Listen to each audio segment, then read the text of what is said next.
We are live. We are live. Awesome. So what is up, Miss Mel? Oh, well, just looking into doing some thesis topics, and I won't bore you with that, but what I've been really interested in lately is AI stuff. Been reading a lot about that, and apparently people are using AI to write their essays for them. They're using it. There's even an AI lawyer now. So that's my latest interest right now, AI. That's artificial intelligence. Yeah, yeah. I thought maybe Getting advanced. It's taken over the world. that That's up.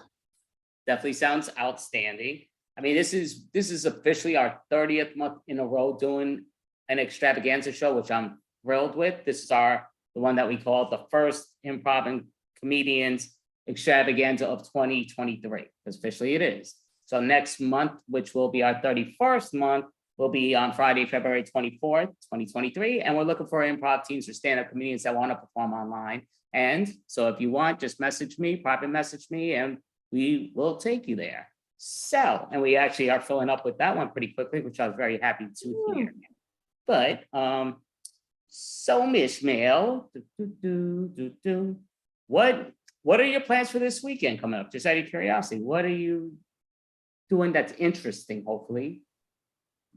Well, I mean, if you find video games interesting, which I do, I'm planning to start a new playthrough in one of my new RPGs that I got for myself. Very exciting. It's called Outer Worlds. It's like a space cowboy apocalyptic. It's very interesting. It's very sci-fi.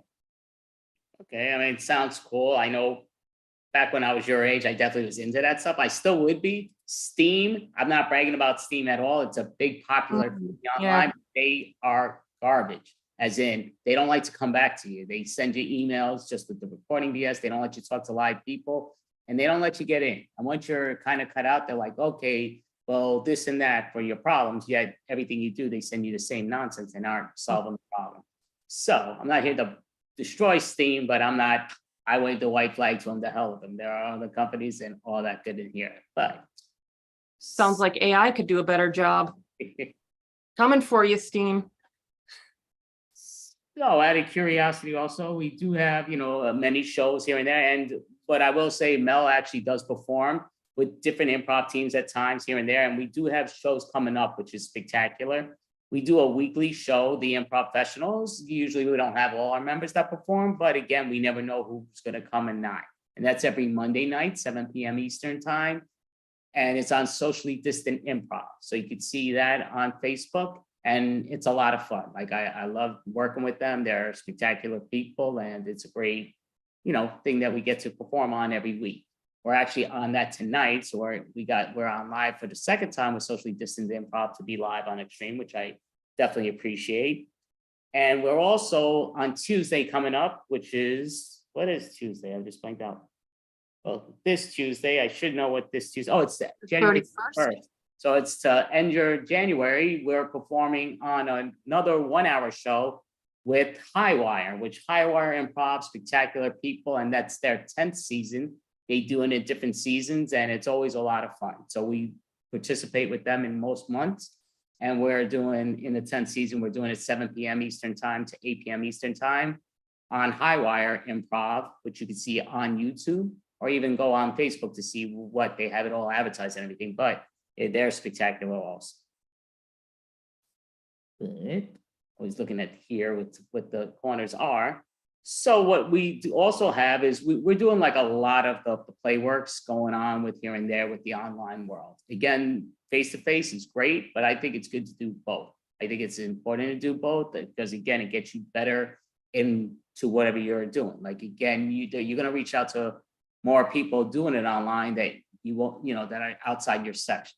Because even when you do it online, people still next door might be watching you, so you still might capture those, which is brilliant. So we do have a sitcom that we've been putting together for a while, but it's going to be coming out very soon. That it's going to be an online sitcom, and Mel's part of that. Most of our improv professionals are part of that. We have a movie that we're setting up, getting the storybook that is a murder mystery. So to me, that should be a lot of fun. And we're doing that in a movie style, in the Zoom manner. But again, to me, it's always cool because they opened up that door, which to me was unheard of. And I also plan to do a bi-weekly podcast where, virtual podcast. So it'll be on Zoom, Facebook, YouTube, Twitter. And it just comes down to, it's a lot of fun. So I'll interview different people, a lot of people that have performed on this show, other people that haven't, but it just comes down to, it'll be mostly comedy, improv comedy, comedian stand-ups, whatever, and just seeing where people like to take it. But again, always welcome anything that anybody's into if they want to be part of a podcast. It's going to take a little while to get that, but I'm definitely going to start doing that in February because, again, it's something I've been wanting to do for a long while. And I figure, why not? But Miss Mail, just thinking about with this and that, I'm going to ask you, just coming out of left field, but what is one of your favorite improv games that you like to perform when you're with an improv team, whether it's in person or online? Oh, that's so hard. There's so many good ones. I really like Object Speaks and Object Hears. I don't know, it's something about talking objects is just hilarious to me. And I just enjoy being a sassy object. It's just a fun game no matter what. Another one I also really like is freeze tag. Because you have to really interpret the physical mannerisms on the spot and just grab it and make it something completely new, which is really fun. I agree. I love both games. Definitely, I think both are fun, whether in person, on stage, in the park, or online at home. Yeah, it's a lot of fun to see where people take it in. What's your favorite, Andy? Favorite, that is a tough word, but I would say more in person than online, just because it's more successful in person, though I think online it can work. We've tried it a few times, is Survivor. I love Survivor. And all it is an elimination game. Usually there's 5 people on stage. Then one gets voted off by the audience, which I usually use cards to decide who gets voted off, because I want people to feel like, damn, why was I not popular? Why am I popular? Type of thing. So I like the cards to decide. And then you have one person performing what all 5 people are doing after each elimination gets. So I always love that. And we've done it online a few times, but in person, usually the last person standing is sweating and breathing hard. And to me, it's just a lot of fun. I love doing that. I love going out there performing, whether it's me sweating up or 2 other fellows that were great in the improv spot that we did in person. Just miss them, but it just comes down to, they're alive, thank God, but they just had to leave the Improfessionals, which is a bummer, but yeah, that was a spectacular. I love that game in general, just to see where people take it. Yeah, that's a fun one. I don't think I've played that one in person. I'll have to try that sometime. Yeah, no, in person, it's a lot of fun because, again, people get a little lazy almost, kind of like not moving away from their chair a lot with the Zoom world. In person, you got to run to that other part of the stage. You got to run to the floor. You got to run here and there. And I used to do that a lot online in the beginning. I kind of been playing the lower key. And my place is actually, I'm kind of like stuck here a little bit. If needed to be, I could turn the table around, do all that. But I'm like, what's the purpose of it? Like, just to get that little extra at this point. But Survivor is a fun game, and it's love to see where people take it and how much, Oh, I just thought of another one I love. I also really like Revenge of the Werewolf. I just think that game is so fun. It's the Revenge of the Werewolf, the mystery one. Okay, so there's a werewolf killing people, because you have to play really strategically if you're the killer, and if you're not, you have to like really pay attention to the clues, and it's just fun. Oh, that's cool. See, maybe we'll play that tonight, possibly. We'll see how many people are in the Unprofessionals. Maybe the Unprofessionals, they'll have no clue, but we might play that game tonight. So that's always a possibility. We should have a decent amount of people tonight. So blame me, everybody. It's my fault we're playing Revenge of the Werewolf. It's always a fun game. It's great to see where people take it and all that other great stuff.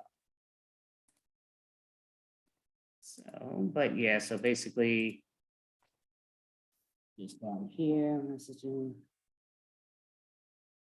Just messaging here as people are coming in that are going to be performing first, which is always great. But to me, it just comes down to, of course, I did that wrong. That's what I did, right? Okay. Nope, I hit the wrong button. And that's, so I'll hit the wrong button about 20 times over, which is all good, but. You sound like a mad scientist over there. I hit the wrong button. Ah, pow. Good thing nothing's exploding when you hit the wrong button. Half the time I forget to copy and paste it, which would make too much sense, so it goes a lot quicker, but I don't do that too quickly. So, but that's all good. So what overall,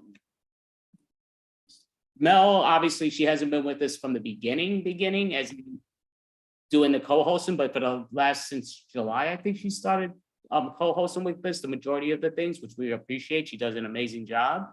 So Caroline, who's been with us for about a year and a half doing the co-hosting with me, which she does a spectacular job, couldn't make it tonight, which is a real bummer.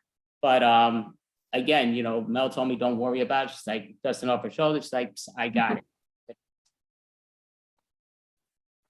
Yeah, I love co-hosting. It's been a lot of fun. Awesome. Really fun to like watch all the different shows and be here for all of it, including the Extreme Improv Jam. That's always a blast. Yes, it is. Extreme Improv Jam. Well, she's mixing up the two. Extreme Improv is the next group coming up, but the Improv Jam, the double Improv Jam. Oh, both. Yeah, I mean both. Yeah. Had to do that. It's efficient. Definitely. And Extreme Improv, they're a great group from the UK, and David Riley-Pazanski hosts that. He's the main person that gets that show going, and he does a spectacular job. So, and sometimes like the co-host will join them when they certain numbers, or I'll join them with certain numbers depending on what's what. But again, they're spectacular. We still have a few minutes there. Mel, show, just out of curiosity, have you seen any recently good shows in person, online, or that you want to recommend?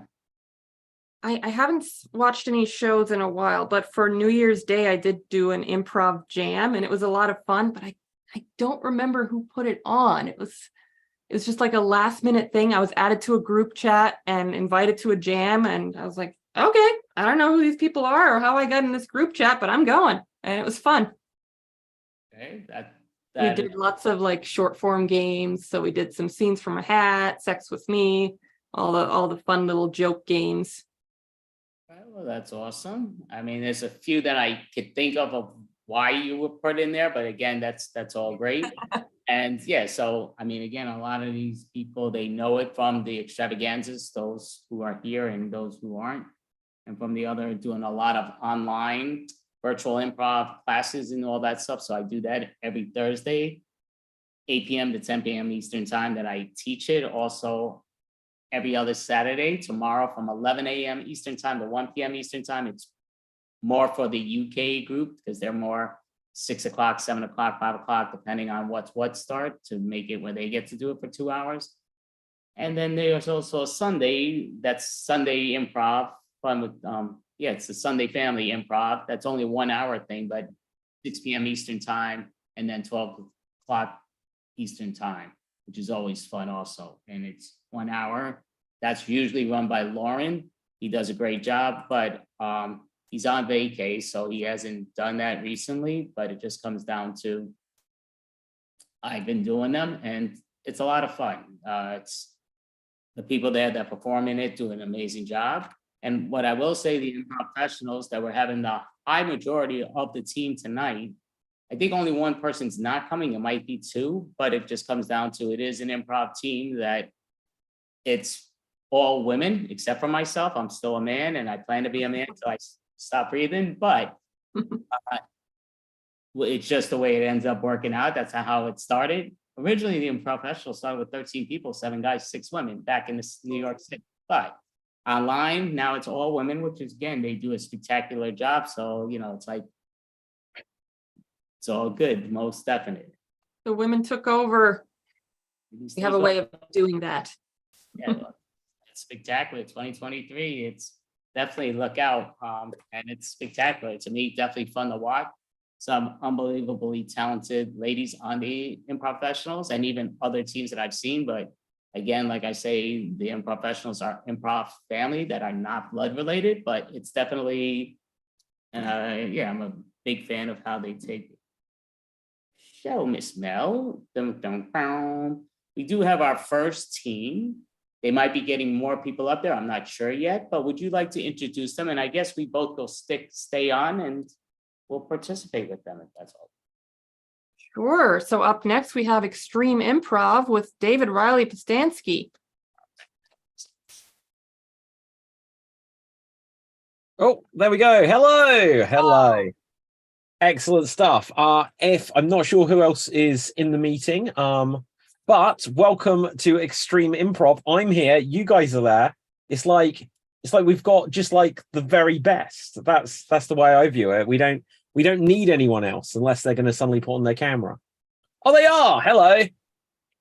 Comedy techniques. And what is this? Oh, and she's gone again, and she's back again.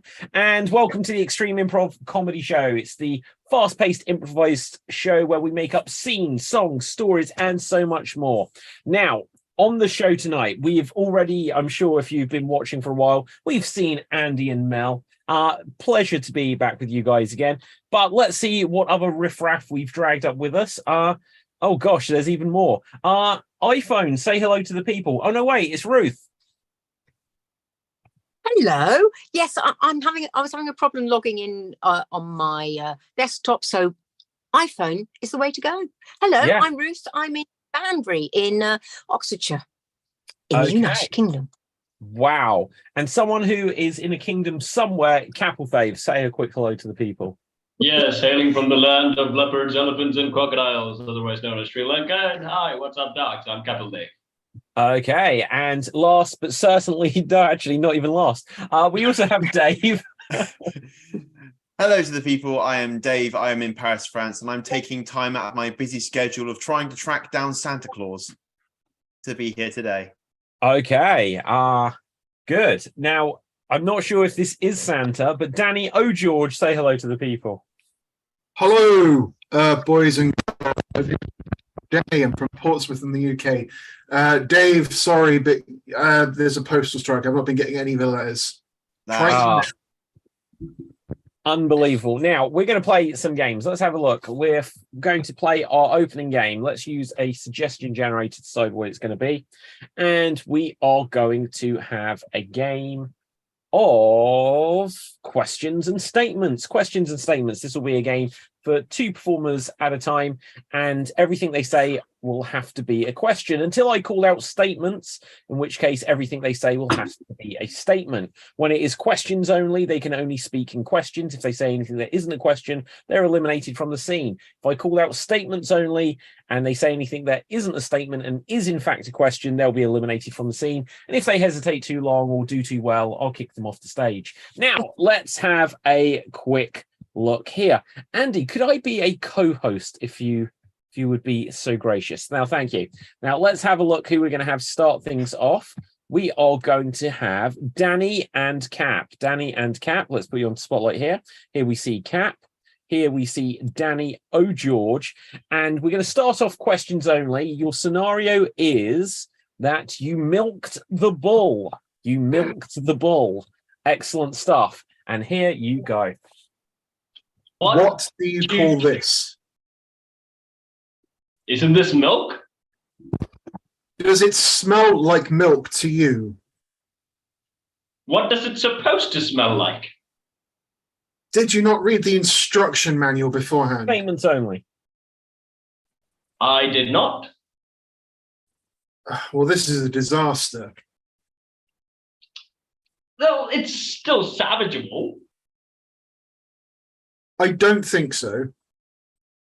No one would know the difference.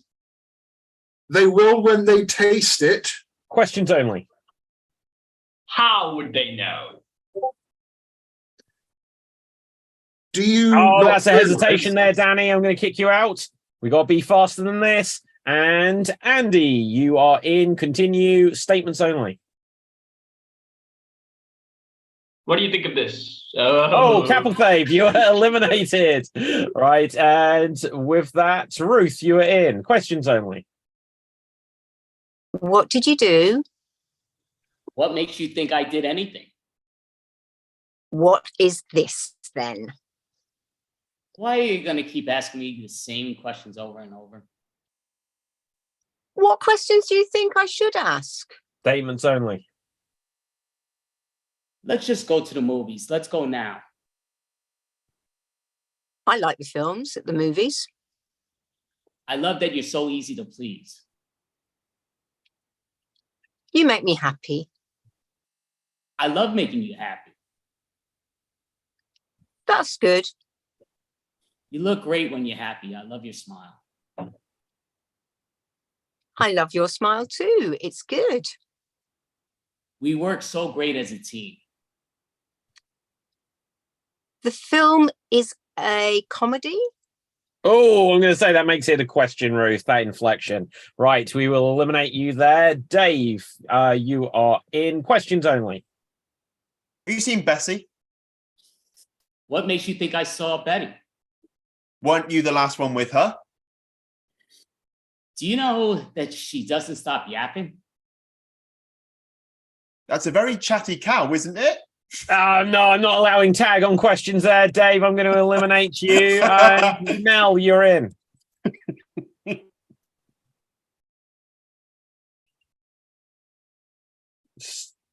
Questions only. Do you think this movie is really worth seeing? Do you think I can leave my ringer on my phone? Why wouldn't you be able to? Don't you think it'll bother people if it rings when the movie's on? Why are you so worried about other people? Do you think I should get an Android? or an Statements iPhone? only. I think Android is the best. I think you're the best. Aw, you're the best too. I love when you sit next to me and watch a great movie. Yeah, and I don't think our talking bothers anybody. I don't either. I want to hold your hand. I love when you hold my hand. Questions only. Why are your hands so rough? Do you know how dry the climate is here? Couldn't you use some moisturizer or something? Statements only. You don't know anything about moisturizer. And scene. Well done. Well done. Okay. So with that, we are going to move rapidly on. Next up, we're going to have a duo verbatim scene. The way this works is we'll have two performers who will be tasked with performing a 45-second scene. And after that, we're going to get another two performers who will be tasked with recreating the original scene as precisely as they can in another 45 seconds. So let's see who we're going to have this time. And I'm going to roll a dice and we're going to start things off this time with Danny and with Mel. Danny and Mel. Right, let's put you onto Spotlight. Here we see Danny. Oh, George. Here we see Mel. And let's see, your scenario is it's your spelling test. It's your spelling test. 45 seconds on the clock. Bada bing, bada boom. Oh, I've totally not revised for this. Me neither. I don't know how to spell chrysanthemum. There's no way I'm going to remember that. What is a chrysanthemum? Exactly. Who even talks about this stuff? Who even uses this for wizardry these days? It's so outdated. I know, like using plants, that's so last century. I know. What happened to good old-fashioned goats? Goats, exactly. A goat sacrifice. Way Yeah. easier. And they're cheaper too. They are, and you know, they don't even eat that much. And time. Well done. Well done. So with this, we're going to get another two performers. And I can see that we are going to have Andy and we're going to have Dave. Andy and Dave. You're now going to have 45 seconds to attempt to recreate Mel and Danny's original performance as precisely as you can. And here you go. I don't expect this computer to spell that. How can you spell chrysanthemum? Yeah, what is a chrysanthemum? Is that the national anthem for croissants? I don't know. Yeah, that'd be great. I wonder what it would smell like. Oh, it probably, smell like a goat. Oh, a goat. Yeah, I love the taste of goat. Not sure about. Oh, yeah, maybe a goat croissant. That'd be a great sacrifice, wouldn't it? That would be a nice goat on a croissant. I think that does sound spectacular. Oh, the French chefs themselves would be jealous of this idea. Yes, especially if you put a chrysanthemum on it. And that is time. 45 seconds over. That now gives us Capelthave and Ruth. Cap and Ruth. Here we see Cap. Here we will see Ruth. 45 seconds to attempt to recreate Dave and Andy's recreation of Mel and Danny's original performance. And here you go. Well, how's this computer going to spell a chrysanthemum? It's way too many syllables. Maybe the national anthem of croissant or something. I don't know how we're going to do this. Oh, yeah, a croissant to mumming. I don't know. Maybe it has the vowel E. An E chrysanthemum? Is that electronic? I don't know. Maybe it has something to do with the goat. Yes, let's sacrifice the goat. Oh, I love a goat. The taste is yummy. And We're that not is gonna eat time. So now we are going to take things full circle. In a moment, we are going to come back to Danny and Mel, who will have 45 seconds to attempt to recreate Ruth and Cap's recreation of Dave and Andy's recreation of their original performance. Here we see Mel. Here we will see Danny. Oh, George. And here you go. How do you even spell a chrysanthemum? You mean chrysanthemum? Yeah, that thing with too many E consonants. It looks a bit like a croissant. Oh, I could use a croissant. Yeah, I love one heated up. Do you reckon it'd go well with goats? Yes, you know what? It would go really well with goat soup. Yeah, it's like don't have a goat, me man. Just bring us some soup. We'll be happy. Dip the croissant in the soup and just eat it Yeah, with your pinky up like this, real classy. exactly. Yeah, that's how we do it. That's exactly how we do it. Chrysanthemum. And Yeah, that is time. Well done. Well done. Now, I'm going to decide who won that round myself. There you go. That was my answer myself. No, I think it was. I'm going to give it to Danny and Mel because I stopped watching after the first 45 seconds. So, with this, let's see what our next game will be. We're going to have a game of Last Letter, and this will be for just two performers. And in Last Letter, there will be a scene where the next line of dialogue has to begin with a word that begins with the final letter of the final word of the previous line of dialogue. I made that sound a lot more complicated than it needed to. But let's have a look. Let's roll the dice, in fact, to decide who we're going to have in this scene. And so this time we're going to have Ruth and we're going to have myself. Ruth and myself. We're going to have a go here at Last Letter. Let's grab the suggestion generator to find out where we are or what we're doing. And the scenario we've got, it's our drum lesson. It's a drum lesson. And here we go. Have you got your sticks? So unbelievable. I was literally about to say the same words to you. Unbelievable. Definitely. I bought 2 pairs of them. My goodness. So, like, if you had like 4 hands, you could be like, there you go. How do you do that with your mouth? How? Let me show you. Oh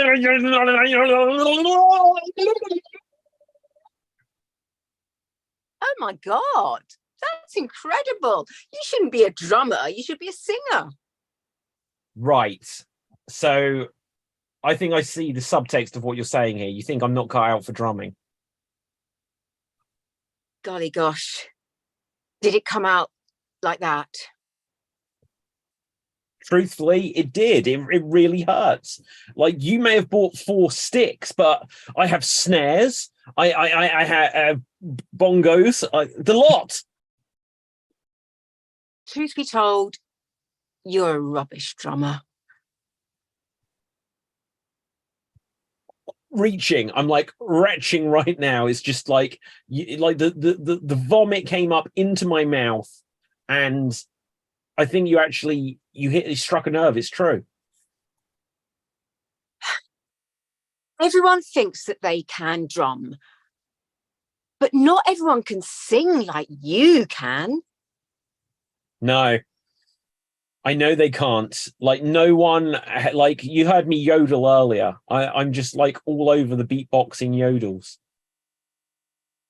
So that's what you should be doing.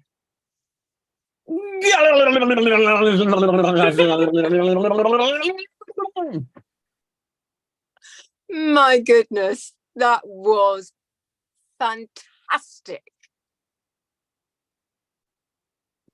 Cripes, it's amazing how you can interpret the exact spelling of my yodel beatboxing. But the truth is, I've got to pack it all in. I've had word from the doctor, you know, that's why I wanted to get into like drumming, because yeah, it's my larynx. It's I'm donating it to a friend. Donating your larynx. That's very noble of you. But does that mean you won't be able to talk? King of England needs to talk more than me, and so my good friend Charles will be getting my larynx, because his need is, well, for England, James, as the character said to James Bond. Did they really? I don't remember that in James Bond, but maybe I didn't see that one. Exactly. And scene. Excellent stuff. There we go. So with this, we're going to move on to our next game. Let's see what our next challenge is going to be. We're going to have a game of Styles Clash. Styles Clash. Thank you, Danny. Now we're going to play a game of Styles Clash, and the way this works. So let's get 3 of you, and let's see who we're going to have. Let's roll the dice. So we're going to have Cap and Fave. We are going to reset the dice. See these digital dice, they run out of numbers. It's unbelievable. We are going to have Danny, and we are going to have Mel. Cap, Danny, and Mel, you'll play this game of Styles Clash, and the way it'll work is you'll perform a scene, and every so often I will call out freeze. And when I call out freeze, I will give you a new style to continue the scene in. Now, this may be a genre of film, television, or theatre. It may be a profession, or it may be a time period, or anything else I decide is the style I want you to continue the scene within. So for this, your scenario is you're using social distancing as an excuse because they stink. You're using social distancing as an excuse because they stink. And here you go. Not so close. Come on, man. That thing was like over years ago. Yeah, and you're wearing a mask. Come on, what's the big deal? It's No, not no, even they have out. they have a new variant. You shouldn't actually stand close to me. Right. Is that why you're wearing the hockey mask? Yes, it's the appropriate mask for this variant. Really? You kind of look like a psycho with the hockey mask a little bit. Yeah. I mean, is there No, something, no. is there something that you're not telling us? Look, come here. Tell me. Freeze. Okay, can you please continue this as if you are detectives? Carry on. Come here. We need to discuss this matter privately. I won't say anything without my lawyer. I need to discuss the matter of this mask because this is in relation to some chainsaw massacres that have been happening in town, and we need to investigate. Yeah, I'm innocent, I tell you. My alibi is solid. My mask is the appropriate mask. I mean, that's a little suspicious that you're wearing the same mask that other witnesses claim to have seen. Do you What? want a chainsaw? A chainsaw? No, I'm quite allergic to chainsaws, actually. Look, there's one way so that we can clear the Freeze. air. Could you now continue this as if it was a travel documentary? And that is that we need to make sure that we have all of the essentials packed so that we're ready to go at a moment's notice. Never forget the mask, because Look, can people you stink. Right. Well, this is why we travel all of our toiletries, such as soap, deodorant, and shampoo. And that's also why we fly first class, so we don't have to sit right next to each other. Exactly. Hey, wait a minute. What do you mean? Why do you not want to sit next to me? We're doing this thing together, aren't we? I practice things I preach, Danny, and I'm actually telling the audience that they shouldn't stay close to people because they stink. Particularly. Wow. Well, that's hardly a surprise, man. Have you seen the temperature? It's scorching outside. Of course we're going to stink. Freeze! Could you please continue this as if you're talking humpback whales?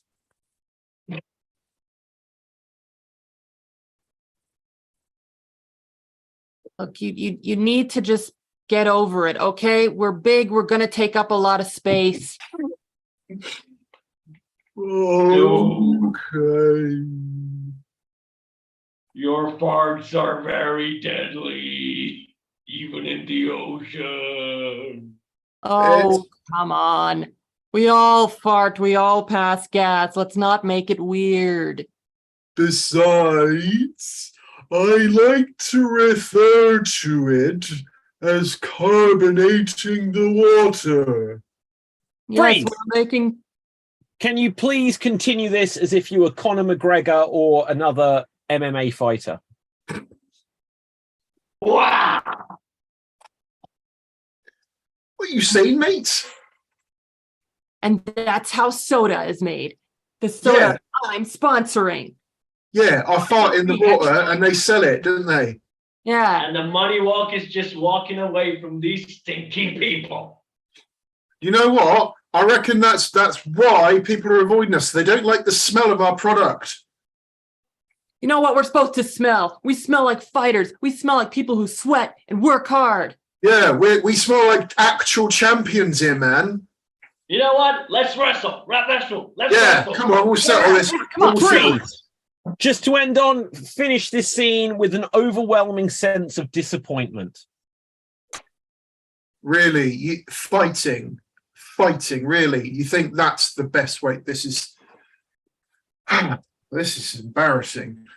It wasn't Sorry, even guys, just the fight didn't even happen. That was the worst fight I've ever seen. I know. yeah. That I makes mean, social distance wrestling. mm, It's not entertaining. And scene on that note. Right, okay. Fabulous stuff. Now, I believe that leaves us with Andy and Dave. You haven't done a game in a little while, so let's find one for you. An alphabet scene. Let's have a traditional alphabet scene. So there'll be these two performers in the scene, and every time they start a new line of dialogue, it'll have to begin with the next letter of the alphabet in a A followed by B followed by C kind of pattern. So your scenario is only you can save the planet. Only you can save the planet. You know which one I mean. Now, you're going to begin at the letter C, and you'll attempt to get all the way through back to the letter C within 90 seconds. And here you go.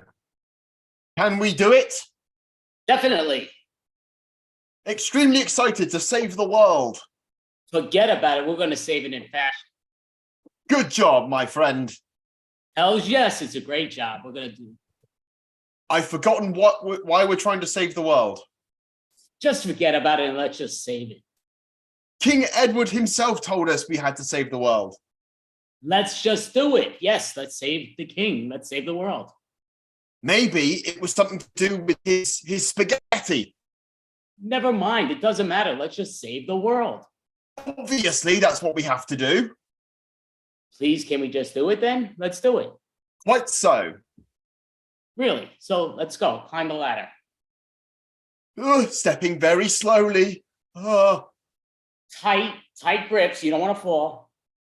You remember I'm afraid of heights, right? Very quite. Yeah, you always remind me. Why do you make me climb ladders? X-Men. I wish you were an X-Men because you are terrible. You always compare me to the X-Men. I don't look good in spandex.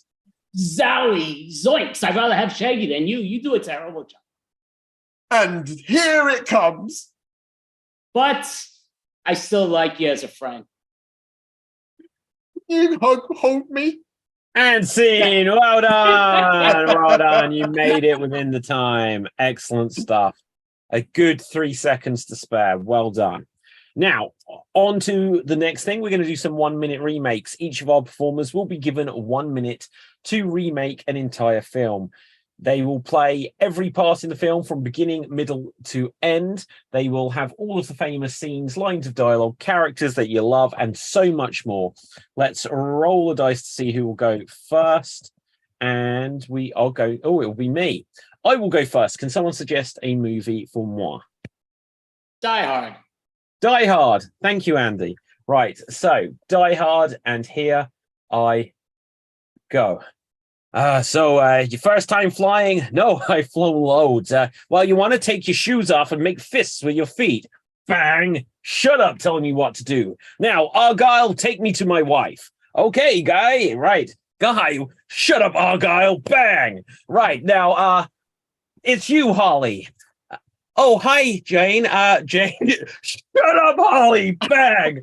Hey, you just knocked out. Shut up, Alice. Bang. This wasn't meant to go this way. I'm just gonna go in this room and wear a wife beater because clearly that's what I've become in my older age. Bang, bang, bang. Uh-oh, what was that? I'd better save everyone now. And German accents. I can't remember how. Right, so I'm gonna shoot all of you, and you will get down on the floor. I don't even have the passcodes. Bang! That is for not telling me the passcodes. Hey, the bang thing is my thing. And who are you, cowboy? James John. Ah, bang! And that's scene. Right, so God damn it. I can't remember a single character's name. Right, now let's have a look. We're going to see who will go next. To go next, we are going to have Dave MC. So, Dave, let's find a film for you, putting you onto Spotlight here. And the film for you to recreate is Carrie. Carrie. And here you go. Yes, I'm such a tortured soul. I mean, I oh, why are these girls tormenting me? She's in the shower. This is a fun thing. It's fun to bully a schoolgirl. Oh, you have to go into the chokey. Wait, no, you have to go into the cupboard and just go in there and pray. Oh, I'm gaining psychic powers. What is going on? I'll treat you nicely. Would you like to go to the ball with me? I'd love to go to the ball with you. Hey, we're gonna make an evil plot so we'll have a bucket full on her head. Oh, I'm crowned the prom queen. Oh, this is the best moment of my life. Oh no, there's blood all over my head. I'm gonna. Oh, these people tortured me so much. Bang, bang, and bang, bang. Oh, I'm walking down the street, can't spread. Oh, someone sneezed. Oh, no, and that is time. That is time. Okay, let's roll the dice and see who will go next. Next up will be Cap or Fave. Cap, let's find a movie for you. Your film is going to be The Cabin in the Woods. The Cabin in the Woods, and here you go. Oh yes, I'm the mighty Thor. I'm going to carry this film with my celebrityism. Oh yes, she's the Barbie girlfriend, and she's the nerd. And this guy is a hipster nerd as well. Yeah, we're going to go into the cabin. We're going to have a great time. Agents, we're going to do a bad horror movie, like we do always. This is not a plot to save the world. This is basically Hollywood just rehashing the old movies, okay? But to do that, we need to make all these system CIA things happen, okay? Oh yes, I'm Thor. Remember, as like in the MCU, my intelligence goes down as far as the movie because of unknown forces. I'm gonna have sex with the Barbie. Oh no, zombies! Thor, where's my hammer? Oh wait, my hammer isn't in this. Oh no, my Barbie is dead. Oh, I can't save you. Like I couldn't save Jane. Sad. Oh no, guys, I think this is something wrong with this because I smoked weed. I think someone planning this movie. They think it's a movie. And that is time. That is time. Well done. Well done. So to roll the dice to see who will go next, it will be Ruth. Ruth, your film will be Carry On Cleo. Amazing. Carry On Cleo. And here you go. You are mute. It's a silent film, David. It's a very quiet film. Yes, we are British, but we're going to be in the Egyptian landscape of Egypt. Egypt, yes, Egyptian landscape of Egypt. Carry on, carry on, carry on. And it's a Carry On Cleo movie. Yes, I think you need my expertise to take us on. Take us on, even take us on. Oh, you're not coming with me. Why not? Because you're feeble and weak and potentially homosexual. I'm not. And that is time. That is time. Well done. Interestingly, there is a character in that film who is mute. So you got it right for the first 10 seconds. Now, let's have a look. To go next, we are going to have Mel. Mel, the movie for you is Psycho. So here you go. Okay, I'm just going to check into this lovely looking hotel here. Well, I guess it's more of a motel, but that's okay. I don't mind roughing it. Bates Motel. Yeah, that's got a good ring to it. Hopefully the people who are looking for me will never find me here. Okay, I'm just going to check in. Well, hello there. Are you here for the Bates Motel? For a room? Yeah, I'm here for a room, yes. Right. Here you go. Okay, great. He didn't seem creepy at all. Right, let's go to the room.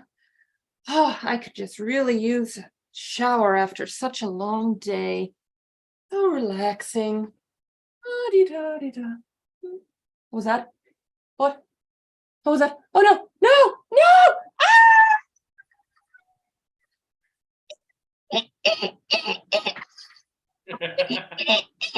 And that is time. That is time. Well done. Well done. Now, let's have a look, see who we will have go next. Rolling the dice. And let's see. Danny, you haven't been yet, have you? Okay, so Danny, your film is going to be Frozen. Frozen. And here you go. Do you want to build a snowman? Okay. Ow! Oh no, you just damaged your sister's hair. We're going to lock you up now because, you've been a bad girl. Okay. So many years later. Oh, our parents died, but my sister's going to be a queen and I'm going to be really happy. And there's a prince here. Hello. I love you. I love you too. Let's get married. Okay, let's tell my sister. You're marrying him. You just met him. Oh, I'm going to take my gloves off and... Oh, everything's covered in ice now. Oh, well, let it go. You'll never make me cry. Oh, and I'm built a castle around myself now. Oh, she's gonna run off again. Let's go after her. And I feel really weird. I feel like I'm starting to freeze. This nice man with the reindeer will help me. Yeah, she's up the hill. Okay, awesome. And there's a snowman here called Olaf. He's obsessed with the sun. But some people are worth melting for. And that is time. That is time, Danny. Well done. So, who has not had a go yet? I believe Andy, just Andy. So let's find a movie for you. And yours is Beauty and the Beast. Beauty and the Beast. To follow up from Frozen. And here you go. Oh my goodness, I'm so nice and I love everybody. You are gorgeous, you are gorgeous, you are gorgeous. I'm going to this castle and oh my goodness. Yes, so I know this is the castle. Yes, my father was here. Can you open up, please? I want to make sure he's all right. Oh, take her, pedal. Okay, I'll take her. Oh my goodness, what's doing? I'm in the room. Oh my goodness, I'm in the room. Oh my God, why is he so evil? Well, I'm your spoon friend, and he's evil just because he's been cursed. Oh, well, you're saying he's a nice guy. He has a beautiful territory here. Yes, he's a nice guy. You just got to make him better. Oh, my goodness. Okay, bring it down there. Okay, I'm coming down. Oh, yes, I love your apartment. Look at me when you say that. I know you don't love me. Oh, but I do love you. How can you love such a person like me? Well, because I look inside of you and you have beautiful fur and I love your heart. You're a beautiful person. Oh, how can you tell? And that is time. That is time. Fabuloso. Thank you very much for that, Andy. Now then, we're going to go on to our next game. Our next game is going to be a joke-telling game. And let's see. We're going to play Stopped by the Copper. We're going to play Stopped by the Copper. And the way this works, we're going to tell jokes that will follow the rhythm. Why was the blank stopped by the copper? And then we make up our punchline. So we're going to replace the word blank with the name of a profession or maybe something else. So it would be, why was the name of profession stopped by the copper? And then we'll come up with a punchline. So let's see what profession we're going to have go first. And we're going to have, why was the basketball player stopped by the copper? Why was the basketball player stopped by the copper? If you have a joke, give a wave so we don't all come in at the same time. Cap or fave? Why was the basketball player stopped by the copper? Because he was juggling balls in public. Aha, Mel. Why was the basketball player stopped by the copper? Because he was traveling too fast. Ah, Andy. Why was the copper stopped by the officer? Because he was drunk driving. Ah, Dave. Why was the basketball player stopped by the copper? Because Space Jam. Ah, why was the basketball player stopped by the copper? Because they saw his license and he'd got 3 points on it. Danny. Why was the basketball player stopped by the copper? Because he was trying to beat Shaq. Aha. Okay, anyone else for basketball player? Danny. Why was the basketball player stopped by the copper? Because he was trying to shoot. Aha. Why was the basketball player stopped by the copper? Because he was caught in a net. Okay, anyone else? Why was the basketball player stopped by the copper? Because he was a basket case. Okay, why was the basketball player stopped by the copper? Because he was talking a lot of Chicago Bull. Right, anyone else? Going once, going twice. Let's mix up the profession. Okay, let's see what we've got here. We're going to football player. No, let's mix it up. Right. Why was the ballerina stopped by the copper? Why was the ballerina stopped by the copper? Andy. Why was the ballerina stopped by a copper? Because she was a real toot. Cap. Why was the ballerina stopped by the copper? Because she was sneakily tiptoeing around. Why was the ballerina stopped by the copper? Because the copper thought that they'd got a gun and they said, you can't point that at me. Mel. Why was the ballerina stopped by the copper? Because she was driving too fast, drove over a swan and into a lake. Oh, Dave. Why was the ballerina stopped by the copper? She was in part of a street race. She was in first, then she was in second, then she was in third. Okay. I'm just going to bounce straight off of that. Why was the ballerina stopped by the copper? Because she was still in the street race. Her position was going back. She was in first, then second. 1, 2, 2, 2, 2. Right. Anyway, Danny. Why was the ballerina stopped by the copper? Because she went around kicking guys in the nuts. She was the nutcracker. Aha. Andy. Why was the ballerina stopped by the officer? Because he really loved high kicks. Okay, anyone else for ballerina? Let's mix it up again. Right, our next one is going to be, why was the video game designer stopped by the copper? Technically it said game designer, so if you want to make it about board games, go for it. Danny. Why was the game designer stopped by the copper? Because they were cheating. Andy. Why was the game starter stopped by the cop? Because his game was over.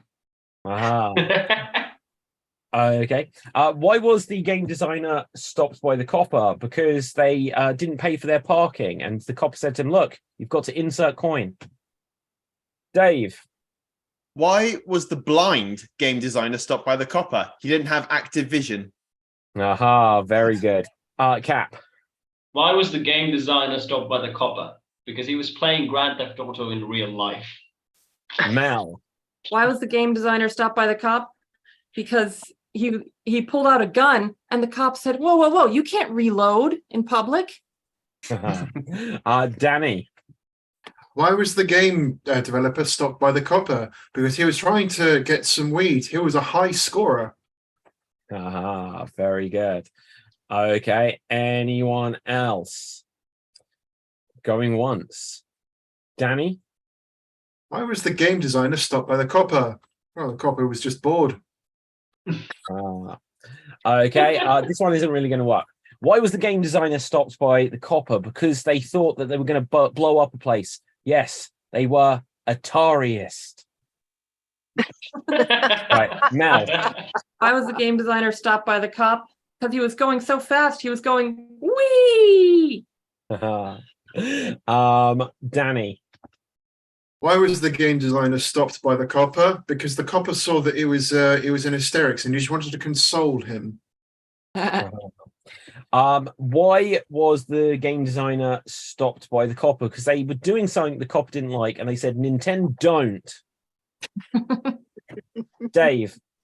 Why was the copper stopped by the game designer? Oh, sorry, I didn't mean to switch. Andy.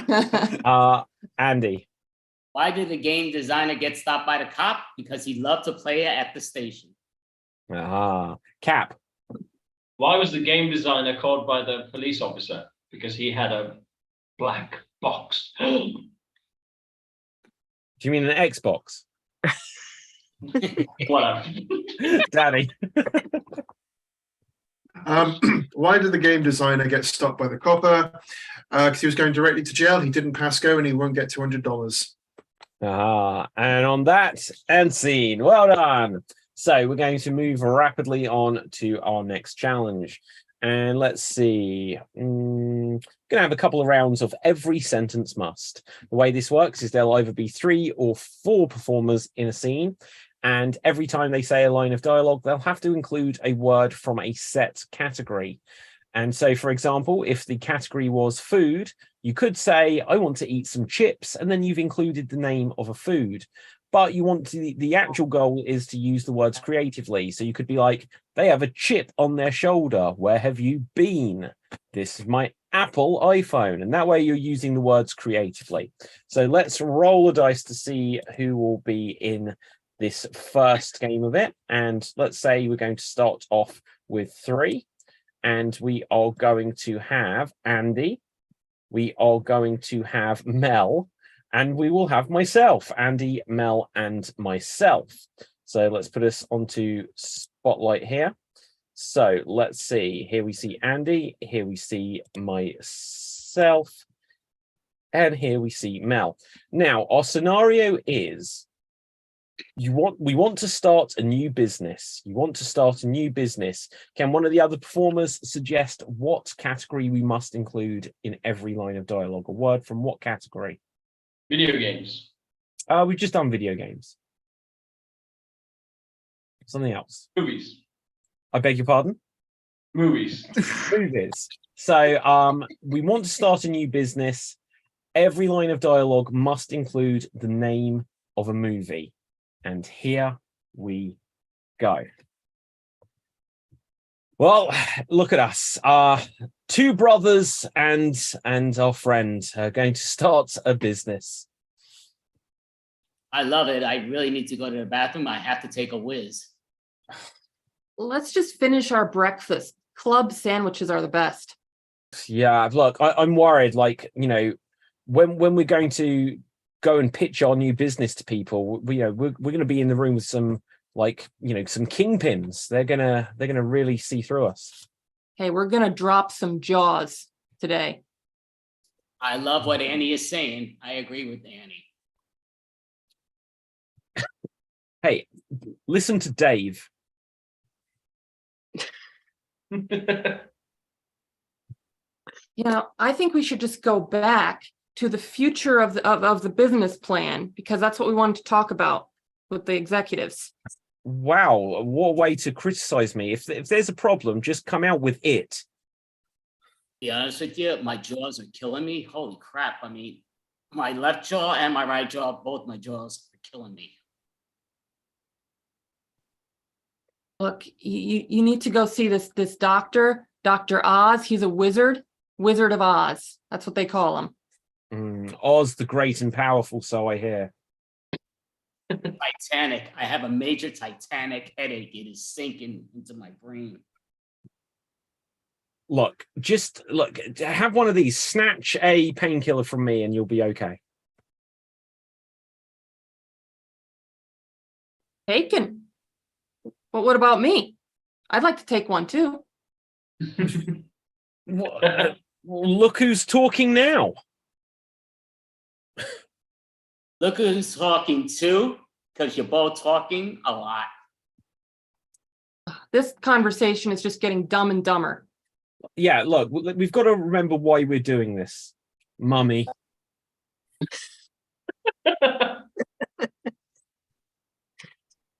Mother? You want your mother now? Is that what you're saying? That Yeah. is a sore point, actually, Mel. Thank you. Does anybody have some water? Because I have grease in my eyes from my hair. I have grease. I've got some open water, if that's okay. Taken too. Why don't I get any water? I'd like to take some water. Well, Skyfall, and then you'll have some. Skydiving is out of the question to me. What do I look like? E.T.? I can't fly. You know, Cool Runnings. I really got to pee, and I need to let my Cool Runnings go. You know, I got to go pee. Look, we're never going to make it on Wall Street if we can't even get this business plan together. We got to be the Wolf of Wall Street. I was thinking, should we go to the east side or the west side story to plan this?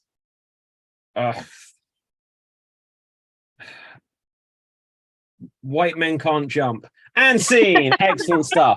Now, let's go on to the one with the rest. Now we're going to have Dave, Danny, iPhone, and Cap. So here we see Dave, here we see iPhone, here we see Danny, and here we see Snapchat. Right, so let's have a look who we've got here. Now, we are going to have a scenario for you guys. You found a violin. You found a violin, and let's say that every line of dialogue must include the name of a type of transport. Okay, and here you go. Hey guys, look! I found a violin in the bus. I can't see how you play that. Is that a thing for real? Train your eyes, Danny. You can see it's real. I mean, is there anything special about it? It looks pretty plain to me.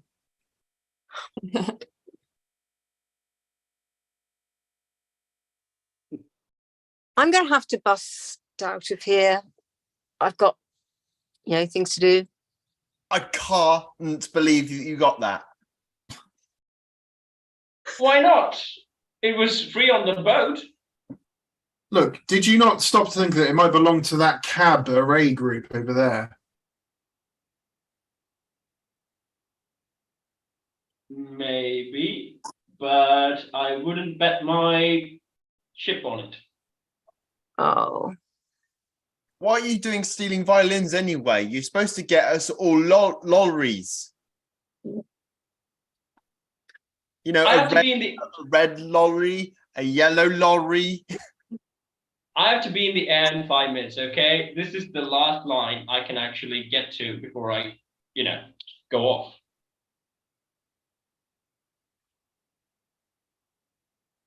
can we ask Vanda to give us a tune on it? Can you stop asking him so many favors?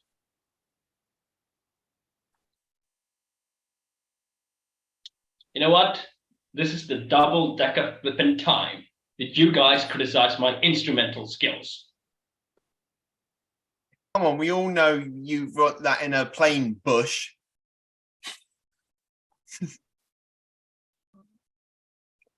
Yes. Well, I object to that.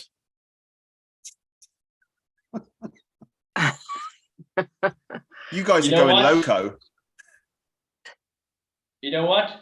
I'm just gonna fury all this in the play, and I'm just gonna write the best piece of music that you'll ever heard. I mean, I love the way that you're playing that. Your hands are really trembling there. Are you trilling? Did you train to do this? Not particularly. I'm very fond with the electric rail. I mean, that's pretty easy to rip off. Oh, you mother trucker. And Well, scene, and scene. Well done, well My done. transport. That's what I bought from. Okay. Well, with this, now let's come on to what will be the game to decide who will be tonight's Extreme Improv Extreme Champion. And if we have a little time at the end, we'll play another joke telling game. So let's see. We're going to play the band letter game. And the way this will work is there will be 2 performers in the scene at any one time. And we will decide before we begin a letter that will be banned from the game. If any performer says a word that contains that letter, they will be eliminated. If we have a circular conversation or too much hesitation, they'll be eliminated as well. Every 45 seconds, we will ban an additional letter. And let's have a look. We're going to decide the order that we will enter the scene before we begin, just because that way, you know, it's completely random chance of the odds of who goes in first, who goes in last. But so let's see. To go in first will be Danny O'George, along with, rolling the dice, Ruth. Danny and Ruth, you will start this off. Entering when one of those gets eliminated will be Dave, followed by Andy, followed by Mel, followed by me, and then Cap. So hopefully we'll vaguely remember that order. But I know that Danny and Ruth were starting things off. Here we see Ruth. Here we see Danny. Your scenario is there's a noise upstairs. There's a noise upstairs. The first letter to be banned is the letter G. The letter G for golf. And 45 seconds until we ban another letter. There's a noise upstairs. Begin. Did you hear that? What is that up there, really? It's pretty scary Quite loud, too. and keeps it. It keeps. It's keeps like- on. It's like thump, thump, thump. Yes, but scrape, scrape. Oh, yeah. I hate when they do that. The nails on the wall and the Yeah. door. Freeze. A second letter is about to be banned, and as well as the letter G, the letter T is banned. Continue. So when he or she has to... Oh, 2. Freeze. So, Danny, you were eliminated. Who was next in? Help me remember, guys. Dave, you are in. G and T are banned, and continue.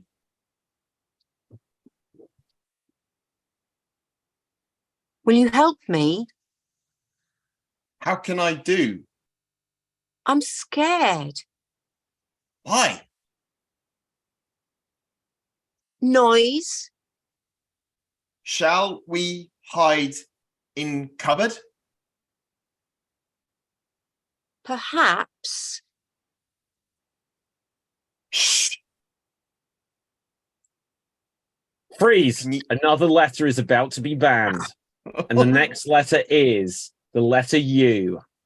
G, T, U, and continue.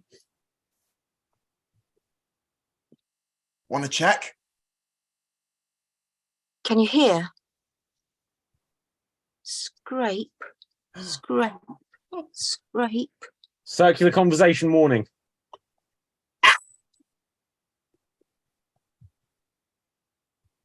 Why? Was me. Sorry. Why make noises? Scared of noises. Me? I'm scared. No. Scary. Who's scary? What?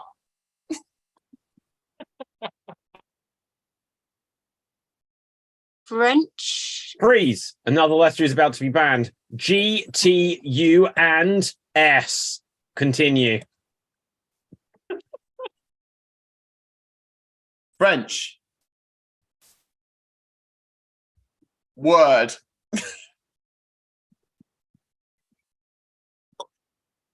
Freeze. I'm going to say too much hesitation there, Ruth. I'm sorry.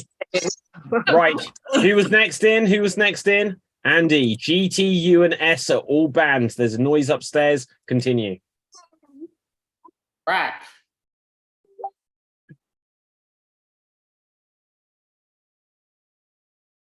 Bye.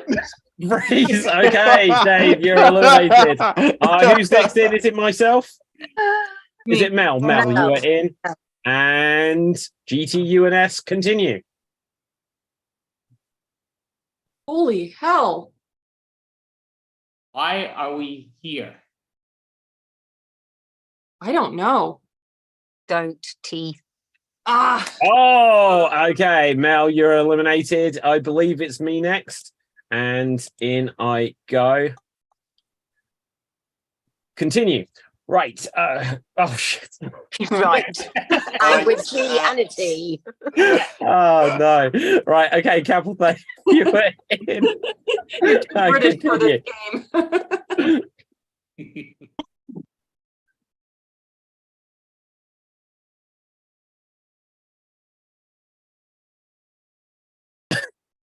So- Hello? Hi.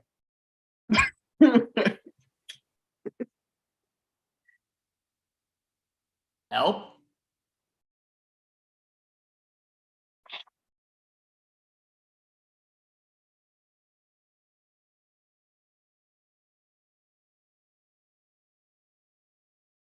Oh, Cap, I'm going to eliminate you there. There's too much hesitation. Right, so that means tonight, Andy, you are tonight's Extreme Improv Extreme champion. Well done, well done. Excellent stuff. So with this, I think we've got just a tiny bit of time to play 99 blanks, and basically until Andy's bored of us. So let's play 99 blanks. So let's see what we've got. Oops, what have I clicked on? Right, so how do I remove that? Okay, there we go. Oh man, I'm clicking on the wrong thing. Right, 99, what have we got? 99 gymnasts walk into a bar. 99 gymnasts walk into the bar. If you have a joke, give a wave. Dave? 99 gymnasts walk into a bar. Then they immediately walk out. They had to split. Danny. 99 gymnasts walk into the bar and the barman says, I'm sorry, I'm not serving you guys. The last time you were here, you flipped me off. Okay. Anyone else for 99 gymnasts walk into a bar? Mel. 99 gymnasts walk into a bar. Bartender says, I can't serve 99 gymnasts. And the gymnasts say, oh, come on, be a little more flexible. 99 gymnasts walk into a bar. They bought 99 drinks and all put them on the mat. Cap. 99 gymnasts walked into a bar, but the barman didn't allow them to stay there. So the gymnasts flipped. Right. Danny. 99 gymnasts walk into a bar accompanied by a homeless woman. And the barman says, I'm sorry, I can serve you guys, but I can't serve the trampoline. 99 gymnasts walk into a bar. The bartender says, look, there is not enough space down here for all of you. If you want to go upstairs to the second level, and they go up and they walk along this little area and they say, oh, nice landing. Cap. 99 gymnasts walked into a bar and they said, ow, and they realized they're in the wrong gym. Dave. 10 gymnasts walk into a bar. Then 10 more gymnasts walk into a bar. Then 10 more gymnasts walk into a bar. Excellent stuff. Let's mix it up. So we are going to have 99 jockeys walk into a bar. 99 jockeys walk into the bar. Danny. 99 jockeys walk into a bar where conveniently the 99 gymnasts are still there, and the barman's like, right now, you guys be careful. I know the last time you were here together, you decided to pummel the horse. Oh, I was going to make a similar joke. Right. Okay. Anyone else for jockey? Cap. 99 jockeys walked into a bar, but they were kicked out because they were posing around. Dave. I'm sorry in advance. 99 jockeys walking into a bar. They're going up to the bar. There's one in the pub. There's going in a bottle of beer. One's getting excited. One's getting outside. And one's getting beer. One's getting a shot. And they've all left the bar. Danny. 99 jockeys, 99 jockeys walk into the bar and they're accompanied by just some random guy. And the barman says, what's he in here for? And the jockeys are like, oh, he's just along for the ride. 99 gymnasts. No, it wasn't. 99 jockeys walk into a bar and there are still 99 gymnasts in there. And it was just a big orgy.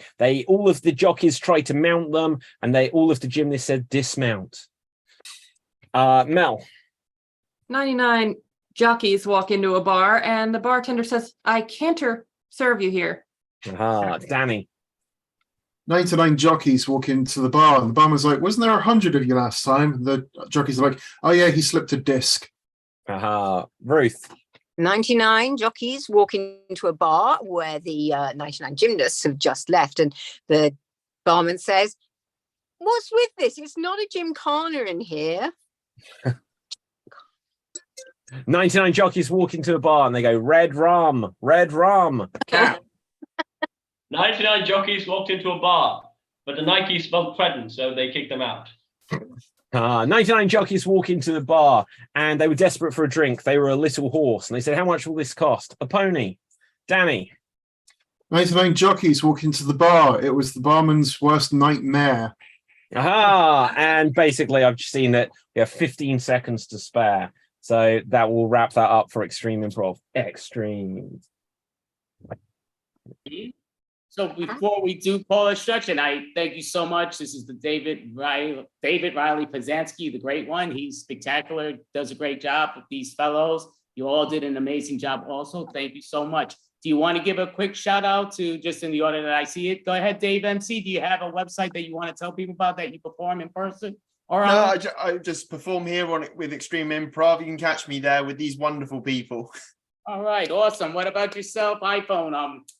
I'm Ruth Curtis, and I'm also doing a lot of extreme. Great, awesome. What about you, Cap? You can find me in Zordies, where I sing, I dance, I throw myself in a bucket, and I work with puppets, and they also run around in extreme, so catch me there as well. Awesome, and Danny? You can find me on Twitter and Instagram at Danny Unplanned. You can also find me on Twitch at DownBDanny, and you can find me as part of the Portsmouth Improv Experience. We're on Facebook and Instagram at Portsmouth Improv. If for any reason you happen to be watching from the UK right now, you can find me in Southampton on Thursday doing stand-up comedy for the first time. Ooh, exciting. Break a leg in your performance. And David Riley Pazanski, even though... Well, my name is David Pazanski. You can follow me on Facebook, Instagram, and Twitter at David Pazanski, spelled Pustansky. You can also check out any of the books I've released. Go to extreme.tv for all kinds of fun and games. Smash all of the subscribes on my various YouTube channels. And with that, from me, handing back over to you. Stay safe, always stay extreme. Stay extreme. Thank you so much. Great job, folks. Spectacular. So, Miss Caroline. Wrong name. I know you wanted to sing the song, but unfortunately, Mel doesn't have a catchy song that goes with it. That's the problem. Oh, that's all great. So, do you want to introduce the next improv team? Sure. Up next, we have Get a Room. Boom, perfect, awesome. Get a Room, come on up. Dun, dun. Thank you.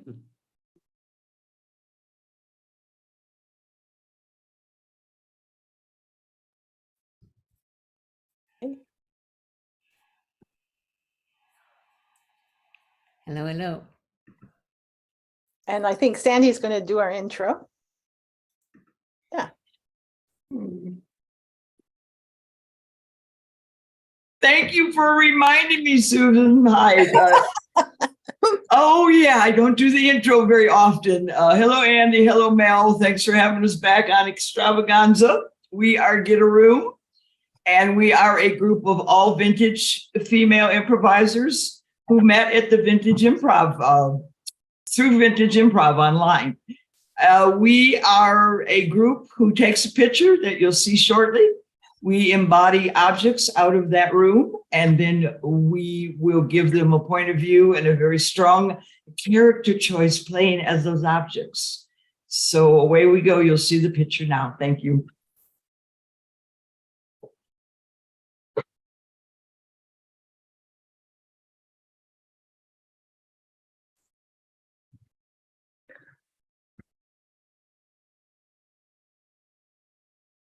Everybody got it? Yes.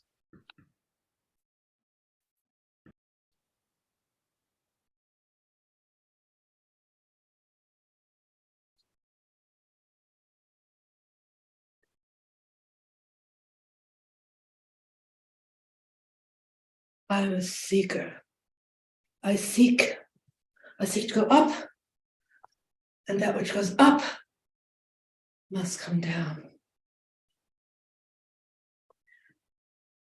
There's a reason they call me a stepladder, because you can step on me and you can raise yourself up, up, up, up, up. Be careful not to fall down. I'm of a philosophical nature, except when I find that people pack me up and put me in a corner. Because the fact is, I'm always useful. Now I'd like you to meet my dear friend, the upright shovel.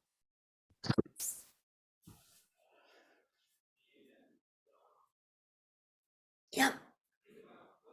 I'm a shuffle. I'm a shovel. And there's a lot to move in this basement. It's a mess. So much has fallen down from the ceiling. In this renovation, they're knocking this whole ceiling down. My job is to move all this junk from the middle over to the edges. Not an easy job. Good thing I'm strong. I'm made of steel. Now, I'm going to introduce you to my good friend. The temporary bracing holds everything up in the middle here. The temporary bracing. Yep. You can depend on me.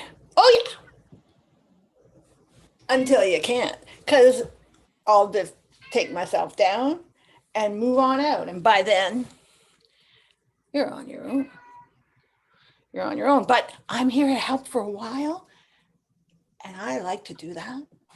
But I really want people to, put in their own thing and pull their own weight, as it were, like the window I'm going to introduce you to. Oh, that window swings mighty, mighty pretty.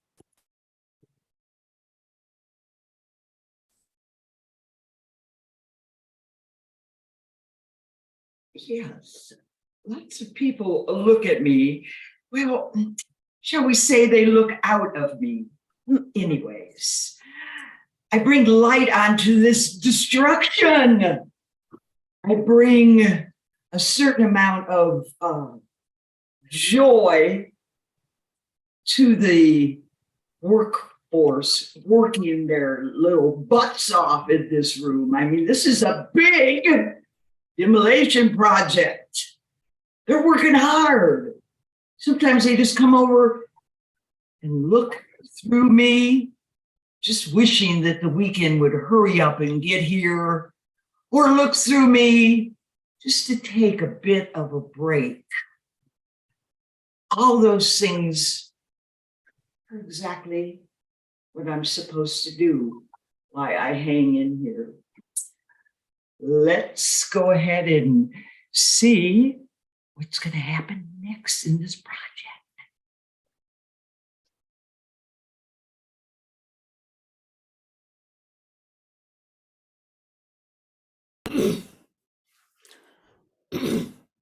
Yeah. Do it, Shovel.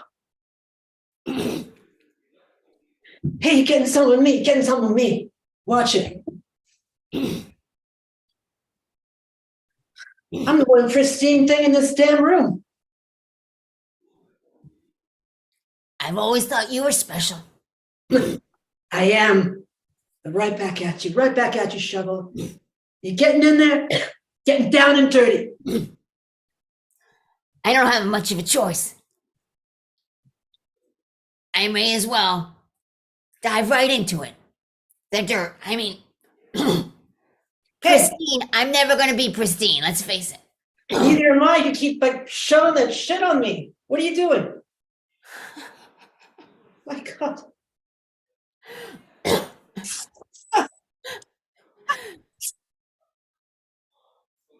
But my aim is not true. Hell, that's why I like you.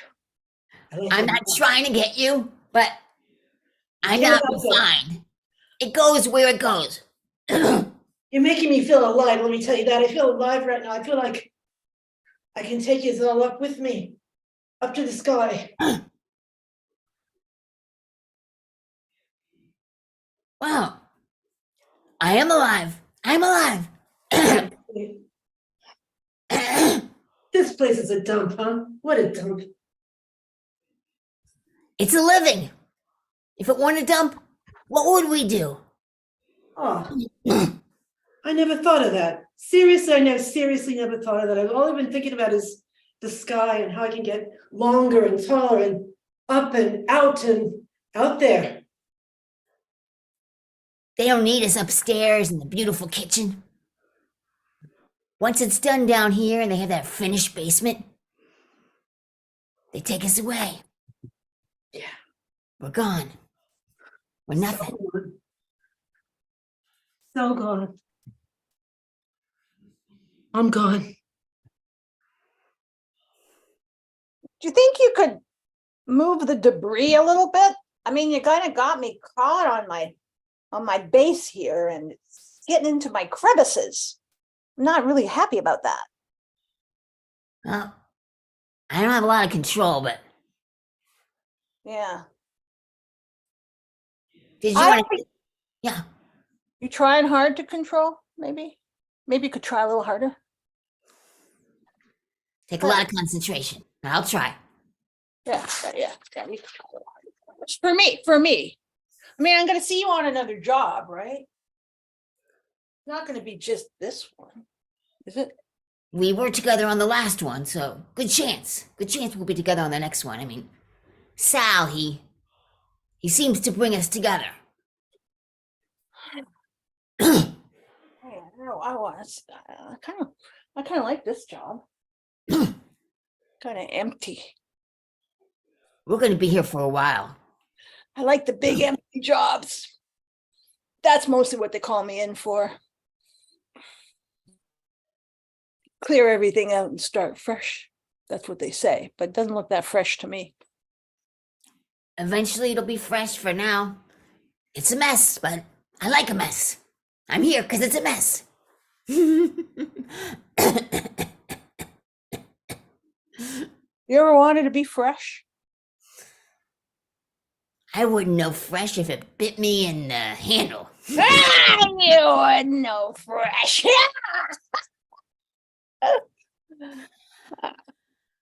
Wait, I remember fresh. Back in the days when I still had my price tag on. The sticker. You got that price tag on. I can still see it. It's orange, but it's almost all faded and peeled out. It's looking a little pink. That was a long time ago. It ain't orange anymore. It ain't orange anymore. Oh. I stopped wanting fresh. I stopped wanting fresh. Oh, all those adjectives, pristine and fresh. I mean, I can't imagine why someone in this room, something in this room makes them think they're the only pristine object in here. Clearly, you get the pun. Clearly, yeah, there's a lot of mud on your clearly, you know. There's not that much mud. And when Ralph comes in here, he usually cleans me because he's the one that spends the most time looking out of me. You ever think maybe Ralph doesn't want to be here? Can you blame him? I mean, who really wants to work? That's why it's called a job. I like working. I like holding up the ceiling and keeping the floor in the place it belongs. I like stretching myself and feeling my power. Well, you are a strong object, is what you are. I mean, how else could you act? Well, not everybody likes to be clear, and I gotta say, on the verge of being broken half the time. Look, if I'm going to compliment your strongness, the least you can do is stop annoying me. Wow, half the fun, ain't it? It's half the fun coming in and pissing you off and seeing you kind of fling yourself around in the breeze. And I mean, I'll be here after you're long gone. I don't know if that's the best thing you got going for you. If that's what you like, then good. But sometimes don't you ever want to be someplace different? Well, I would like a new view, but I'm looking forward to this room being extremely well put together after the construction work is done. Well, the thing is, you need me for that, right? Yes. So yeah, I have a bone to pick with you. How dare you say you're the only pristine object in this site?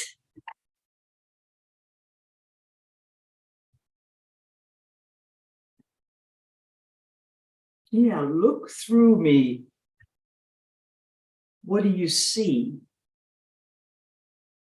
I was just thinking that the only way I get out of this shithole is to go higher, higher, higher, higher till I'm up by you and you're letting the light in, and it makes me feel like I'm in heaven, whatever that is. What's heaven? I don't even know what they're doing in this room. Wendy, what are they doing in this room? I have no idea. I mean, I like surprises. You do? I do. I don't. I mean, if you see the same view like 24/7, 365, then a surprise is a good thing, don't you think? Well, I do, except that you need to share your surprises more with me. Then we would be more united because no one can get up to you without me. I'm the ladder to heaven. The surprise is going to be what this room looks like when everything is complete. Can't I just have a small surprise right now? I could really use a surprise right now, just a tiny one. Okay, let me think on that. Oh, out my window, a leaf just fell. Oh, like this? Was it like this? And like this? Yes. I mean, when it came down, it was dancing is what it looked like. And the colors, ooh, red and orange, but it won't last long because now that it's off the tree, it'll wither. Maybe I saw that in my youth. I think when you said that, I thought, I know what that is. And maybe I saw that a long, long, long time ago. I'm sure you did. I Yes. mean, we all need some color in our life, right? May I have one more surprise? Just One more. Okay, wait. Let's see what else is outside. I think some of the workers are here early. What's Why? a worker? What's a worker? Why would you come to a job early? I don't know what that means. A worker is who's been using the shovel, your good buddy, Oh, who's been carrying out all this, whatever it is in this room that's being torn out. They're doing all that. That's a worker. oh, I've seen them. I have seen them come in early. I have seen them come in when there's no light in here. I have seen them. Well, then they're I don't know what you call that. They're what are they? They're not loyal. They're just Cigarettes. ooh. That's what they do. Do they? Oh my. Well, you know, let's just take a break here and just, I don't know, just wait for them to see what they're going to do with us next. Yes, I need to take a break. I'm going to take a break. A couple of hours later,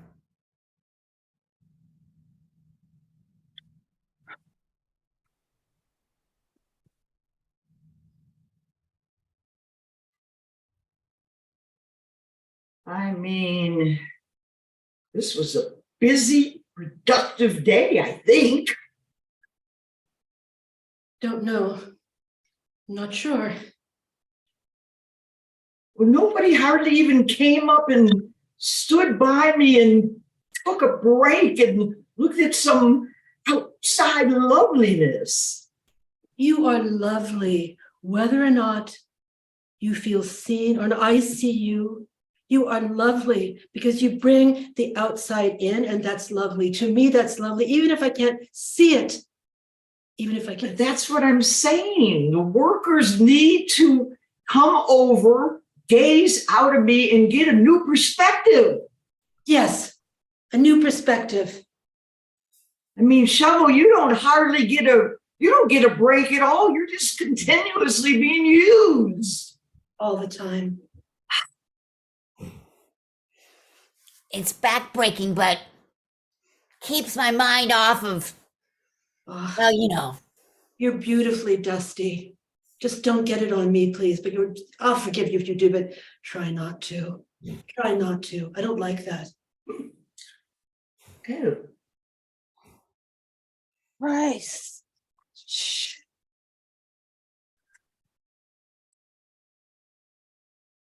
Nobody does any work around here but me. Nobody. I do. I need some help around here. I need to get down a ladder.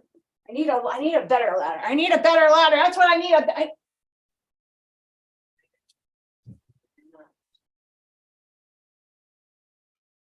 You know, you try to do a good thing. Try to help people out. Give them a good quote. Be honest. And what do? They're on you. They're on you every minute. Every minute. They need to look out. Just in the corner. They need to take a break and look out me occasionally. New perspectives. Window's goddamn filthy. What the? Step on me. I might as well shut it for all the use it is. No, this is not how I'm gonna be. This is not, no. I'm gonna get a hold of myself. I'm gonna enjoy the mirror experience. That's what I'm gonna enjoy. That's it. The You gotta experience. get into the work. Open me back up. I can do that. I can feel my vitality. I gotta feel my. Where's the shovel? I just gotta. I will help you. I will help you. Yeah. Now that's oh man, there's a lot. No, feel my vitality and my achievement. If you open me up, you'll be able to see better. What else? Start listening. I'm gonna open up my window to clarify. What did she say? Clarify my vision. That's what I'm gonna do. I'm gonna clarify my vision. Yeah. Yeah. Yeah, not so bad. I mean, it's gonna be better in another week. Take a break and look at the blue sky. Who the hell's talking to me here? I got her in my head telling me what to do, goddamn counselor. Now I got like, look at the blue sky.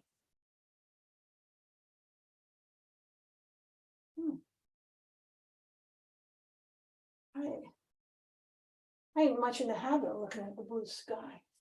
Doesn't matter Not how much. dusty I am. You can still see the sky through me. I'm not much in the habit of that. It's gonna get dark soon anyway. That's all right. I got a nice little Be happy. here. You could be happier. It is awfully blue. Even if I only get one thing done, just one thing done today. One thing done is a good thing. One thing done today, I'm that much closer. I'm that much closer to getting this done and getting the fuck out of here. That's what I want. Yeah. Come out into the beautiful place where the blue sky is above you. I don't know what it is. Why is it so hard to remember to look at the blue sky? I'm better off with a shovel. Most people get nothing done. That's me. Get something done. I get something done. I get something done. I get something done. I get something done. Take a break. It's a beautiful shovel. It's a beautiful shovel. It's what a shape. What a beautiful whole handle. The handle is perfectly somebody thought of that. Somebody thought of that design. And I'm like one of millions of people getting the benefit of that. Yeah. Millions of people shoveling shit too. Millions of people shoveling shit. Yeah. We Ralph, did too. Ralph, you need a break. Really dig her. I'm gonna go look at the. I'm gonna take a rest. This has been very stimulating. I'm gonna take. I'm gonna go rest. These humans, they really take themselves seriously on their JOBs. They need to see what's right in front of them and realize that it could be better or it could be good. And that's our show.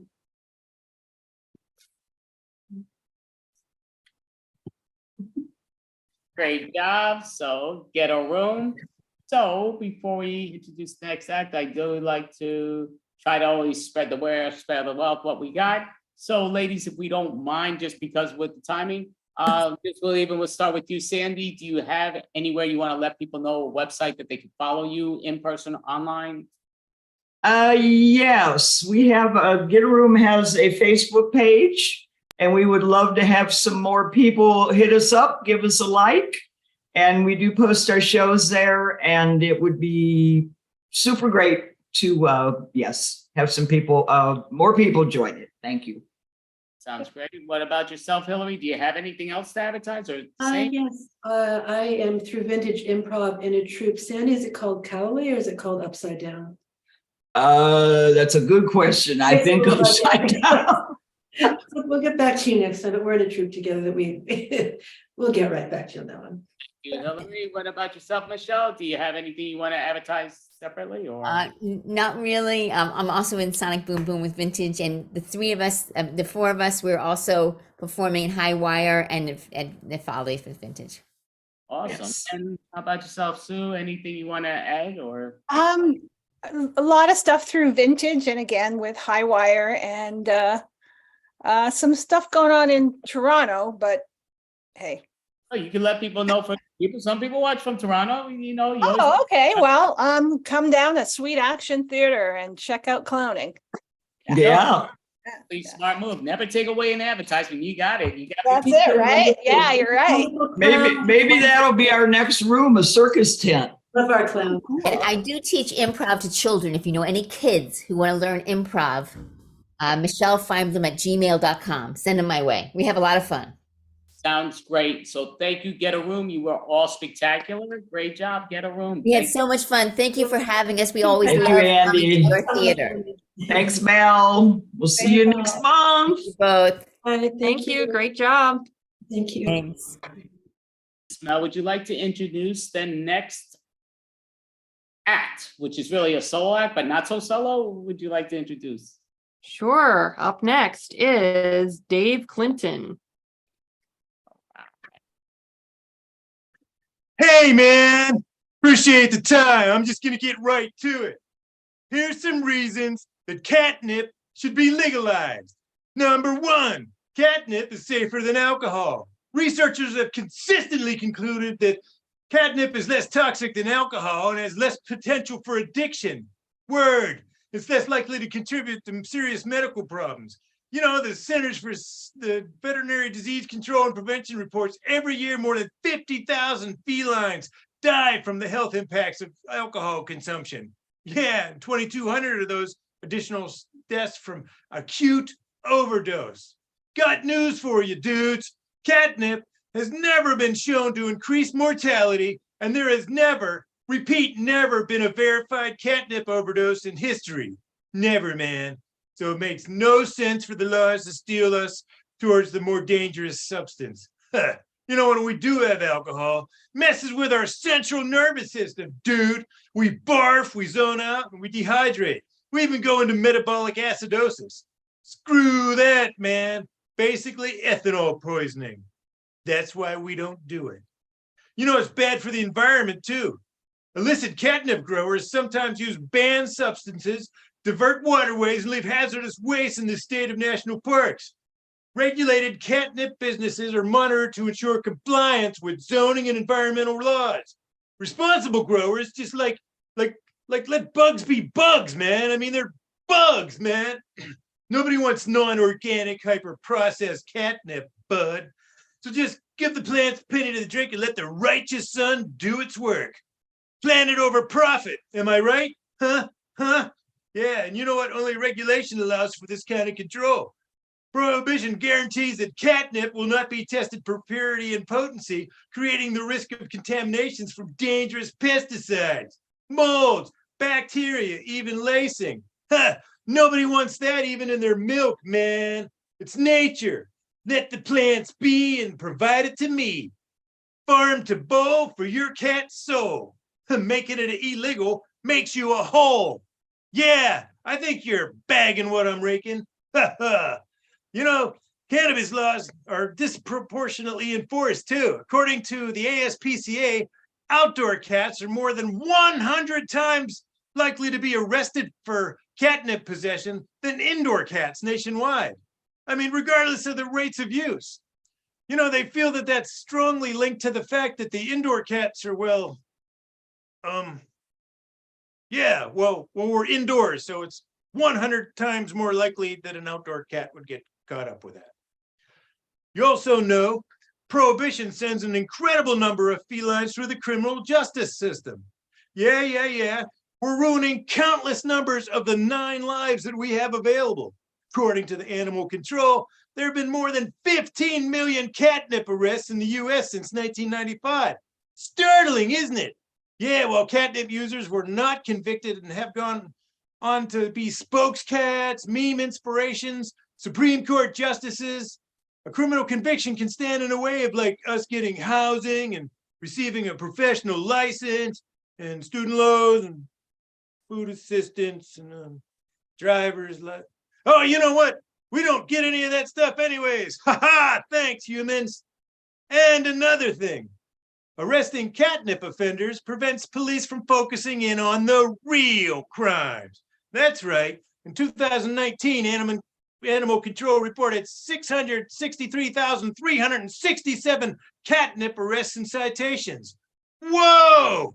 More arrests than all violent crimes combined. Meanwhile, data published in Cat Fancy magazine showed a higher percentage of some of the crimes. They're solved after legalization in both Colorado and Washington. Two states where catnip is legal. Coincidence? Yeah, I think not, man. I think not. Yeah, and maybe animal control can focus in on the real criminals, like vacuum cleaners and empty food and water bowls and closed doors. Oh, we hate closed doors. Yeah, you know what? Prohibition also wastes public resources while legalizing and taxing catnip brings much needed revenue. An estimate by the Congressional Research Service projected that replacing catnip prohibition with taxation and regulation could yield $6.8 billion in excise tax alone. In Washington state, taxes on catnip sales brought in $600 million in 2020. Yeah, man. You want better roads? Yeah, you do. You know what to do, man. And finally, a country that values liberty should not be punishing adult cats for using catnips. Hey, catnip's far safer than a lot of the stuff we could be leaving at your feet. Like a gift, like a dead mouse or dead bird or, sticky hairballs. In a nation dedicated to life, liberty, and for pursuit of happiness, the government should not be tearing families apart over a plant. Hey, man, catnip's effects last about 10 minutes or so, and it's pure happiness. Plus, it helps our demeanor, digestion, and overall mood.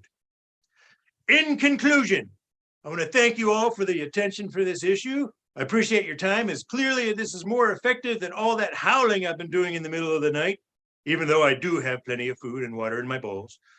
Swatting your face when you're asleep and knocking everything I see on countertops and tables off.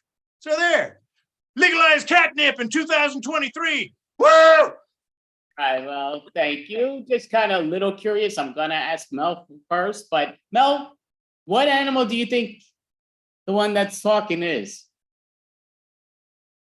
I can't tell if it's a really stoned cat or some kind of ferret. Mel. Mel. Mel. Mel. Now I'm leaning toward a ghost ferret. What ifs? That's a whole nother thing. Like, I identify as a cat, but I can see ferret. Yeah, I can see that. Well, anyway, my cat approves of this message. She's right over there. Oh, excellent. Hello. Lena's not around. I know she's got her black cat. I keep forgetting her name, but you know what? After the first couple, names, right? So out of curiosity, I mean, you did a great job as you normally do with Dave and company and all your, repertoire, which is spectacular. Do you want to Hey, that's French. French. Oh, sorry. Go ahead, Andy. No, it's all good. Would you like to advertise to let people know whether in person or online stuff that they could check your website or anything in person to see you perform? Yeah, actually follow me on Facebook, the David Clinton. And actually I post me and my friends post a lot of stuff. I've got a chicken that just rolls. You know why I crossed the road? Yeah, we still don't got that figured out. What are you gonna do? Road. Road. So much. You were spectacular, Dave, as always. And the cat. Thanks, guys. Cat. Hey, do you smell pizza? I smell pizza. I think you got the munchies, buddy. Good. Mel. Mel. Bye, guys. Great. Take care. Great Pizza. Great job. So just to say, we have the next group, which is, if I get it right, it is Clam Without a Shell, correct? Yes, Okay, it so is Clam Without a Shell. So Clam Without a Shell, please pop on up if that's all good. Give yourselves a hand. Yeah. Which is perfect. So I'm looking here. Where's my face? Hey. On. So we are Clan Without a Shell. And how that goes is, I'm just looking right here. This is all great. So. Where's the shell? Where did it go? Where is the shell? It's gone. Someone took it. I think it was a crab. No, it was a crab. That's It that is. crab Andy keeps talking about. It's always that crab. And also, that cat that was just on was very high. Like, disturbingly high. Do you Hey, know what I mean? Louise, you got any snacks?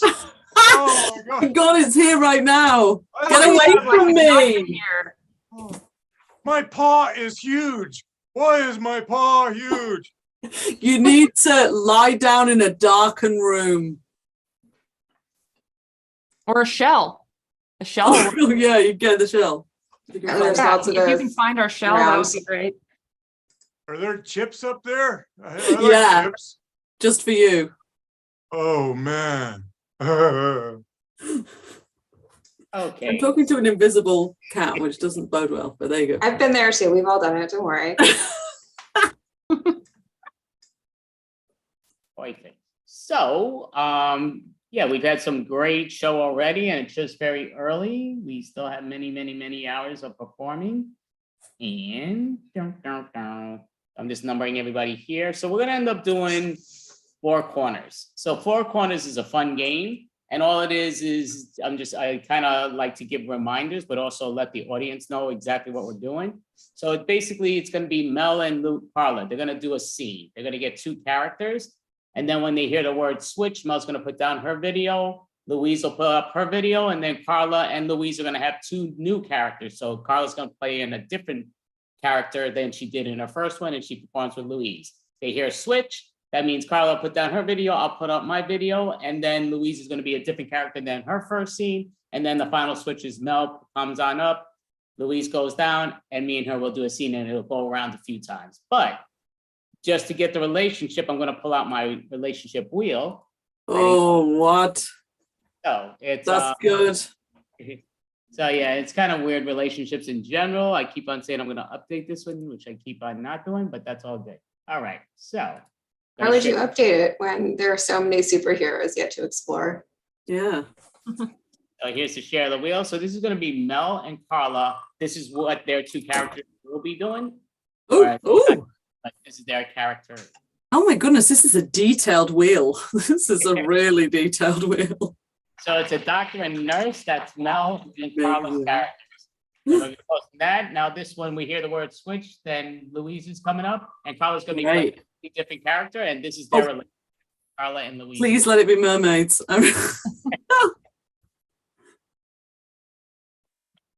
Hairstyle and a client. Love it. Then we're gonna do the next switch. So then it'll be myself and Louise. So Louise is a completely different character than she was in the first scene. Mermaid, come on, give us a mermaid. And we are Oh, that is hilarious. Okay, cool. then the final one, which will be Mel and myself. So Mel will be a complete different character, and so will I from our other 2. So funny. Principal and Ooh. stop that part for a minute. So all it's gonna do, we're gonna give a quick review to the audience before we start. So Carla and Mel, what are you 2 to each other? Doctor and nurse. And nurse. Perfect. Then when we hear switch, Louise and Carla, who are you 2 to each other? Hairdresser and Hairstylist and client.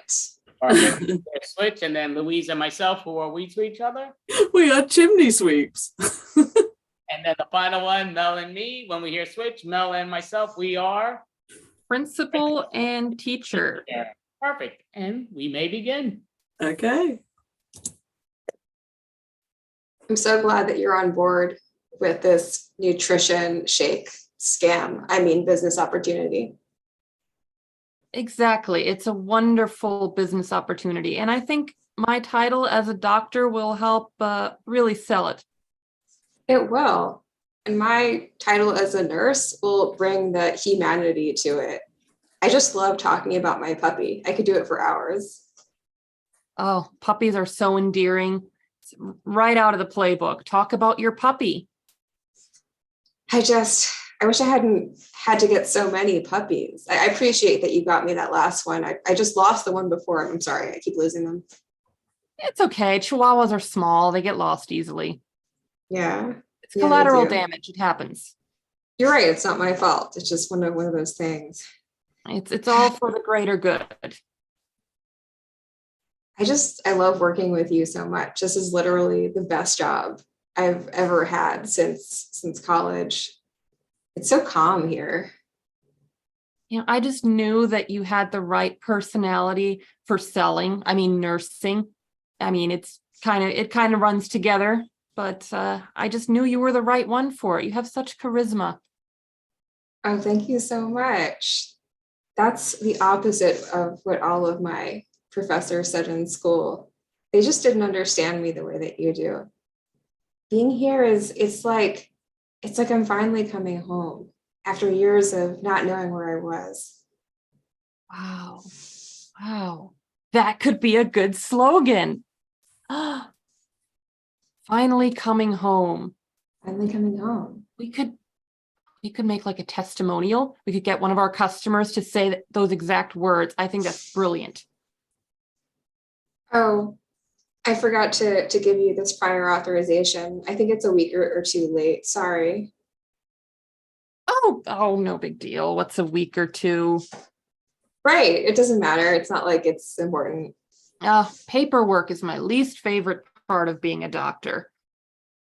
Me too. There's no charisma involved. Like, paperwork is the worst way to show my talents. That's probably why I didn't give you this either. This is from the IRS. It's a couple years. So I said to him, I'm not putting up with this anymore in the salon. Yeah, I'm like, I know you're the boss, but I don't want to have. I'm sorry, am I pulling your hair a bit tight? No, that's fine. It's okay. I'm used to it. Uh-huh. Mm. So, like, I know I don't run this salon, but one day I will have my own company. I mean, you deserve it after the divorce. Oh, God, you're so right. Oh my goodness me. I completely forgot I got divorced and now you've like brought it all back to me. Oh, Michelle. That's my job. I'm your friend and your therapist first, and your hairstyle client second. Yeah, I know. It's funny, isn't it? Because normally the hairdresser is like a therapist, but actually you as the client are a therapist to me. So tell me more about your mother. Well, you know what? She was always quite cold in some ways now I think about it. And I remember when I feel like I should be paying you for this. Like you pay me for your haircut and I offload on you in a really inappropriate way. I think that there's nothing abnormal about this. Just keep going. I enjoy hearing about, especially the time when your older brother got arrested and you had to bail him out. That was a really good story. One second, let me just get my recorder. And I also remember that that we had to dye your hair several colors so that you could go through the whole story with me, which was really weird to do that several times. Yeah. So yeah, my brother got arrested recently and luckily managed to get out on probation. So that's handy. You know, Robert didn't mean to do anything. He's just that. No, of course not. He didn't mean to. No. Yeah. Wait. Is that a recording device that you have in your hand? Oh, yeah, but just so I can be a good friend to you. I don't want to forget the things you say about yourself because your life is important to me. Switch. Oh, Dandy, we finally cleaned it. So happy it is finished today. Oh, my goodness. I see. Something really trapped up there. Yeah, I see you keep on doing that. I mean, I told you should not bother about that for the next few hours because I think that's just stuck there permanently. I feel as a chimney sweep, it's an important job to get the dead birds out of the chimney. Understood that. That's why I was saying we should paint the dead bird. If you paint it, people will think it's just a design. You know what? That's why you're a great boss to me, actually, Charlie. Right. Again, we got a very busy schedule, and I personally think you're a great worker, but sometimes you work a little too hard and just enjoy it. You know, I absolutely love how little you do. Little I do. I think I do a pretty good job overall. Little, I'm the boss, so I'm supposed to do less. No, I get it. I'm sorry if that came across as rude. I don't wish to be rude to you. You are my idol, Charlie. Right. Well, that's nice to hear. Very nice. But again, I just think you're working too hard. It's good to do hard work, but again, what if you painted the bird? Like I have paint right there. You could paint the bird, God rest its soul, and it looks like a design. Okay. You know best, boss. Right. Yes. So I would probably, okay, I see. Not sure why you're using yellow paint. What kind of bird is it? It's not going to be a big bird for crying out loud. No, because it's too small. What kind of bird? Like a canary. Oh, it's a canary. Oh, okay. So you're going to get really creative. That's very interesting. Okay. Well, you stopped for some reason. I'm just saying it's fascinating. I want to see your painting skill. Right. Okay. Yeah. Okay. I can do this, boss. You're okay.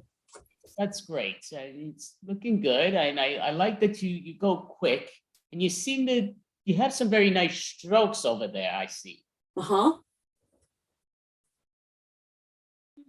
That actually looks pretty great. Wow. I think I could paint this whole chimney. Search. Okay, principal, I know you have your doubts about my methods, but I think the class went really well when I let the students teach themselves. They did a great job.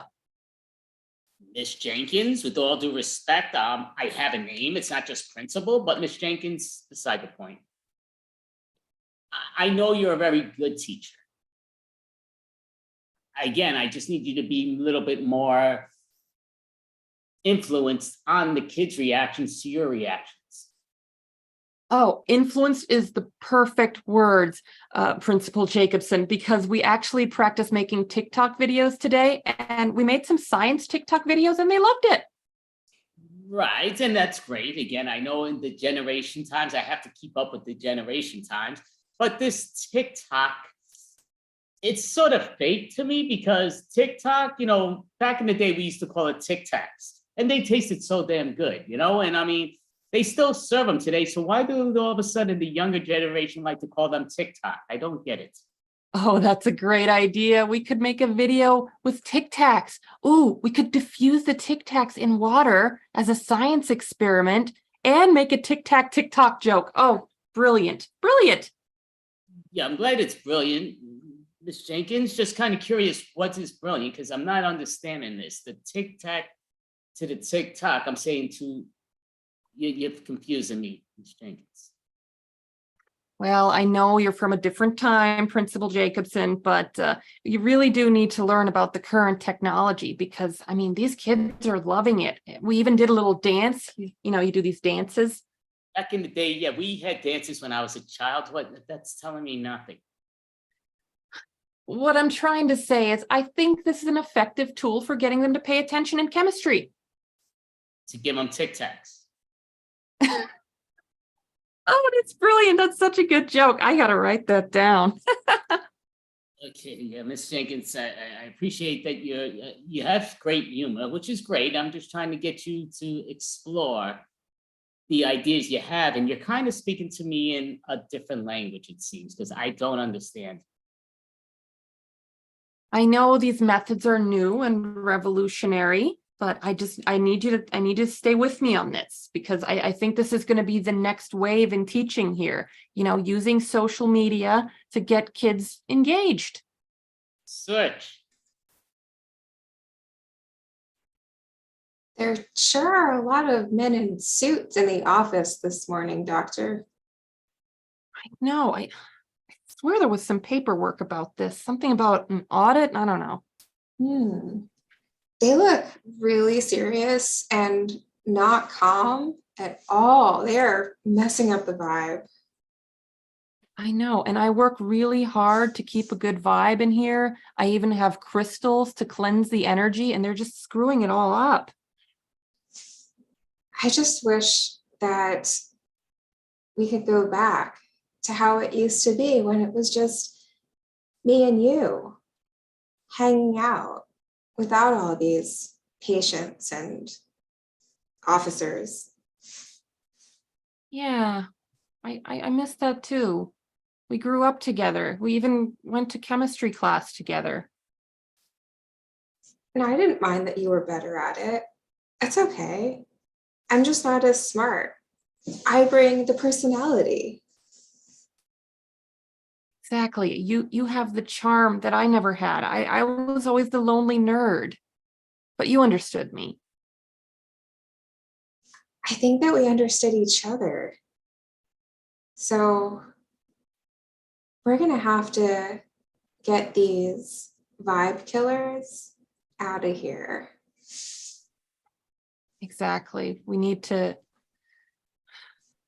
come up with a way to, maybe you can talk them out of here. Let's try diplomacy first.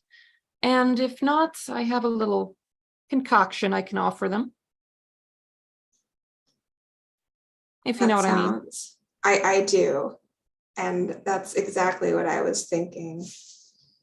So first talking, and then puppies. Switch. Bring up the puppies. So I wanted to give you a copy of my new book. It was published last week, already a bestseller. Here you go. This is the book that you've been working on. Yeah. Now, in my free time and, just let my creative juices flow. So you've been coming here. I've been doing your hair for many years now. And hey, wait a second. Who's this character? Just someone who I based on like 20 different people, like all smushed together, just like in my brain. No. I have actually said these things. Literally word for word. I just, I remember it a little differently. I mean, maybe you said something that was similar. I mean, we've hung out a lot. Memory isn't perfect. No. This weird hairdresser that you're writing about. Well, it's basically me with a different name. Oh, shoot. Did you want me to use your real name for business? Oh, I didn't think about that. Ugh. So wait, you've recorded our conversations and now you've written a New York Times best-selling book. I know. Thank you so much. I'm excited about it too. Yeah. Do I get any payment for this book? I mean, I think it paints hairdressers in a wonderful light. Well, yeah. And that makes you look good. Yeah. It's like they say, exposure is everything. Switch. The only thing is you've not named me, so how will people know it's me? Yes. So, Miss Poppins, with all due respect, I love the way you painted the lion, the tiger, and everything here in the bottom part of the chimney. It's scary because it looks real. Yeah, I have a confession to make. They were things that I found in the chimney. Oh, you found all those wild creatures in this chimney. Oh my goodness. Yeah. When we were cleaning the chimney, a lot of things fell down and instead of removing them, I just painted them.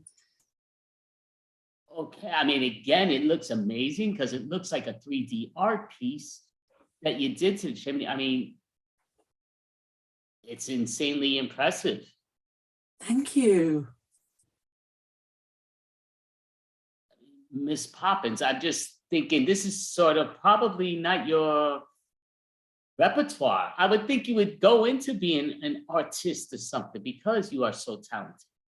You know what? I think it's so great of you to say that. Thank you so much. You know, that's a great compliment for me.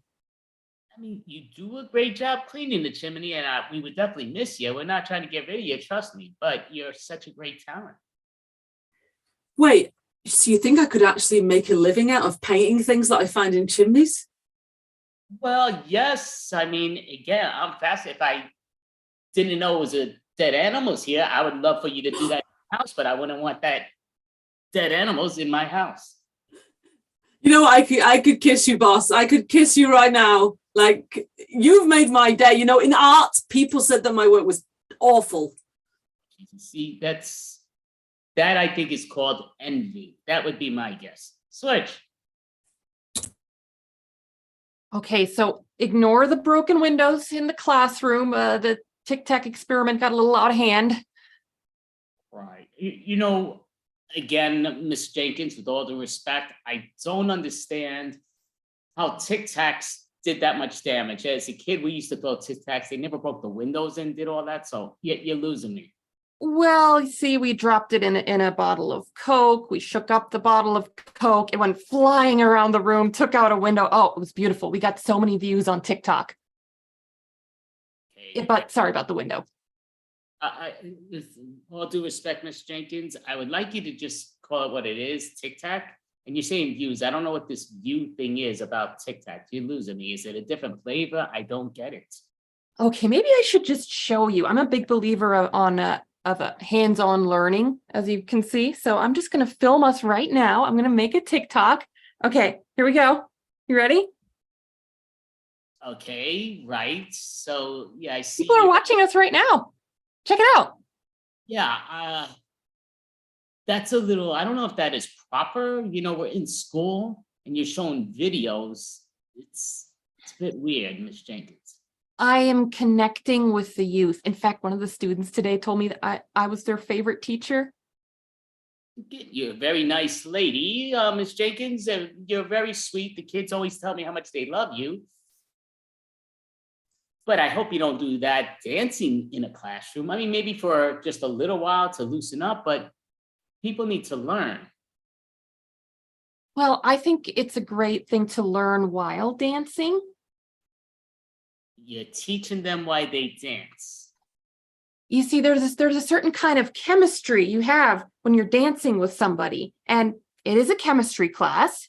And I think we need to be more liberal in our definition of chemistry. Switch.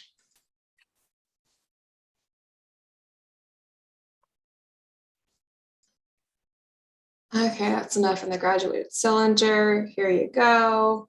On to the next step. All right, thanks, students. That's all for the day.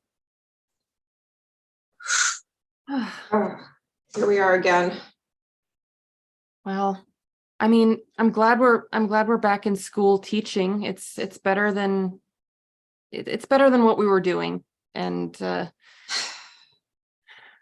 it's a little boring. You know, there are explosions occasionally, but you don't really get to, you know, recruit people too much. But we did go out with a bang in our medical adventure. I mean, you weren't able to talk those suits into leaving, so we had to take more extreme measures. Here you go. Next one. They didn't see it coming. Wait. I have to give you that. You've written a second book. Wow, it's amazing. The book is great. Sorry, I just stopped doing your hair a minute. This book is amazing. Even more sensational stories about people's private lives. What can I say? I have a gift. But wait, who is this person about? This weirdo that you've been writing about, this oddball that you said you don't really like and is really cretinous and stupid. And who is this about? Listen, I didn't know how to bring it up in any other way. I don't think we can be friends anymore. And this is the only way I could think of to tell you. This is about me. I mean, yeah, they're all about you. Switch. So, Mrs. Poppins, with all due respect, now that you're the head off here, which I appreciate, and I'm glad you let me come into your amazing art studio. Gorgeous.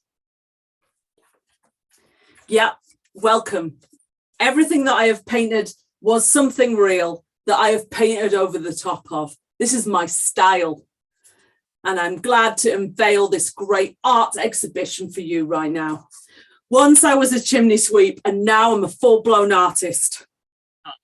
Oh, and again, you're letting me kind of be your intern, which I really appreciate, because I love the art that you do and I'm amazed. It's great, isn't it? I mean, you used to be my boss. We used to clean chimneys together. And then I found out that I was gifted and now you're the apprentice. Yeah, no, I understand. Life is a funny animal, but again, I'm just honored that you let me follow you around with this. Could you dust that bird over there, please? Yes, Miss Poppins. Sorry. So we're being investigated by the school board. Ooh, they don't look happy. Okay. Yeah, Miss Jenkins, I'm not sure exactly why they're here, that they're coming right to your classroom. It's a bit weird. They told me to hold on and all. It is a bit weird. I didn't think this broken window thing would get out, but then again, it did go viral on TikTok. We got a lot of views. Again, back to these views and watching and ticking and talking, I don't know. But again, I have a job and so do you. I'd like to keep my job. Or I could get these guys out of here using our little tic-tac experiment. Okay, I'm not getting this again. You, like I say, you sometimes speak this new generation language. Who needs a job when we can be influencers? This is going to get so many views. Hello, call scene swipe. All right, so give you a bell and pop on back, Louise, if you don't mind. So, hello. Our clam without a shell. Carla had to step away. She did tell me that she had to beat the timer. She had something else that she had to get her ride. But thank you, ladies, just for the thing. So, Louise, out of curiosity, do you have any websites or something that people know how to follow you, find you in person or online? Or you will find me by using the words louisecrooms.com. That is my website, and Crooms is CROOMBS. And you will find more about me, should you wish to know that, at that website. Okay, and what I'll say is, because Mel, pretty much, she's the co-host with me, so we're on all night long and we're talking. So Mel, you did a spectacular job as always. I think Louise is amazing. She's many moons away from where we're at, and even though Mel's a great distance from me, it's just like unbelievable. Again with the online thing, which I'm never going to get rid of. So I think she's a great talent. So I definitely would look under louisecrooms.com and see if she could participate or just even watch the show she's in, because she's extremely funny and extremely talented. Thank you, and it's very nice. And it's a pleasure improvising with you both. Have a great night. Take care. Have a good night, Louise. Bye. Yeah, so that was Clam Without a Shell. So, next person. Okay, so would you like to introduce the next individual? Because I do know you know how to enunciate. Sure. Our next performer is Srilata Rajamani. Hello, everyone. So glad to be back here in 2023. So glad to be online in 2023. I mean, comedians are talking about, we want to do shows in live stage in front of real people. And I know real people are disgusting, you guys. Like, I live in New York City. Everywhere I go, people are just coughing. I don't know. This is a great mystery. What happened to those big bottles of hand sanitizers that were everywhere? Like, they used to make a pedestal to place those hand sanitizer bottles. Like, any place you went, to your grocery store, your deli, wherever, there were those. And all of a sudden, it's disappeared.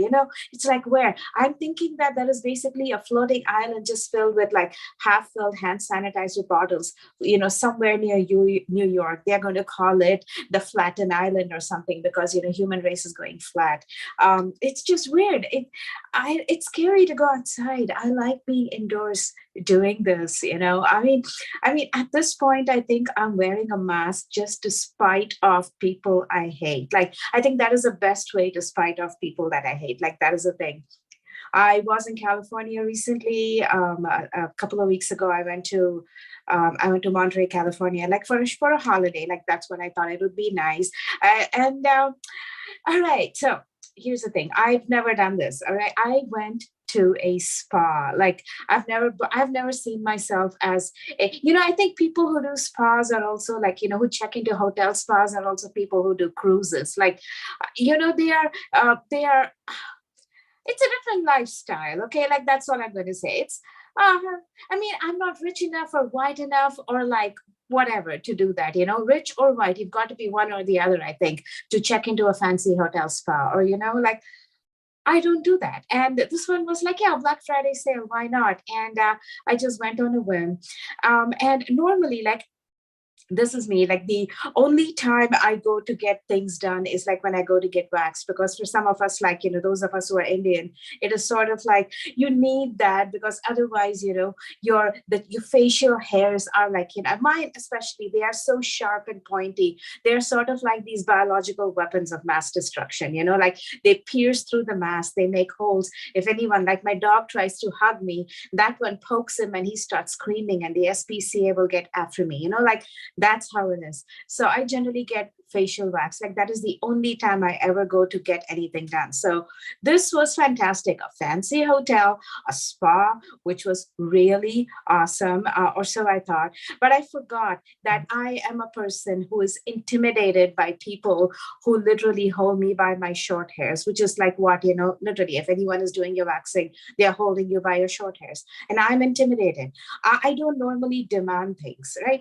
Like, and in general, I go to my people, like I go to like Indians in general, because, for me, that is the community that I need and deserve. Okay. Like, because when I go to an Indian salon, I tell them upper lip and chin. They know it means the upper throat as well. All right. You don't have to say it. It is implied. So they are my people. They get me, So that's what I do. So, and in this place, the technician who was going to do my facial was another person, like from like the Indian subcontinent. So like, yeah, she knows me. She's probably going to, and she asked, what do you want done? And I said, whatever you think my skin needs, you are the expert. I'm in your hands. And as I lay there like a sacrificial virgin on that spa bed, and then she starts putting things on my face. Okay. Like, I start feeling the burn, okay, not the Bernie Sanders kind of good burn. This is like really, really burning. And I'm like, she's like, and I tell her, it feels a little tingly. And because I didn't want to say burn, like, that would have been offensive to her. So I didn't. She says, yeah, it'll be fine. Don't worry. And after what she had done, I went out. My face was looking kind of raw. And she says, don't be out in the sun. And I'm like, sure, I'm always masked. I'm always under the umbrella. Okay. And I put on my mask, and as I'm going out, that was the day I was leaving California to come back to the East Coast. Probably halfway through my drive back to San Francisco, my face is burning. I don't know what's happening. I look in the mirror in the car, and there are these huge red spots, because what they had done, and I called the spa and asked what happened. They said they had done something called a chemical peel. Okay, this is a thing I should have known. My people, they think what I most need in this world is a lighter skin. I should have known that, and anyway, my face is burning. I have this thing on, and I'm like, what's going to happen to me? Am I dying? Is this like bright burning, like that India is famous for? Like, what's happening?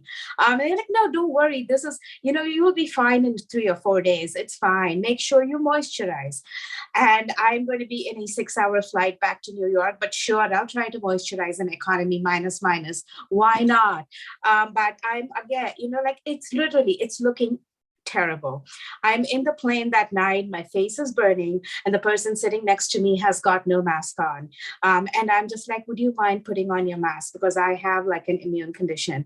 I'm immunocompromised. And she's like, no, I won't. Okay, she's saying that with all the assurance of a Marjorie Taylor Greene wannabe. All right, sure, girl, you do you. So then I don't know what comes over me. I took off my mask and she saw the big redness, the spots and redness of my skin. She's like, what the hell's going on with your face? And I said, smallpox.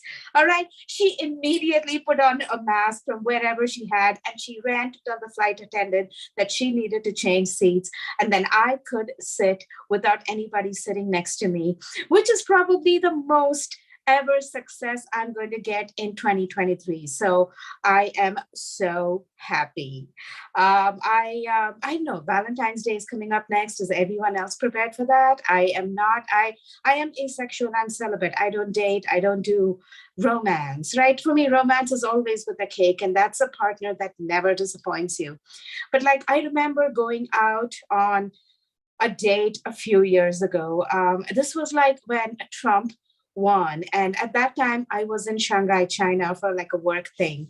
And after Trump won, I was shocked. I was angry, sad, disappointed, but also scared. Like, what, it is like a combination of what if they go through my social media? What if, people were talking about like green card holders getting deported? There was so much stuff.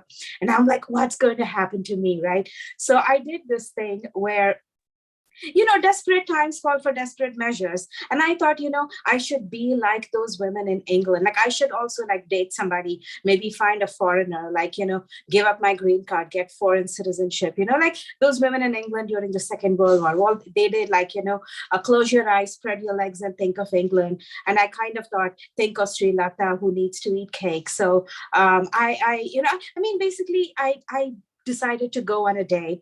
And at that time in China, there was a date. It wasn't a dating app. It was a social media thing. It's called WeChat. It still exists. The thing with WeChat is if you shake the phone, you can get connected to somebody in your vicinity. And I thought, you know what? Why don't I meet somebody? It was so stupid. Okay. But I was too afraid to put it in like, I don't know if there is like a Tinder in China, but I was too afraid. So I thought, why not? And I didn't think it was a problem because I was staying at a Marriott. Like, you can't be sketchy in a Marriott. Like, that's not allowed. So I decided to do that, and I did. And I got connected with somebody who was in the same work event that I was going to be. Like, that person was from Hong Kong. And like, why not? Like, give up one authoritarian government with no regard for human rights and embrace China. Why not? So I said, okay, fine. Now, I was also going to do a show in Shanghai that day. So I went and I gave her, this is how, I am not used to dating. I kind of thought, oh my God, this, person going on a date, he'll see me on stage being funny. I was almost thinking female comedians get laid. No, they don't. It doesn't happen that way. But somehow we went to see the show in Old City area of Shanghai. It was a moist, warm December night, and moist is very conducive to romance, in case you all don't know. So then we are, there, and all of a sudden, he is, we are coming back. My show went well. Everybody laughed. We are going back to the hotel. We were going to take, we were going to walk, take a taxi and head back. And as we are walking in that moist, warm December night of Shanghai, I slipped and trod on something slippery. Right. I didn't know what it was, but it was leaf probably. So as we got into the car, a few minutes later, I started smelling something funky, and I realized it was coming from me. And I looked secretly, and I found that I had trod on poo. And I don't know what kind of poo it was, animal, human, no one knows. I'm presuming it's animal. That was a nice part of Shanghai. So I'm just like, all right, poo, what am I going to do? Now, here's the thing. You can be bright and attractive in a romantic way in a car, but you can't do that over the smell of shit. So I am just trying to cover the tracks of poo. And as we go to the hotel, I'm like, I need to go freshen up. And he was like, yeah, you should. Or, he was a very polite man. So he was like, yeah, sure, go ahead. I ran to my room. Now, this is what I did. After I got into the elevator, I took off my shoes. And as I went from the elevator to my room, I held the poo shoes in my hand because I did not want to leave a trail of poo prints. Went to my room, started washing, because those were literally the only pair of shoes I had taken to Shanghai. It was like a short work thing. I started washing them in the bathtub.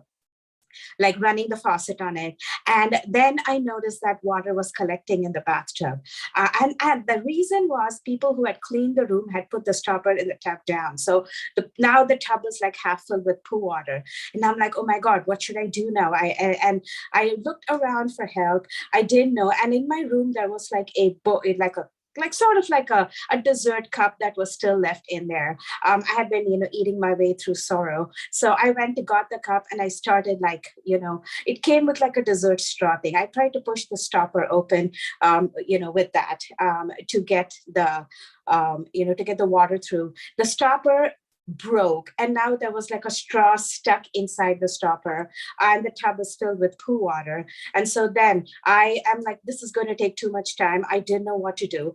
I decided to call room service to maintenance to say, hey, there's an issue. And then I was planning to like run out before they arrived. I called, and as I stepped out of the door, I'm seeing the maintenance, because they are very efficient, and I'm seeing my date. Now the bathroom was right at the door. The bathroom door was open. So my date sees a tub filled with poo water, a dessert cup next to it, a straw sticking inside. All right.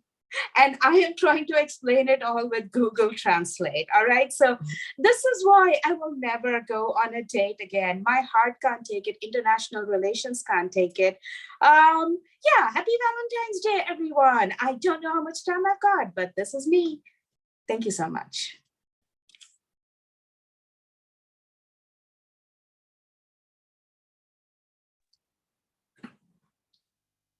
Can't hear you.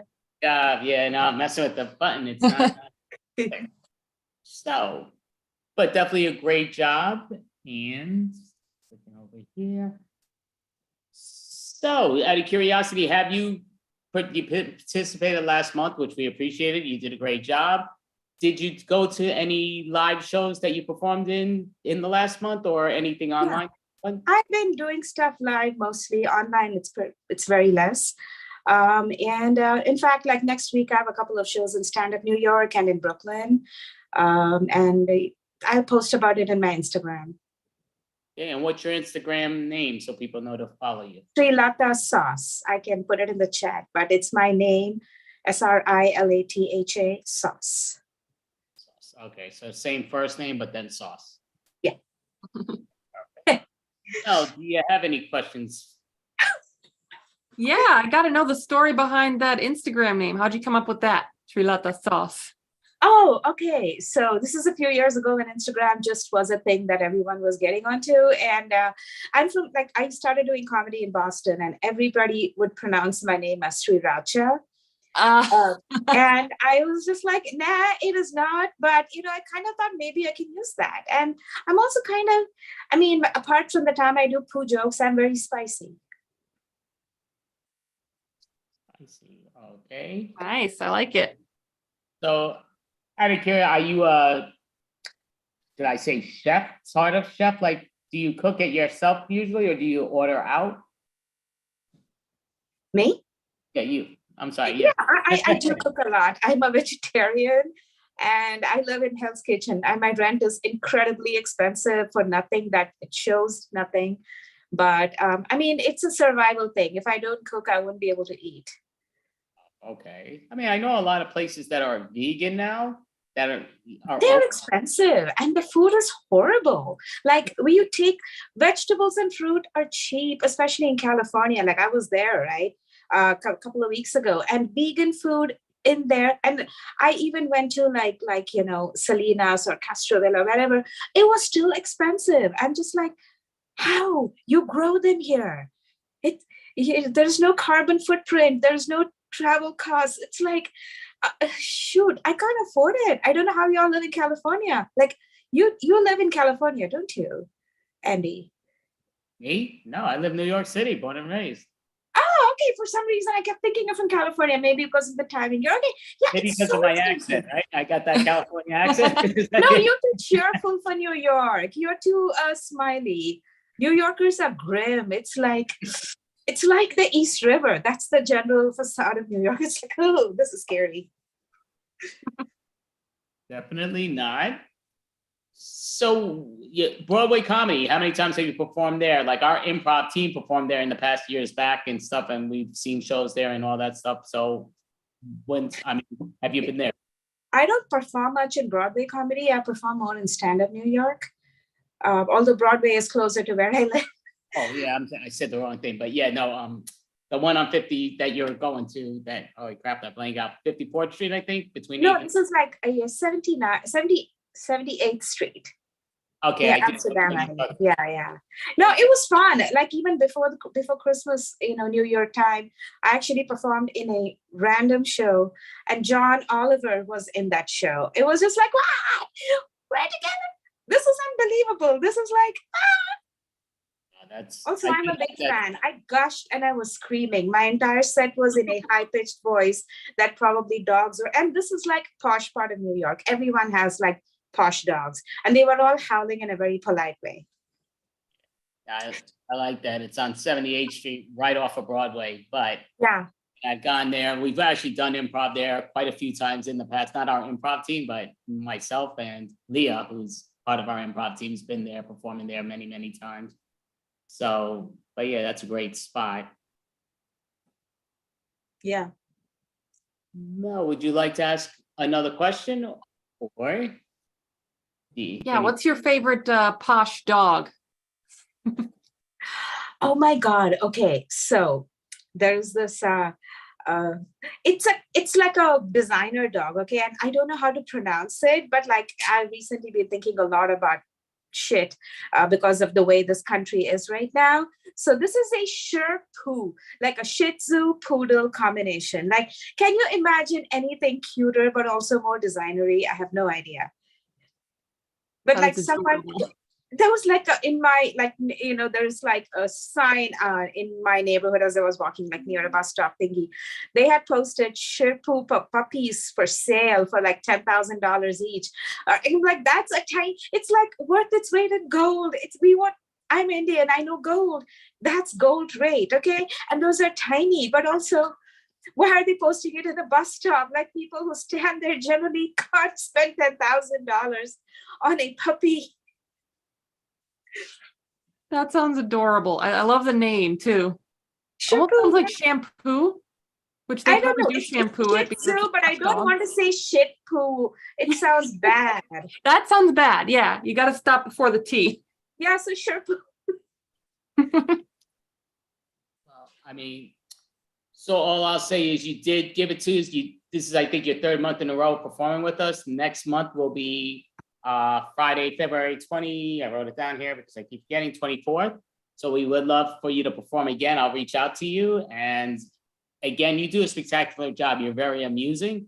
And yeah, we definitely love you. You do a great job. And it's great to see you in New York City. So if you ever just want to say what's up or whatever, if you have a spot, you can always let me know. And I'll definitely try my best to reach down there. But thank you so much.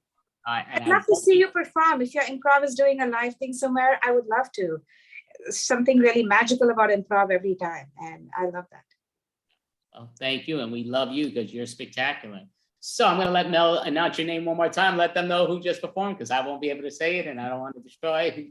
Go for it, Mel. This was Srilata Rajamani. Perfect. Thank you so much. Thank you, Srilata. Great job.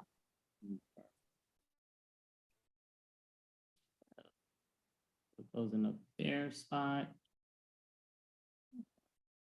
So the next group, they'll be on in a moment because they went into a breakout room. So I did close down their breakout room. So, boom, boom, boom. And it is, do you want to just announce the team? Go ahead. I think you're more prepared. I mean, but. Sure. Up next is Public Alert with Robin and Michelle. Right, so we're just going to give them a moment because the breakout room takes a minute. Oh, here we go. Hey, everybody. I just jumped right in. It's technically public access. It's public access, but you might need an alert when we're done with it. Hey, everybody. We are public access with Michelle and Robin. We do a show just based on what you want to see in public access improv show. Michelle, you want to get our get for tonight?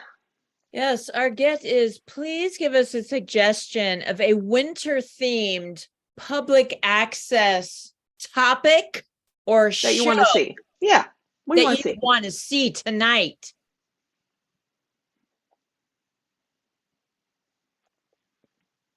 I got water.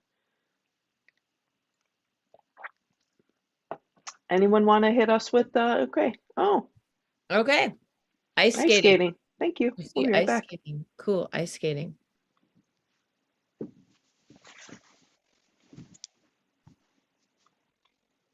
Hello, everyone, and welcome to ice skating, and slipping and falling.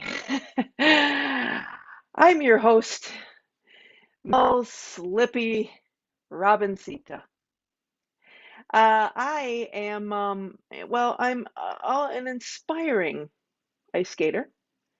I'm not showing my full face this evening. I split my head open whilst trying to do the double Lutz, because I'm a klutz. If you like that, I rhymed it. Blood sometimes is triggering to certain people, and I'm all about honoring space and feelings and whatnot. Sam, shut the hell up. Anyway, that's my cat Sam. She's a harbinger of, well, chaos.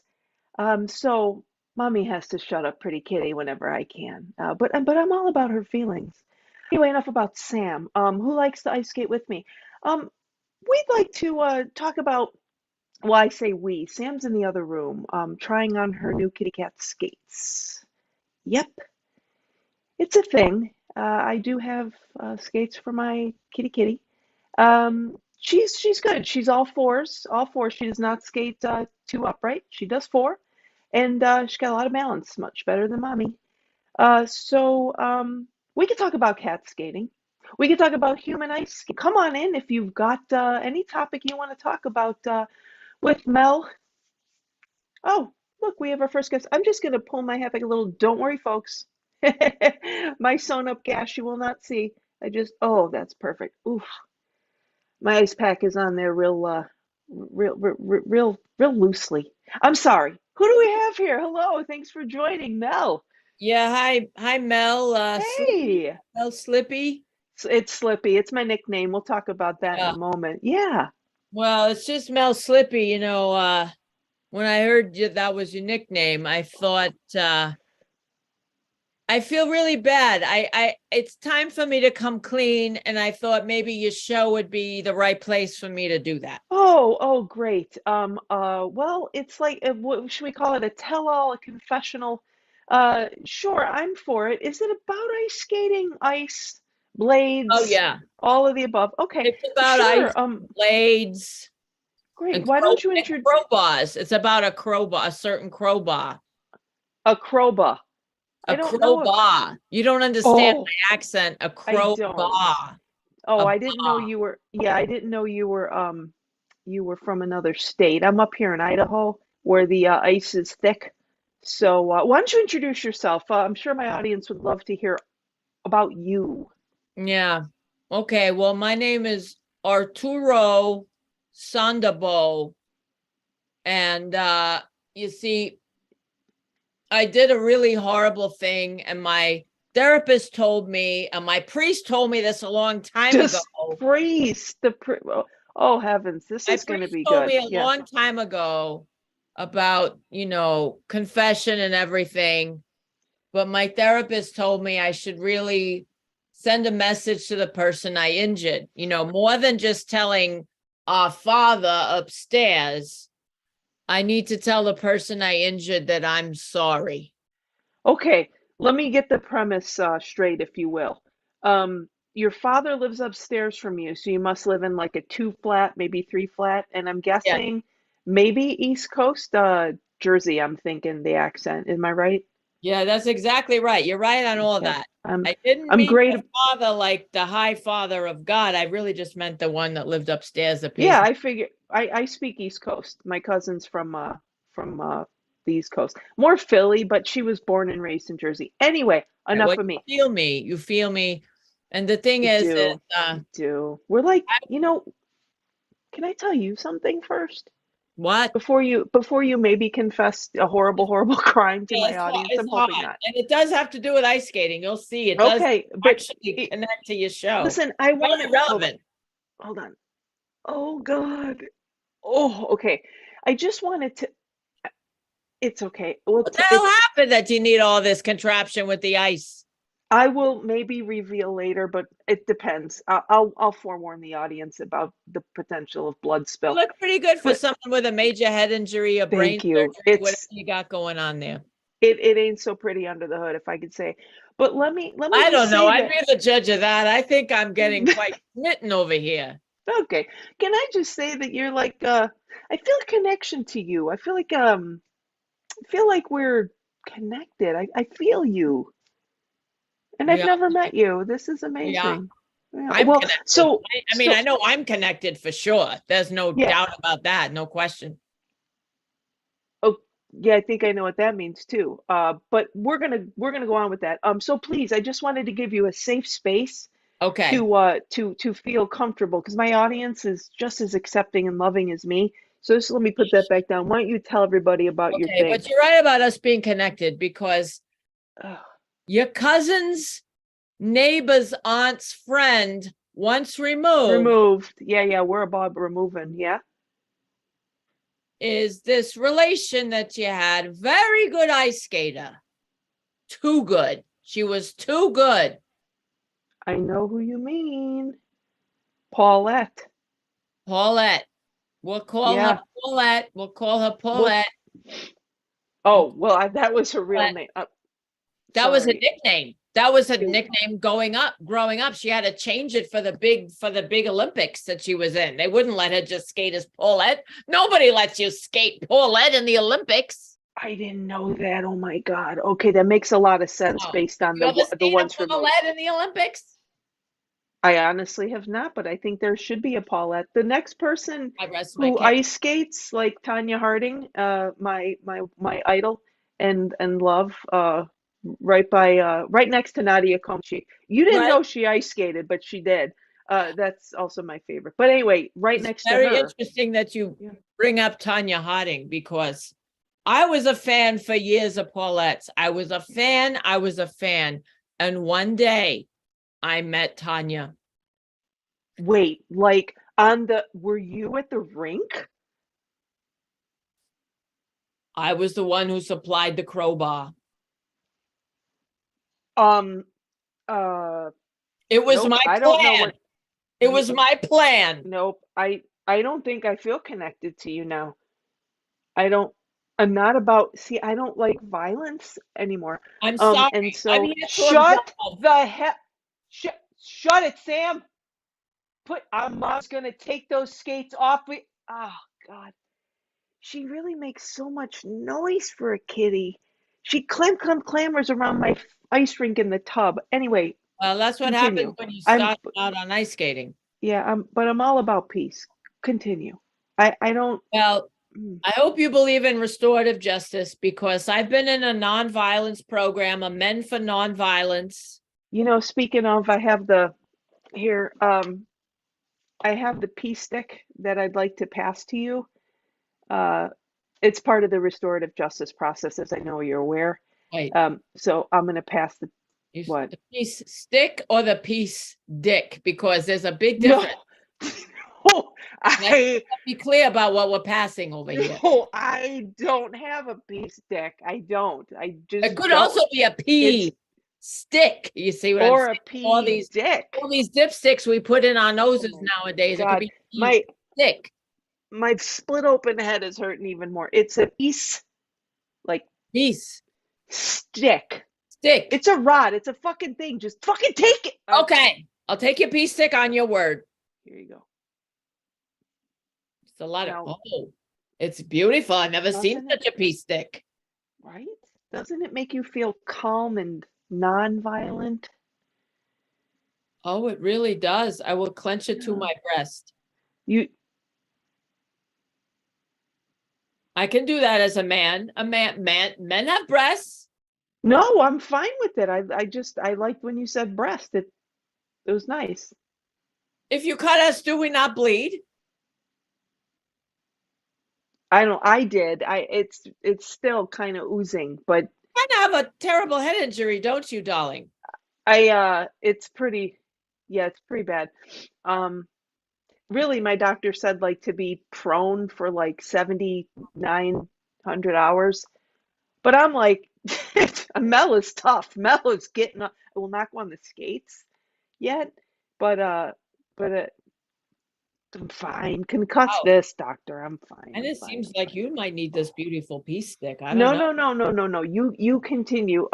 Was there anything that was really some confession? I don't know how I feel about you now. I had to confess because it hurt Paulette, and Paulette was never the same, and Tanya was never the same. But she went on to make a lot of good media, though. She has a lot of good shows out now. Yeah. Oh, well, that movie was kind of. I mean, it was okay. Kind of tanked a little, but You just I mean, thought if you're not going to have Tanya Harding in there for real, like, then you shouldn't make the movie because she is a star in my eyes. Well, the thing is, Like, honestly, yeah, I have in your stars in eyes. my eyes. Yeah, You but go ahead. Yeah. You got stars in your eyes. Yep, it's good. It's good. Yep, it's a side effect. What the hell not happened? following. Someone whack you? Is that someone I need to address some kind of wrong that was done to you, darling? Because I can put the peace stick right down and pick up a crowbar any day. You would do that for Mel? I would You do don't. that for You you. don't even. I would do it for you. Well, I mean, I don't want to make this show about me. It's about the love of skating and kitties and no violence. It's really about uh the pea stick. But Peace stick, anyway, which is it's beautiful. It glows. Can you see that, audience out there on public access? Oh my! It's glowing. Thank God. I thought it was again the vision halos of the injury, but I'm very happy that it's legit supposed to glow. I wasn't sure. It's glowing. It's gorgeous. It's beautiful. You're stroking the pea stick. Stroking the pea stick like this because it's less suggestive when I stroke it this way. Is it right? Is it though? Because it's suggesting a lot. But anyway, so it, you know, it was, I kind of can't focus when you're. Please stop stroking my pea stick. Hey, this wonderful pea stick. You're the one. Okay, I'll put it down. Okay. Put it down. I It's don't over know. there now, darling. It's glowing, doing its thing over there. Okay. Forget about it. Yeah. Well, so I don't know. Does my audience want to hear what happened with the? I think maybe I should save it till the end. The gash story, maybe. Gash story, darling. You're making me want to throw that pea stick and exchange it for my crowbar again. But okay. Well, should we talk anything ice skating, or should we go on to my issue? Clearly, we need to take some time for your issue. When was the last time you took time for your issues, Slippy Mel? That's a fantastic question. I don't. I really just like I as you can see, I troll. Oh, I'm sorry. I'm slipping back in the East Coast. I troll over my hood, and I move on with life. We fall down, we get pushed, we maybe get held down and raked over with an ice skate, but we move on. Who did We that move to on. you? It wasn't Paulette, was it? No, look. Okay. So I'm not saying. I'm just saying. Uh, I'm in Idaho now, a peace-loving state. Oh, any place you're with in the Idaho. Yeah. I So know any why pla- you're in Idaho. That's where they send the people to protect them because you know something, you saw something, and now you're in No, the I didn't. protection No. program. Nope. The way that No. explains it. You can trust I me. love ice skating. Yeah. I know. I don't know. I'm not sure. I got whacked in the head. But anyone who strokes a pea stick like you, I think I can trust. Okay, so I'm gonna tell you. You keep stroking the pea stick while I tell you. Uh, sometimes life it catches up with you. You can outrun it for a long time. You can think you can reinvent yourself as an ice skating guru. And sometimes it works for like 14 and 3/4 years. You can also maybe change your voice, change your appearance. But honestly, what doesn't change is what you're out running. You got to face it, and I didn't. I ran. I ran real hard and real fast because there's certain people you need to outrun in life. And I really thought, I don't like running. I'm going to skate. And so that's how I got into skating. Um, I, I won't get into the whole litany because this could go on forever. But We need your backstory. Public access television needs your backstory, Mel. I don't know. But I mean, look, it can't get any. So what happened was there was a knock on my door one day, and Sam, my sweet, she's being very quiet now. My cat, she made this howl sound that she's never made before, and she's a very good judge of human character. That's why I keep her around, okay? I got her special. The cat around? Only Yeah. because they're a good judge of human character? No, that's mostly why I keep her around. I do love cats. I love stroking things too, and the hair really calms me. It was part of my restorative therapy. Anyway, Very interesting. I'm riveted. yeah. So, where was I? Yeah. So there was like like at the door, and Sam, the haunches went up. You know what I mean? Like when they're here, and they're like, hell no. And so I got my bazooka out of the closet where I keep it, and there was someone not so special at the other side of the door from my old life in the East Coast, and it was time to pay the piper, if you know what I mean. They didn't like the way I ran my mouth and skated away, so they took me to the ice rink. Can you believe I that they know what you're researched? talking about. I'm going to refashion your pea stick into a crowbar. I will get revenge for you, Mel. Oh, that's really nice, I guess. I don't have to go into the full story of exactly what happened, but it hurt. But I'm whole now. Sam, my sweet kitty cat, licked it clean before my neighbor upstairs found me knocked out. I was knocked out. But they say that cats like will eat their owners if they're near death. My sweet Sam did not. No, she cleaned my wound. She actually brought me food. It was cat food, but one cannot really argue when one is at death's door. She also coughed up water. She like sipped the water and then spit it up. I licked it. Don't. It's okay. It's okay. I'm here now. So everything's fine. So I'm glad I got to tell you that. I have no idea what my last guest is doing. I think whittling something. But if anyone else wants to come on and talk about ice skating, or cats, oh, look at this. Hello, sweet kitty. Oh, Meow. hi, honey. Hi. Did you see my sweet Sam in the window? Oh, you want to? Okay. Do you want to come in?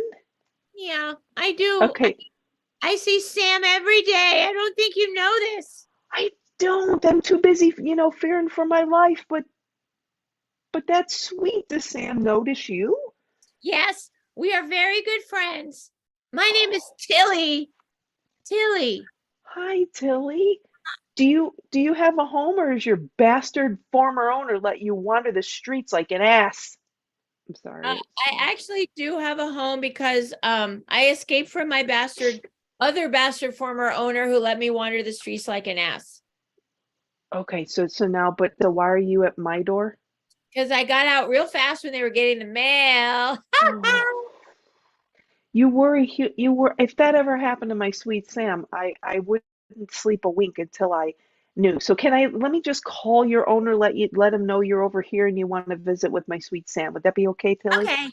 Okay, give me your digits. That would be 555. Yep. 12. Yeah. 12. We don't have Okay, area codes. Okay, hold up, Tilly. Hold on. Yep. Hi. Yep, this is Mel. Yeah, I think it's pretty I'm funny at- that you FaceTime me here. I mean, whatever, but Mel. Oh, I'm sorry. I had a head injury. I think I thought I was like audio, but I think I can see you too. Yeah, so hey, um your cat Tilly. That's your cat, right? I just wanted to let you know because I would. What? Everyone in the building knows Tilly. Okay, cool. Well, now I know her, and I just wanted to make sure because if my Sam, my sweet kitty Sam, ever got out, I wouldn't have sleep a wink. And so I wanted to let you know that she's down here and she wants to hang with Sam. If you're cool with that, I just want to make sure you knew she was safe. Oh, that's great. Yeah, that's great. Tell Tilly if she wants to make another TikTok video, I'm getting ready. I'm getting it all set up for her. I don't think your cat does TikTok. God, I'm so far Yeah, behind. she's TikTok famous. Be very careful. Oh, all right. Okay, cool. I need to get up on TikTok a little more. Okay, cool. So I'm gonna hang out with Tilly. All right, cool. All right, Tilly, you're good. We're good to go. If you want to hang out with my Sam and come talk to me a little bit. Oh, okay. Yeah, that's my dad. He's so silly. He's like, he has me do all these funny little videos on his phone. And it says like we actually make a lot of money, and that's how we can afford all of our extravagant vacations and stuff. Quick question. So are you okay? Do you like doing this, or is he making you? Because I will cut a person if they, I mean, sorry, I No, got I cut. actually like I'm it. all confused. It was funny that you said cut a person because I didn't realize how cut out I was for TikTok videos. Because we don't See what you did there. Hey, Tilly, you'll find Sam in the tub in my ice rink, my kitty Okay. ice rink. Are you at all interested in ice skating? Because Sam could teach you. Yeah, I kind of was excited about it actually because we wanted to actually feature Sam in one of our TikTok videos on ice skating. No. Oh, No, we can't. I'm sorry. My Sam How cannot about for be. $1 million? Here's the contract. Okay, I'll take it, but I'm gonna tell you now that like I can't because Sam can't be seen by anybody. Just leave it at that. She's got to remain on the DL. Why is that? Hmm. Are you Long jealous? story. You're No, jealous, it aren't you? has to do with my. So good. She's such a good skater. She is very. I guess you saw her skating through the Yeah, window. she Yeah. skates all the time in the window. Yeah. She knows a lot of tricks. Yeah, she does, but it's got to stay local. We can't go like national with Sam, okay? So like That's please internet. don't no, please don't influence her in any sort of way. Influencer. I already am an influencer. Yeah, I see you were going to get on that. I know enough about TikTok to know that. You No, are you very did it. You know me. yeah. You're a sweet cat. You're a looker, I got to tell you. But you know, if you're at all a bad influence on my Sam, I'm going to have to go after your owner. Wait, do you know that last guy that was here? That Arturo Sandoval guy? I do Oh, now. Yeah. all right. Well, But nice to meet come you. in and okay, come in and chill. Folks, it's it's getting kind of off topic. I mean, we wanted to just wrap it up with ice skating. Couple pro tips. When you're on the ice, it's good to have uh padding of some kind, extra padding. Grab pillows, duct tape them to your body, especially the head. Make sure the head is protected. The noggin is very important. One needs the noggin when ice skating, otherwise one gets gashes. So make sure. Oh my God, what the hell has happened? What is this? A peace stroking cat? Oh, folks, I don't know. I think this might be. I think we may have come. I think we. This is definitely. I think we have to end our show. Don't you? I'm just going to say that cat threw himself on me. I was here to tell you that I had turned my crowbar into the weapon it was always meant to be. And you don't have anything else to worry about, but I got this cat on my face who won't let go. You do. I think I'm hallucinating. I think he wants me to get revenge for his owner. But please let the cat go before you go busting I'll be heads. right Okay, back. please. I'll be right back. Oh, goody. All right, folks. Well, make sure that when you're ice skating, you take every precaution. If your cat's ice skating, make sure that rink is fully frozen over, please. Don't let your cat ice skate unless they have a coach. And just so you know, Arturo Sandoval's back in business. If you need me to whack somebody I got you back. Nope, we know nothing about it, but I appreciate that. We'll talk off camera, okay? All right, and that's our show. That's our show. So great job, public access with Robin and Michelle. So spectacular job. Mel, would you like to ask these lovely young ladies any questions? Yeah, do you also perform in person? Ooh. We don't, well, yes, but not together. I'm in Chicago and Michelle is in Pennsylvania. Pennsylvania. So like Chicago's a city, but I'm just in all of the state. Well, I wanted to say it's College Station. I didn't know if they would know college. Yeah, Wait, it's right? kind of like College Station, but Yeah, it's no, it's not. It's the near head Penn injury. State. It's called State College. Sorry. It gets people get It's the head confused with College injury. Station all the time. It's the same thing. It's just like Texas A&M, only it's Penn State in Pennsylvania. Same deal. It's the same thing. Okay, sounds great, definitely. So do you ladies, and I know you have more team members or from the other team, I believe, but oh no? Yeah, we met on It's Improv Baby. So we are 2 members of It's Improv Baby. Our show, by the way, is coming up. Check out It's Improv Baby YouTube. Our show is on Tuesday with sketch and improv. And then Robin and I were having such a good time that on our summer hiatus, we were just jonesing for more improv. Yeah, we happen to fall into this great public access idea, so we're like, let's roll with it. So it's been a lot of fun. You did a spectacular job with that. Do you want to advertise, whether it's from another team that you're on or anything else that you want to advertise to let the world know, or even those that in your section? No. Oh, well, you can catch public access TV. Do you have our dates? Or it's on Highwire. Yeah, it's on Highwire. Highwire, like once a month. It's like 1 February Monday, I think. And Yeah, we're on Mondays. Monday. Highwire, check it out. You go to Highwire Improv on YouTube or Facebook, you can find us there. And then if you go to It's Improv Baby, you can find us doing It's Improv Baby stuff. And again, our next show is this Tuesday. Our shows for It's Improv Baby are the last Tuesday of the month on YouTube. If you follow It's Improv Baby, which you should go there right now and follow us because it'll make your life better. Okay. Sounds good. I could be wrong. I thought It's Improv Baby performed with us quite a few times in the past. This is our 30th month in a row, so possibly, but I think they had to step away for a while. But yeah, so I'll reach out to them. Yes, we had massive fun other previous extravaganzas, but this was our debut voyage together. Together as It's So Improv. thanks for having us on this. A lot of fun. Thank you so much. You both were outstanding, brilliant. Thank you. Definitely. Thank you. We had so much fun. Thanks. Yeah. Thank you. Great job. Perfect. So I'm getting my look at this before I do that. Okay, so I guess I will do that. I'm just looking here at the time because I keep messing up with everything else being thrown at this that I'm looking at. So she should be on in a few moments. So I guess I will do a little here and there. What I have no clue what, but we'll find out. So you know what? So I'll do a little solo, I guess, for the moment. So all right. Just introduce myself. I'm Andy A. I'm not gonna waste Mel's time for that, but so once we have our next performer come, then I'll just call it a set. But all right.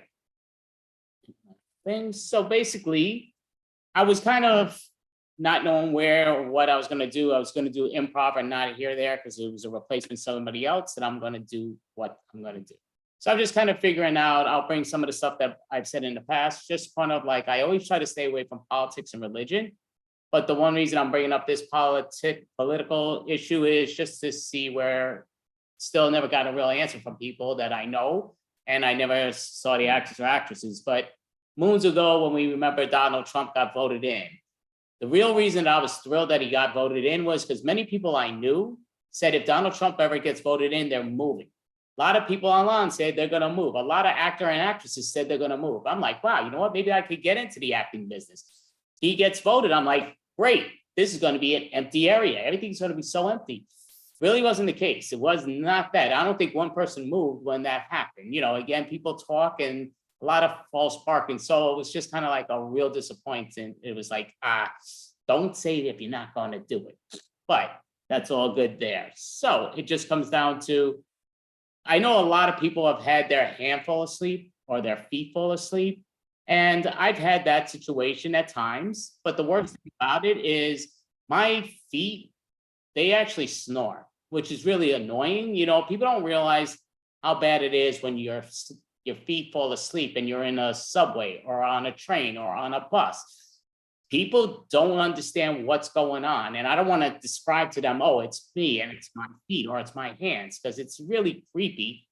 And it sounds weird, you know, just because it took me a while. The first so many times I was happening, there was like a speaker somewhere in my room when it was happening. I'm like rubbing my foot, like, oh, crap, crap, crap. I'm hearing like this weird sound. I couldn't make out what it was. Took me a while to figure out that when my foot or my hands fall asleep, they actually do freaking snore. It's like, what the, you know, like, what the hell? So I do need to see something about that because it's interesting. I would love to hear it, but I have been told, no, it doesn't sound like anything like snoring. And I'm like, what's it sound like? And nobody ever could describe it to me. And when I have videotaped it, or should I say videotape, I try to catch it. I guess I do catch it at times. I'm blanking out. I'm thinking of the other thing, but I do hear it. But it just sounds really weird myth because I used to hear the speakers. But that's all scrap. We do have our next act. So Mel, if you don't mind, you can come back. We'll just call that, push that away from the side, which is fine with me. So quickie, but a quickie. I'm used to being saying that too, but but this Mel, would you like to introduce the next great individual that's going to be pouring next? All right, up next we have April Brooker. Yay! All right. All right, everybody. How are you guys doing? I need a suggestion for my act. Hello, suggestion? Playground. Playground. Okay, folks. When I was a kid, I loved and I hated recess. I loved recess because it got me out of class.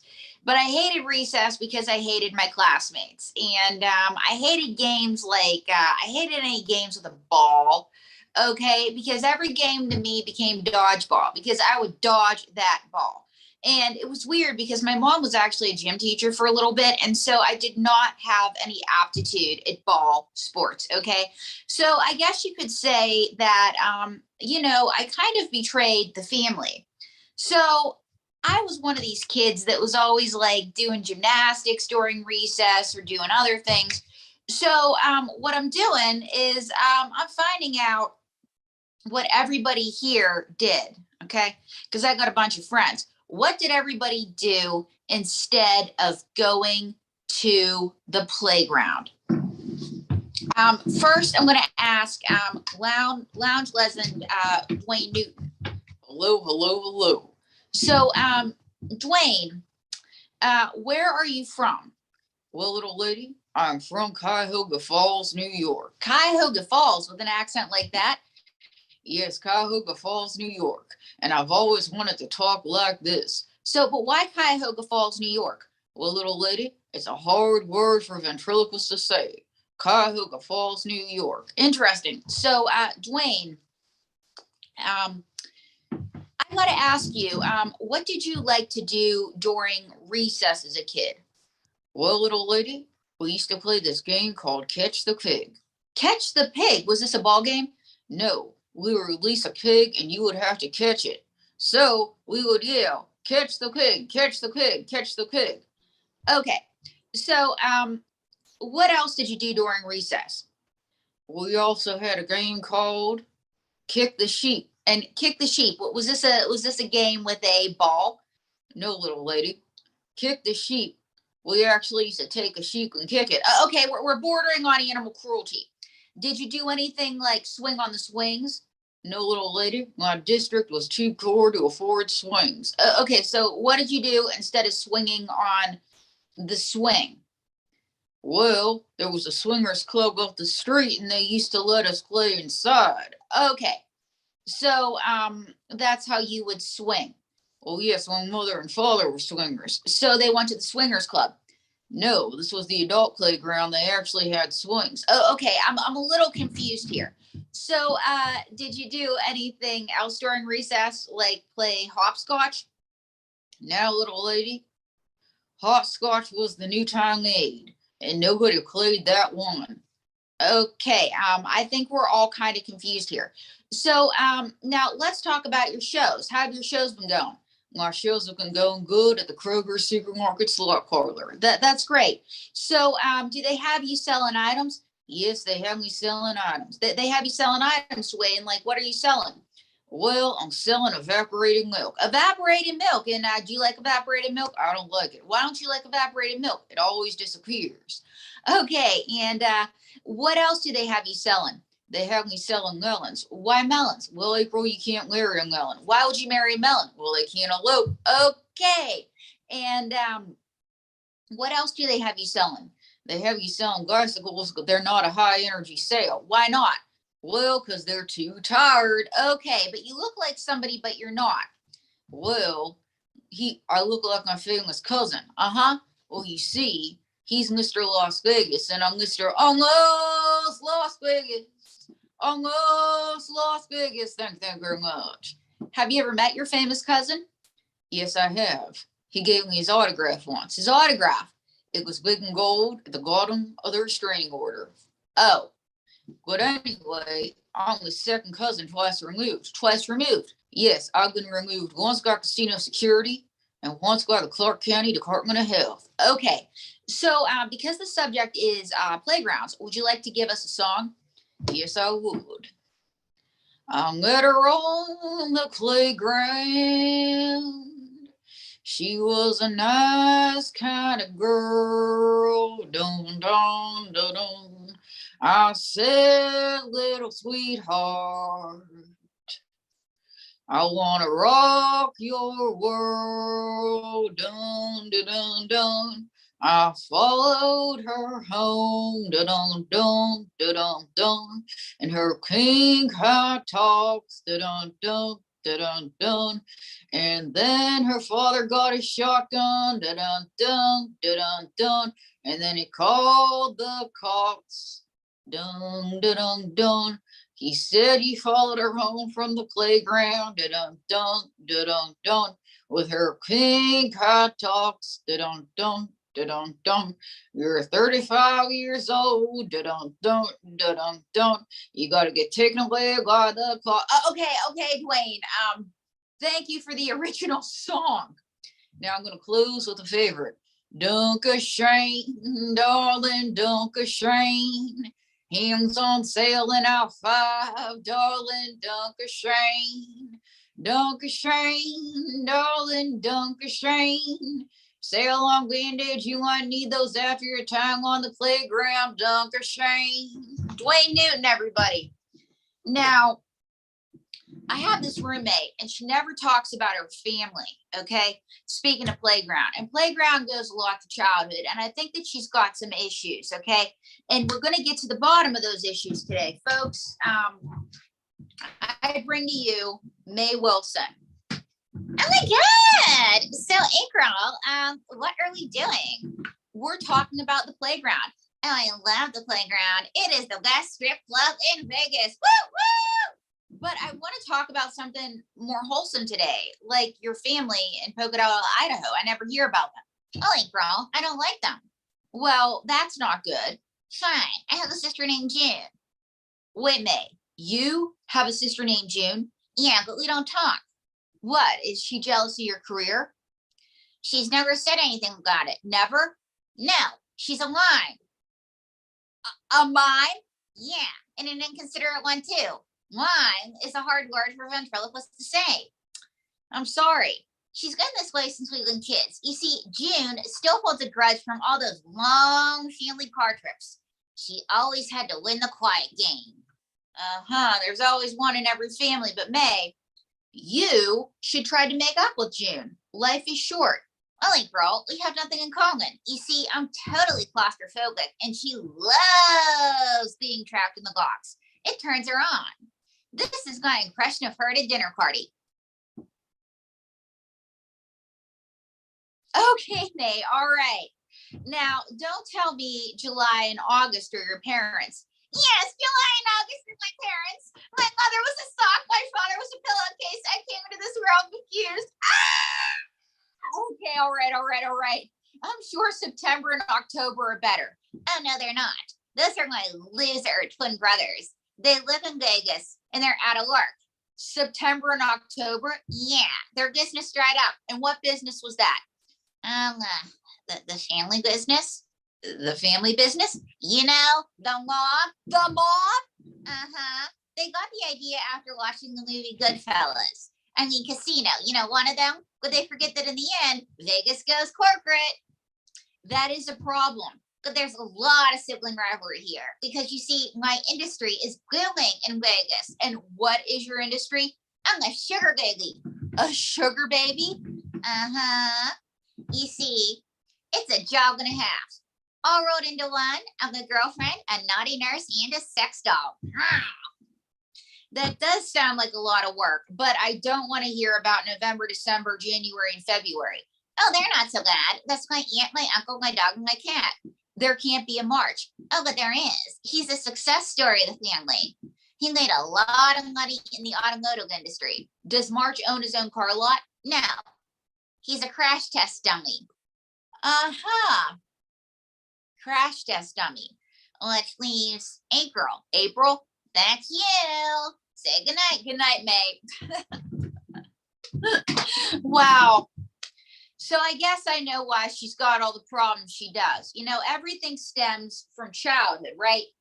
Now I'm going to bring somebody else in who I think a lot of his issues stem from childhood too, folks. I bring to you former President Donald J. Trump.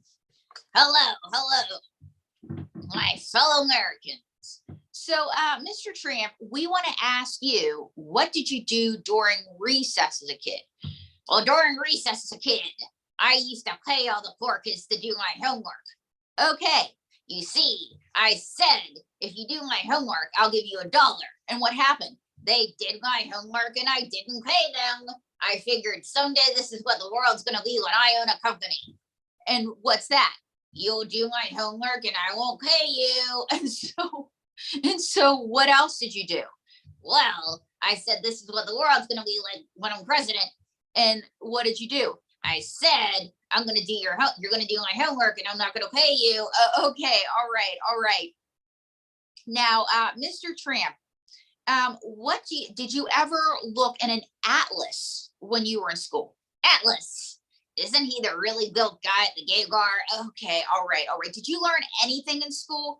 Let's talk about history, okay? What do you think of Christopher Columbus?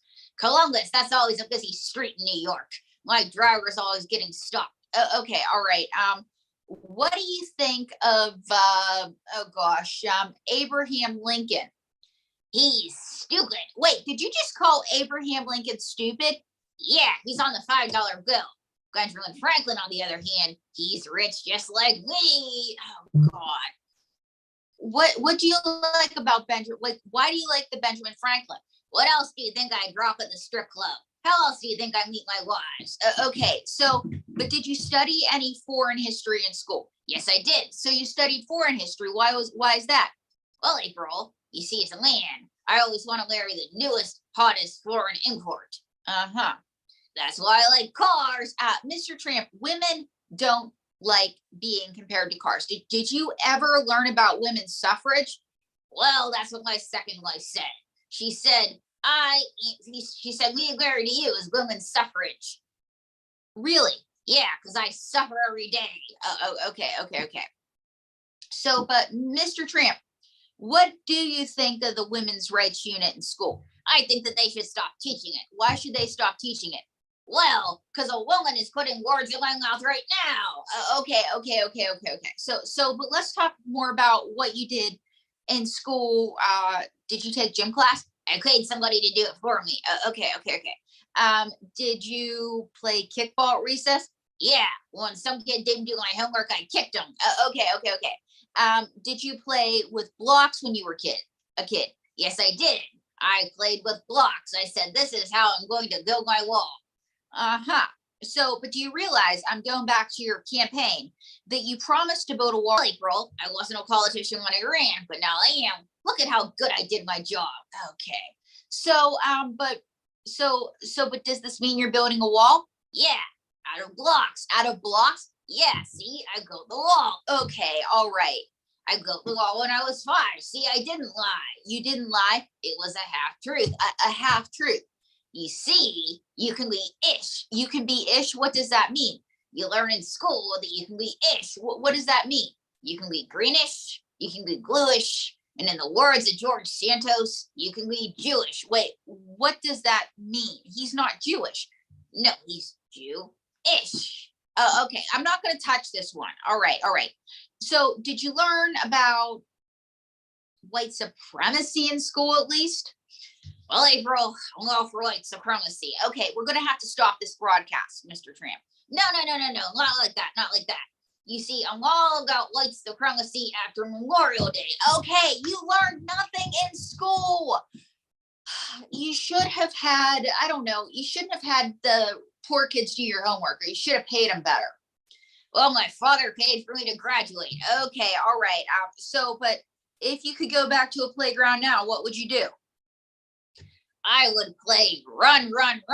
And why would you play run? Well, everybody always says that I'm a racist, so I run. Oh God, wow. Folks, I don't know what to say. I wouldn't have wanted to be friends with any of these folks in school. I mean, they're all a mess. So I'm going to bring in somebody who I don't know what she did in school, and if she was ever on a playground, but this is Madam Esmeralda Ganush. Allah.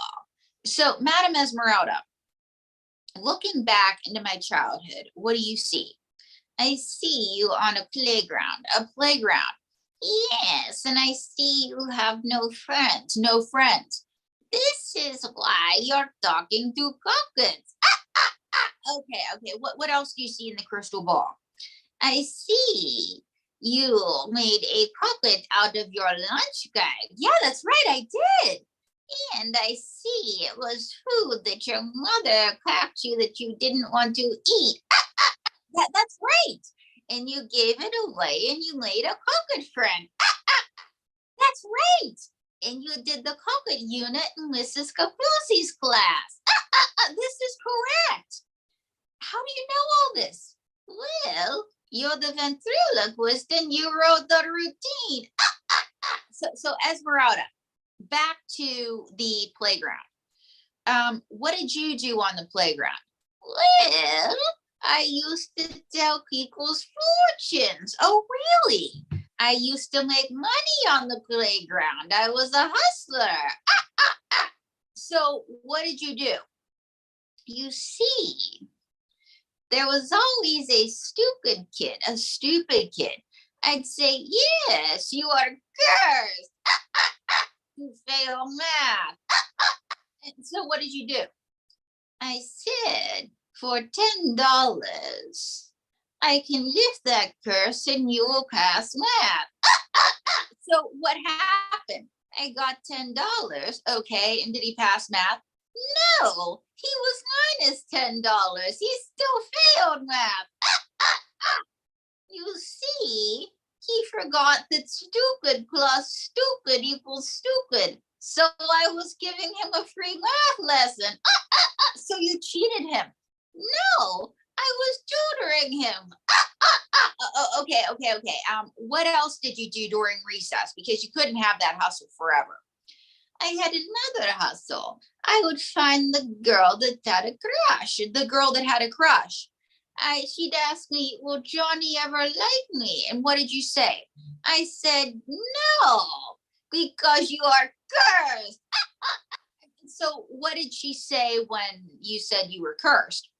I said, but for $15, I can lift the curse and Johnny will fall in love with you. And so what happened? I got $15. Did Johnny ever fall in love with her? No. After she gave me $15, she discovered Johnny wasn't worth it. Okay.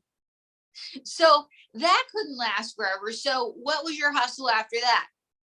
Well, you'll see, then the teachers would come up to me and they would say, Esmeralda, will you be in my class next year?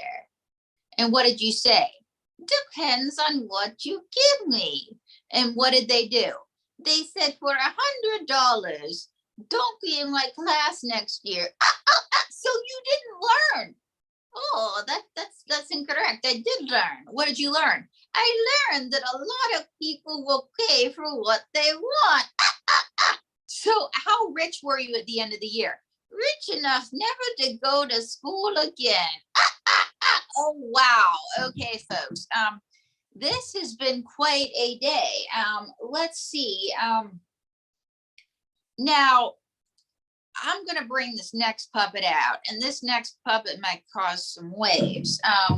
And this next puppet, I don't know what she did during the playground at school, but I'm almost scared to find out. Folks, I present to you Esmeralda. I present to you Shirley. Hello, hello, hello. So, Shirley, what did you do when you were a kid at a playground? Well, April, you look at me and you know that I'm what a playground is. Oh, wait, you're of a J. Yes, I'm all about the word playground. Oh. So what games did you like when you were a little vagina? Well, one game that I liked was Find My G-Spot. Oh, and what's another game you liked? I liked Foreplay. Oh, and what's another game you liked? Kiss My Lips. Oh, okay. That's a little dicey with the word playground. But this next guy, I don't know what he has to do with the playground, but I think he could shed some light for us.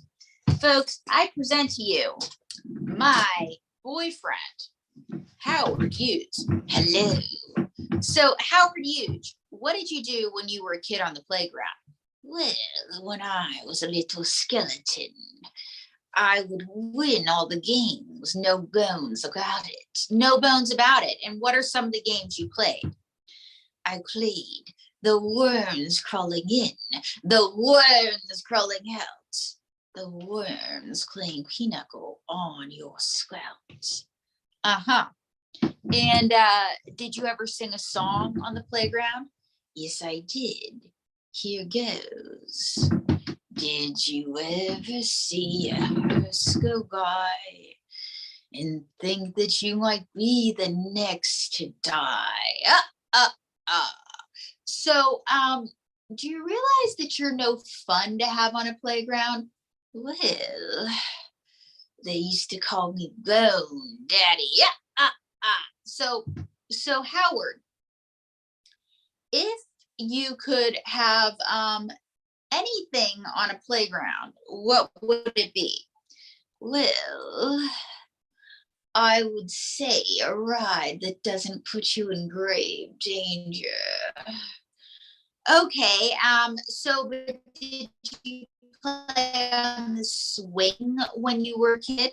Well, I did a lot of things. You see, after a long day of running, I would drink formaldehyde. Formaldehyde, you mean Gatorade? No, formaldehyde. You mean Gatorade? Formaldehyde. You mean Gatorade? Formaldehyde. You mean Gatorade? Formaldehyde. You mean Gatorade? Formaldehyde. I mean Gatorade. Formaldehyde. Got you. So, Howard, who were some of your playmates when you were a kid? Well, this one, he was a little grim, but we used to call him Reaper. Oh, okay, so Grim Reaper. You know, his last name was Door, but we would nickname him Death. And his first name was kind of long, and his last name was Keeper, so we used to call him Crypt Keeper. You know, you look kind of like Jack Skellington. Oh, he's my much more successful cousin, and oh my gosh, I had a crick in my neck, a crick in your neck. Oh my gosh, he can bust it. So much for that, playmate. Well, anyway, folks, I always like to say that every once in a while, you gotta end a good play date with a magic trick. And so I am going to end this play date with a magic trick because you see, one thing you learn on the playground is sometimes in life you might not fit in. So you always have your hat on your head. And when you have your hat on your head, you can do anything. And I just totally improvised the song. With your hat on your head, you can play all day. And you can use your imagination.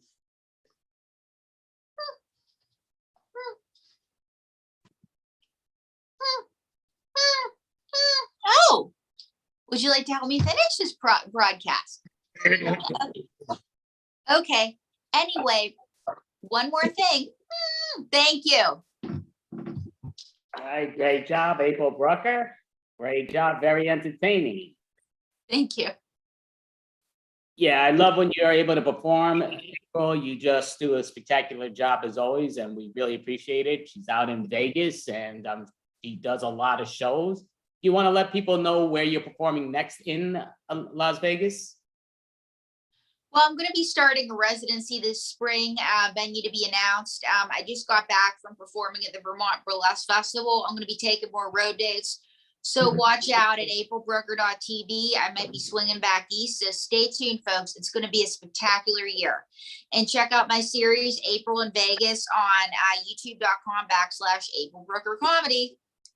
Perfect. Oh, do you have a question you'd like to ask April? Yeah, so how many puppet friends do you have? I have 36 puppet friends. Wow. Do you have a favorite? Like asking who's my favorite children, but because they're listening, I'm going to say that I love them all the same. And who was your first puppet? My first puppet was Groucho Marx. I was 13. And you still have Groucho? My mom has Groucho. Groucho is well loved. Groucho's retired, it seems like, but that's all spectacular. Yes, he's well loved. Well, you are well loved. You know that everybody loves you. I'm an enormous fan of yours. You're spectacular, April. Definitely. Thank you so much for participating. Thank you. Have a great night. Thank April, you. Great job. Thank you. So, would you like to introduce the next individual now? Sure. Up next, we have Anthony Renda. Perfect. Oh, you're the actually only one that actually pronounced my name right. Very thank you. I salute you. But thank you, Andy Abramson, for sponsoring this every month. You guys, what is it, year 36? No, it's like, wow, time flies. I remember when it first started during COVID. You guys have some great entertainment. 36 puppets. Wow. See, we have something in common with the previous performer. I have 36 personalities. You know, I can help her. We could be like a codependent performer. You know, Geminis have several personalities. I have 36. But I'm honored to be here. You know, I've been doing this for a while, you know, a little bit over 2 years. Wow. Like I said, time flies. But good seeing you guys in the virtual world. This is Anthony Renda Comedy. I'd like to start you out with some like world issue. Like what's going on in the news, guys? What's going on in the world? Here's some news. Oh, look at that. I'm a magician. Look at that. I reappear. Here's some news. I actually read this the other day. Kanye West just recently got married. Yeah. After what he's been through the last year, you know, he's been Me Too'd, he's been canceled, he lost his endorsements. He lost $1 billion in one day with Adidas. He's actually living actually on my front porch. Yeah, he's got no house now. Can anyone get rid of him? But he did get married, guys. So that old expression is that there is someone for everyone. That's true. We said, maybe not. It's not true. But as a result of Kanye West getting married again, I think it is true.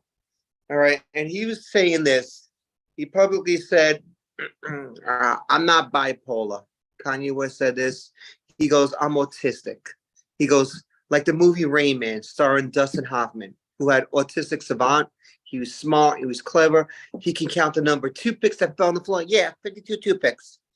Kanye West, if you were the movie Rain Man instead of Dustin Hoffman, I would never watch it. I don't think it would become a popular movie, all right? I don't know where you're coming up with these ideas that you're not bipolar. Actually, I think you're probably right.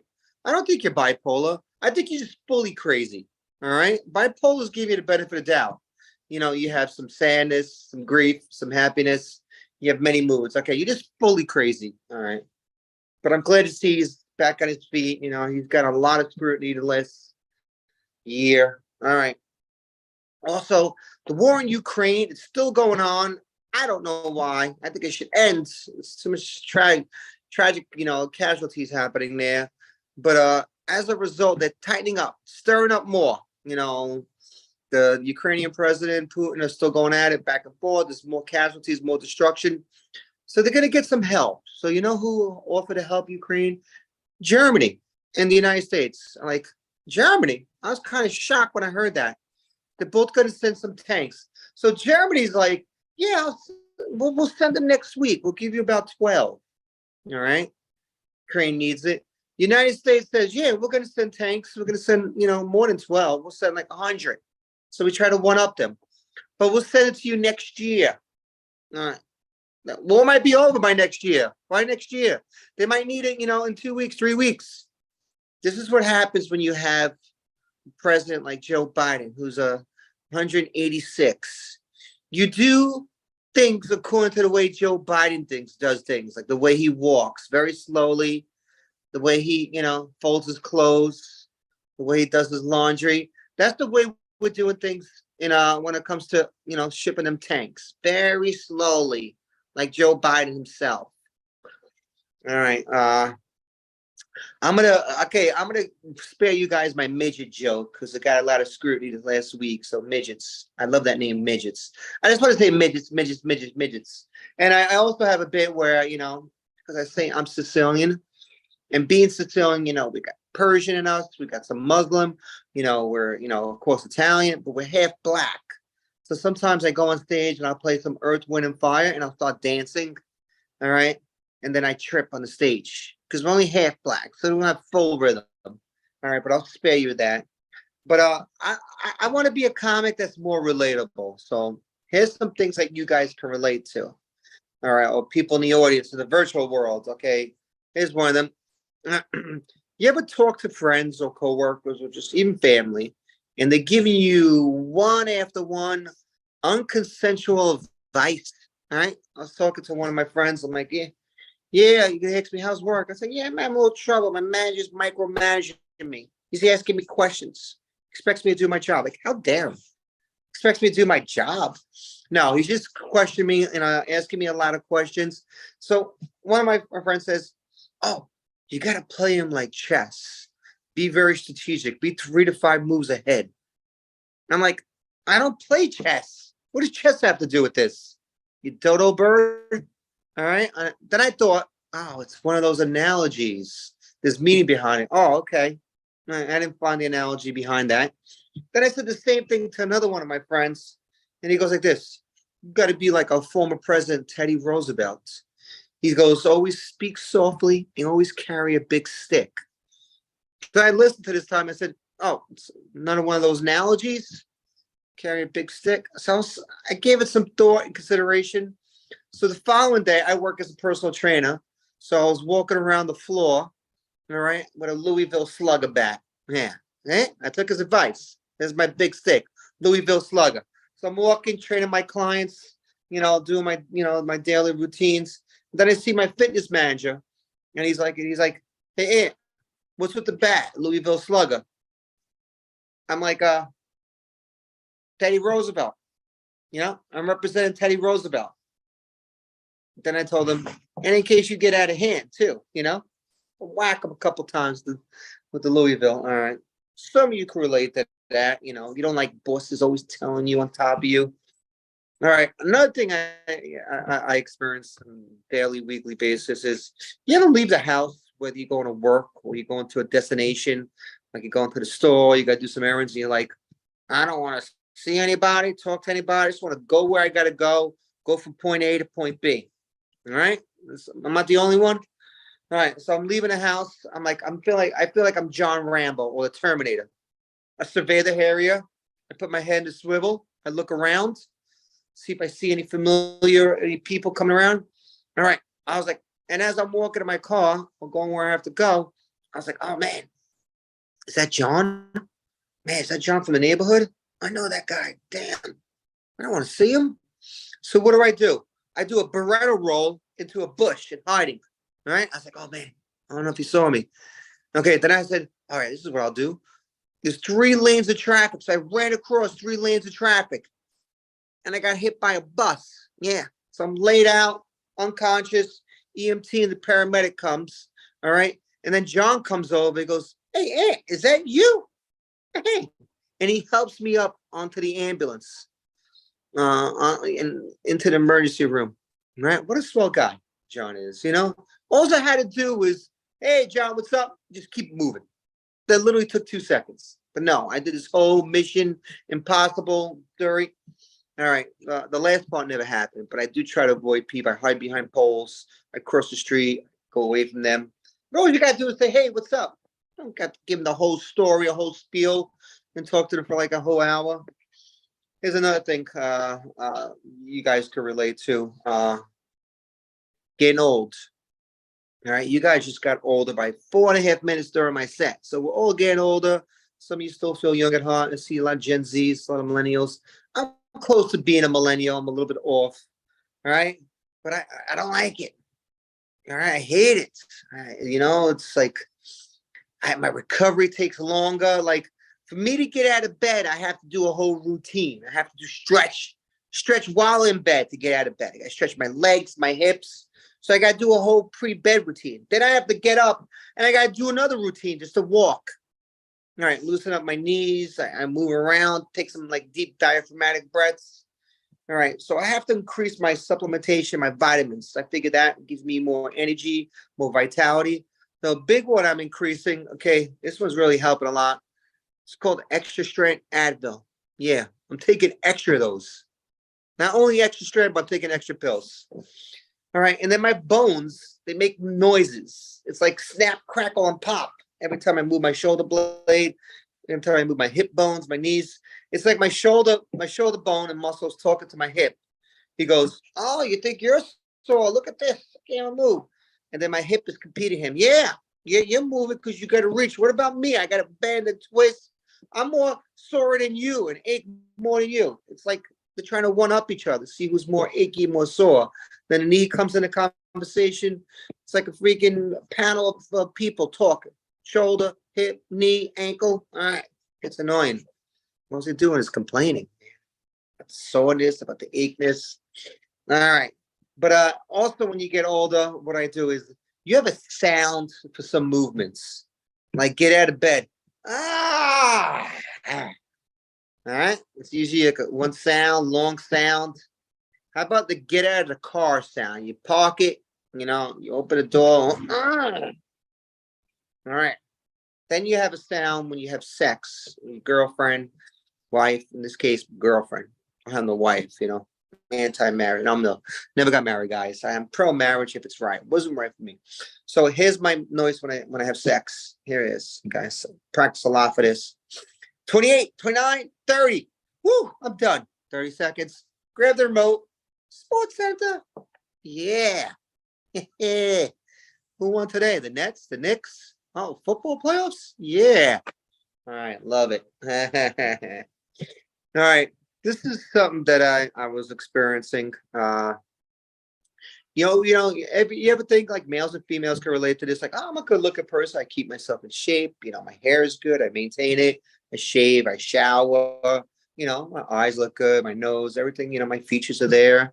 Trim my eyebrows. Then you look in a mirror like real close. Right? Like almost like 3D. You're like, damn, I'm not that good looking. You see like scars and moles and make your eyes look big. It's up to me. I was looking in the mirror. I was like, man, I got some big eyes, like werewolf. I got some bags under my eyes. Oh, wrinkles. Look at his nose here. Yeah, it's very big, Roman-like, Italians. looks like kind of Caesar's nose or like the emperor's, like Caligula. And then you say to yourself, like, man, I gotta make myself look better looking.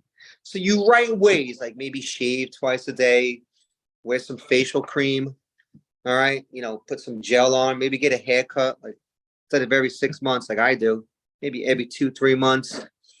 All right. And then there's one last one I put. Plastic surgery. Yeah. That's the only thing that's gonna work. Get some plastic surgery, fix this nose. I would, but it's so expensive. If it was cheap, like maybe a couple of hundred, I would do it. But if it's so expensive, and I have to say the same story, like when I go out with my friends, because I can't buy steaks because I can't go to other countries like them and get massages and facials because I brought a restaurant. If you guys follow my career, it was last year. It was in Rockville Center. And it was a cafe restaurant right in the heart of Rockville Center. I thought it was Rockefeller Center. And I was like, he goes, hey, you want to buy a restaurant? One of my teammates of my baseball team, he saw this restaurant. You want to buy a restaurant in Rockefeller Center? Yeah, Rockefeller Center. That's like Times Square where all the tourists go. Isn't that where the Elmo, Mickey, and Minnie, they live there too? They go around hugging people for money. I said, yeah, it's a popular trend. I'll buy a restaurant there or a cafe restaurant. All right. But I found out it's not Rockefeller Center. It's in Rockville Center. If you know Rockville Center, it's in Nassau County. It's right up the Sunrise Highway. All right. And I brought it and I lost everything.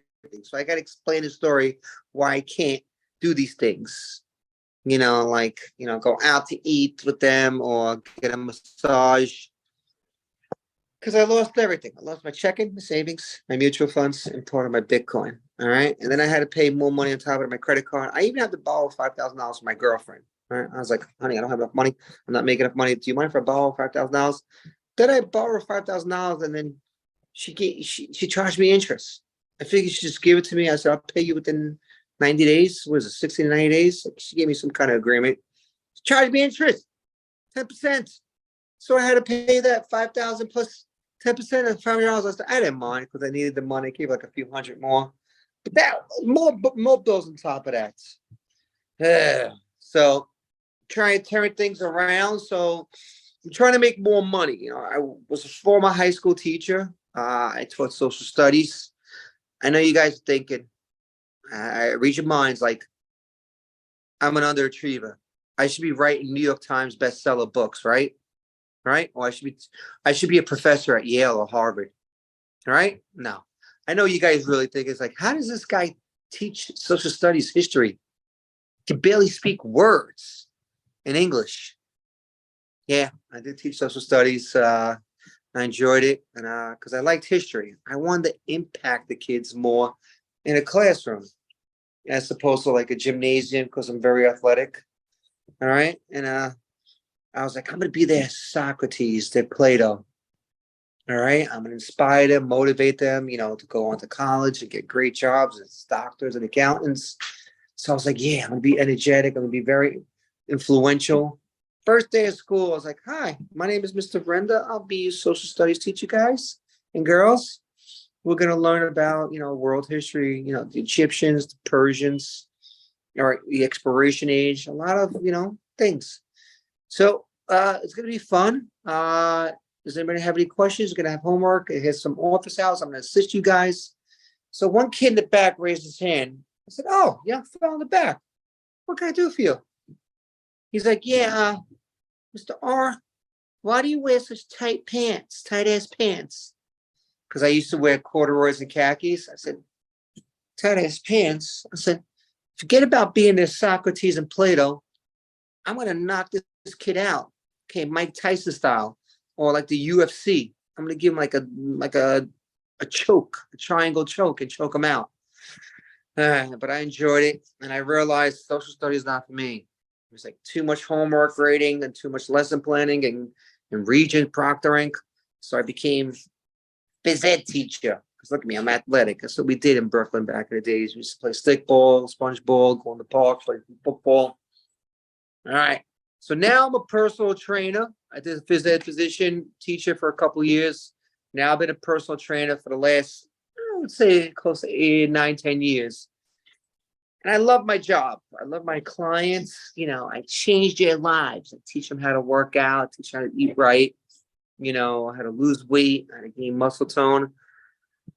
But some of them, you know, they got some issues. You know, they got too many issues for me to solve. Like I'll be just walking to the floor, all right, and they come up to me. They go, "Hey, Aunt, what's up? I just want to say my shoulder and my back hurts, you know, and sometimes I'm not in the mood." And I say to myself, Lori, my head hurts from you complaining a lot. Okay, your shoulder hurts, back hurts, toughen up.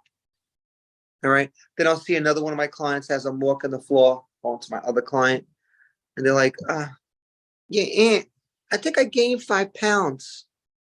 I was like, Sarah, yeah, I think you did. All right. If it's an all-you-can-eat buffet, doesn't mean you have to eat the whole buffet. All right. And happy hour is from 4 to 6 on Friday, not the whole weekend. All right. As you can see, I'm not very successful at my job. I had 20 clients. Now I'm down to, none. So after this comedy performance, I'm going to go out in the corner street with a little cup. All right. Saying that I was a Vietnam, not Vietnam. That's too long ago. I was the Persian Gulf veteran. All right. It's either that or I'm going to be, get this car squeegee and squeegee cars' windows and clean their front windows and trying to make some extra money. I did this the other day, actually. I did it on Monday night, actually, guys. In a 4-hour shift, I actually made $2.36. It's not bad, right? I think I'm gonna increase, maybe 2, 3, 4 times a week. All right. What else is going on? All right, I'll end you off on this. So besides getting older, besides, these experiences, my face, I'm trying to look good, stay young. I realized, my name's Anthony, Italian, tired of it. Hey, Tony from Bensonhurst, Tony from Brooklyn. So it's the whole spiel, same old. So I'm thinking about changing my name, be more unique, like Umberto from Spain. All right, something memorable instead of Anthony from Italy, from Sicily. So I got some names, suggestions. I got some. All right, how about this? Remember Maximus, Russell Crowe's character from Gladiator? So I was thinking about this, add a little flair to it. How about Gluteus Maximus? Yeah, sounds Greek and Roman at the same time. That stand out. That sounds fascinating, right? So let's pretend my name was Gluteus Maximus. All right. And we go back to my 5th grade teacher taking attendance. All right. Or my 4th grade teacher. And this is her. All right. I'm going to call attendance. So when you hear your name, class, please say here. All right. Michael? Here. Samantha? Here. What the hell kind of name is this? Is this a typo? What is this? Is there a Gluteus Maximus? And I'll be like this. Yeah, right here. Who's looking like the King Mac Daddy now, Mr. Special? And who's looking like an ass? You guys. You guys are looking like an ass. That stands out. That's memorable. Right? Wouldn't you like Gluteus Maximus? Now that I think about it, guys, I'm a personal trainer. Isn't Gluteus Maximus your butt? All right, I might have to second guess that name. Maybe Umberto from Spain sounds better. All right, or maybe Juan from Puerto Rico. Okay, or something different. All right, I'm at work. Great job, Anthony. So thank you so much, Anthony Renda. Do you want to let anybody know a place that you're gonna perform live in or in online again? Well, I'm still doing open mics, Tiny Cupboard, Eastville. I'm doing Ethel's, also the Grizzly Bear. But I'll be at Broadway Comedy Club. I'll be one of the features February 7th, which is a Wednesday night, February 7th at 7:15 start. So I'll be there, and I plan on going to maybe Austin in a couple of weeks and Dallas. Perfect. Anthony, big fan, as you know. just like our time, we're a little behind on that, so I didn't want to, but thank you so much. You did a great job. Thank you, guys. Thank Take you. care. Perfect. Great job. Definitely love that. So, Mel, would you like to introduce the next individual? Of course. The next team is the Improfessionals. Professionals. All right. So, the hand. Make sure I got everybody here. Perfect. All right. So, you got everybody in number. Let me just see if I can do this. That's good for. Yep. All right. Perfect. So I'm making it where everybody sees the host order, even though I kind of got to put it that way. And it is out of order, which is all good. So we're almost there. I'm not quick with this stuff, which I apologize. Okay, so there we go. All right. So we are the Unprofessionals. We have Mel, we have Nisha, Leah, Angel, Melody, Saraya, and I am Andy. We are the Unprofessionals. So what I will say is we do have a few more members that weren't able to make it tonight. Play me hearts and flowers, but they will be hopefully here next month and all that other stuff. So the key goes down to we are pretty much, I'm the only guy on an all-woman team. It wasn't set up that way, but that's what comes out. And these ladies are insanely talented, and what comes out of their minds are brilliant. It's a lot of fun working with these ladies. I mean, they look beautiful, but they also perform what comes out, like I say, what comes out of their head is amazing, because doing improv in general, it's not easy. We're making this up on the spot. It's not scripted. Some of them it's kind of like hard to believe because looks like they're reading a script because they're just so on top of it, which is brilliant. So we're gonna have fun though. We're gonna do different improv games in different styles. So tonight's show, we're gonna do some long form improv, and we're gonna do one of the games because Mel requested it. So we are gonna do that game. But we will do like a pun style game in the beginning just to start us off, and then we'll go into one of the long form formats and do another type of like a pun game stuff. So we'll start off, we'll just do the little pun game where it goes, back in college, they used to call me blank. So we all know the deal with this. We're gonna do it in the number order. So it is gonna be me who starts it. It goes around in the number order, and I will finish it also. So once Saraya says it, I'll say it one more time, a different pun with it. We'll clap, push that to the side. Then Mel's going to give us a new word, tell us what back in college they called her, and then we're all going to match her. She'll finish it. Same deal with Nisha, and so on and so on. We all know the deal. So, and I'll give the word first and then say what they called me in college. So I would just say, try to give something we haven't done in practice or whatever. It's easier said than done because we're pulling this out of left field. Don't overthink it. But I will just say toilet. Back in college, they used to call me toilet because I used to puke up all the liquor I used to drink all the time. Back in college, they called me toilet because my grades were going down the drain. Back in college, they used to call me the toilet because I always kept it clean. Back in college, they called me the toilet because I was always worshiping the throne. Back in college, they used to call me toilet because when I was upset, I used to say, "Oh, I need to go to the toilet." Back in college, they call me toilets because that's the first thing you're gonna see every morning. Back in college, they used to call me toilet because things could escalate really quickly and I would really suck you in. Back in college, they used to call me toilet because I was always so creative. I was a real crapper and pisser at the same time. All right, so I'm gonna put that to the side. Mel, you're gonna give us a new word and let us know what they called you in college. Helicopter. Back in college, they called me helicopter because I was spiraling out of control. Back in college, they used to call me the helicopter because I was always chop, chop, chop. Back in college, they called me the helicopter because I was always hovering around. Back in college, they used to call me helicopter because I was always running so fast that people couldn't even catch me. Back in college, they call me helicopter because I would just drop off from there from nowhere. Back in college, they used to call me helicopter because I wasn't afraid of death and everyone was afraid of flying one.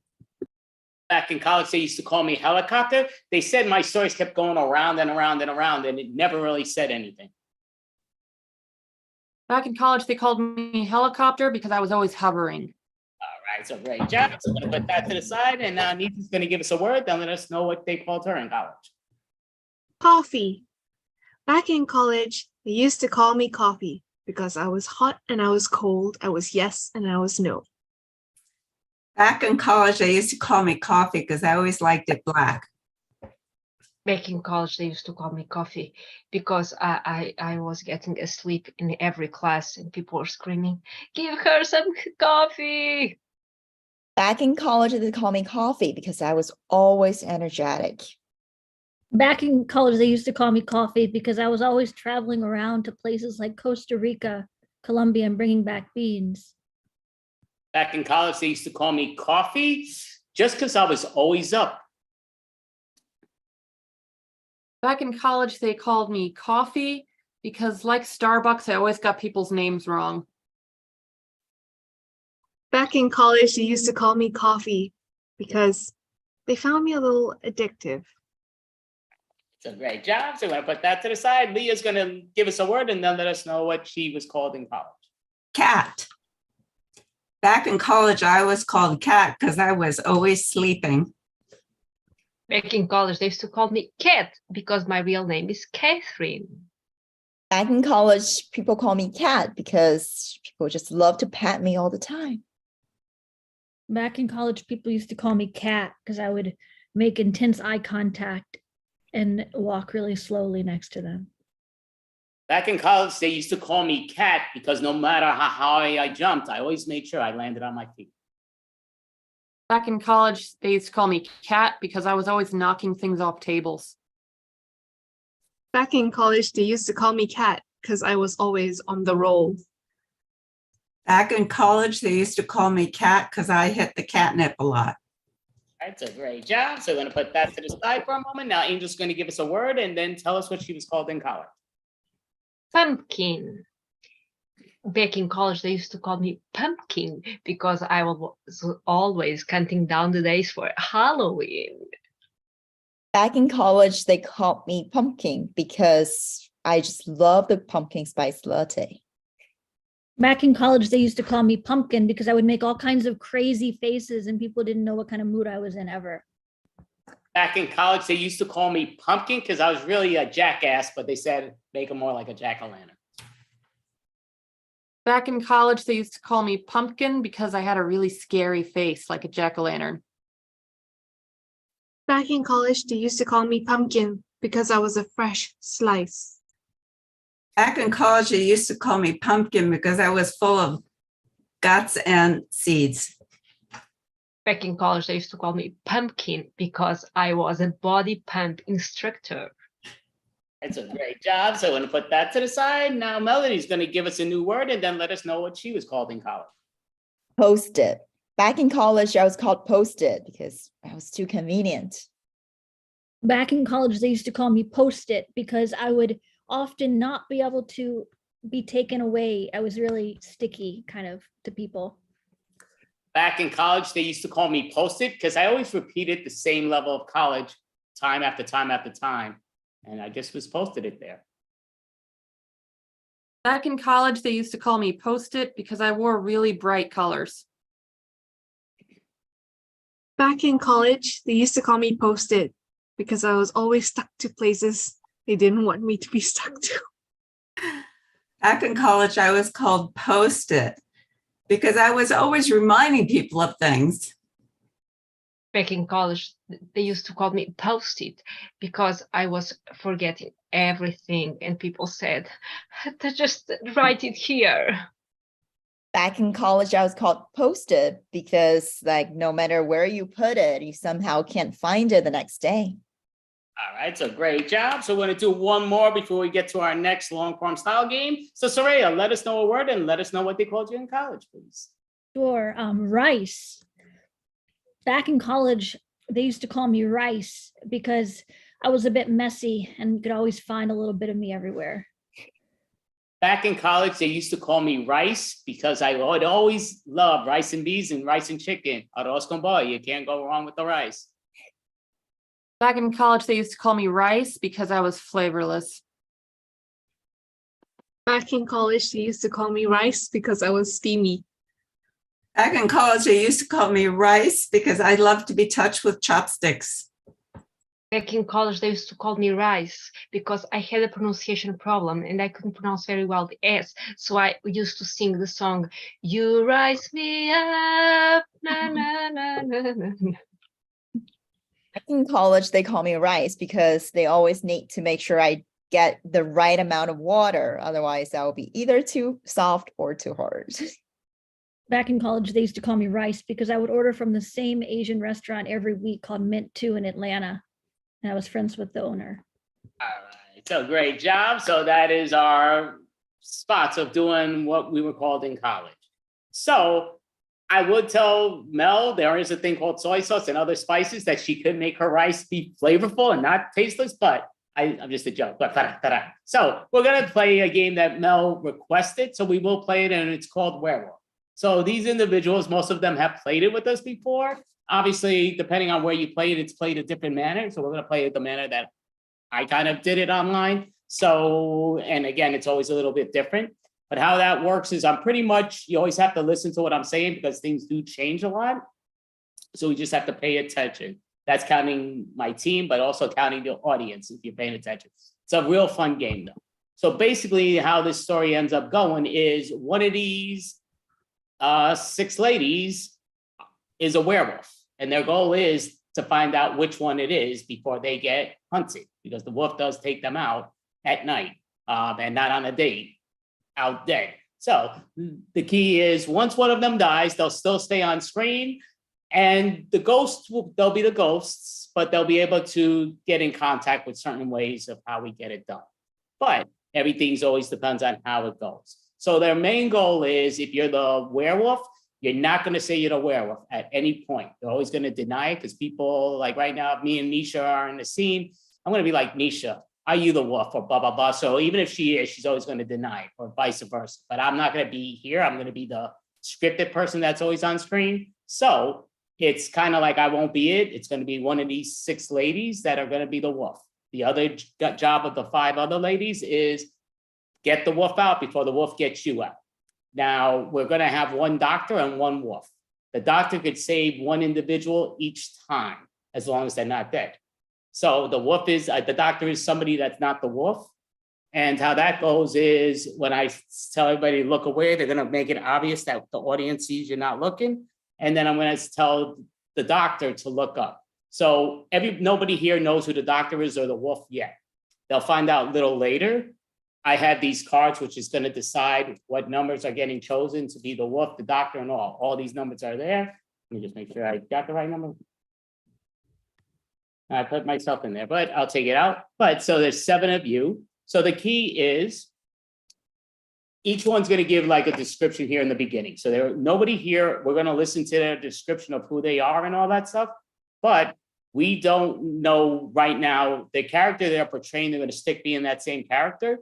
But again, realize if somebody's being that creeper, they don't know if they're the wolf or not. So it's not because if they're a creeper type of style, doesn't mean they're going to be the wolf because they don't know who the wolf is. They might be the doctor. They don't know who the doctor is until the last person speaks and we get into the scenes. That's when I'm going to let people know who it is. And I'll advertise that so the only people that will know who the wolf or the werewolf are, the doctor and the werewolf are me, the person that is the doctor or the werewolf, and the audience. So any questions before we start, ladies? Perfect. So what we're going to do to start it off with, I'm just going to keep on introducing boom, boom, boom. And we're going to have, I would just say stick with your first name just because it makes it clear for the audience. But it comes down to you'll be a different character of whoever you are. So even though I'm Andy, I would be a different Andy, which is fine. So Miss Mel, when you are ready, you're going to just give yourself a bit of a description of you only in the town, of this town, and you may begin. And you'll keep going until I say you're done, but go for it. Well, hello there. I'm Mel, and I run the local antique store. I suppose you could say I'm a bit of an antique myself. I've lived here a long time, but I like the slow life, and I like looking at all of the old antiques, and they have such stories. You can just feel it when you pick them up. Like when you pick up that old gramophone, you can just imagine people dancing to it in their dresses from the 30s. Oh, wasn't that amazing? just think of all the times that have gone by, and just take in the air. Yes, it is a bit musty in here, but I think that's part of its charm. We have We're all. gonna hold it for there for now. So that is Mel's character. So we know a bit about her. So remember her, guys. You might want to know why what she's doing and here and there. But now Nisha is going to let us know who Nisha is in this little town. Hi, I'm Nisha. I am the town librarian, and recently to attract more attention, we have set up a small cafe as an annex to the library, so people come here more often, and we're always just pushing people to come in and to relax and to read and yeah, it's good. Getting to see a lot more people these days.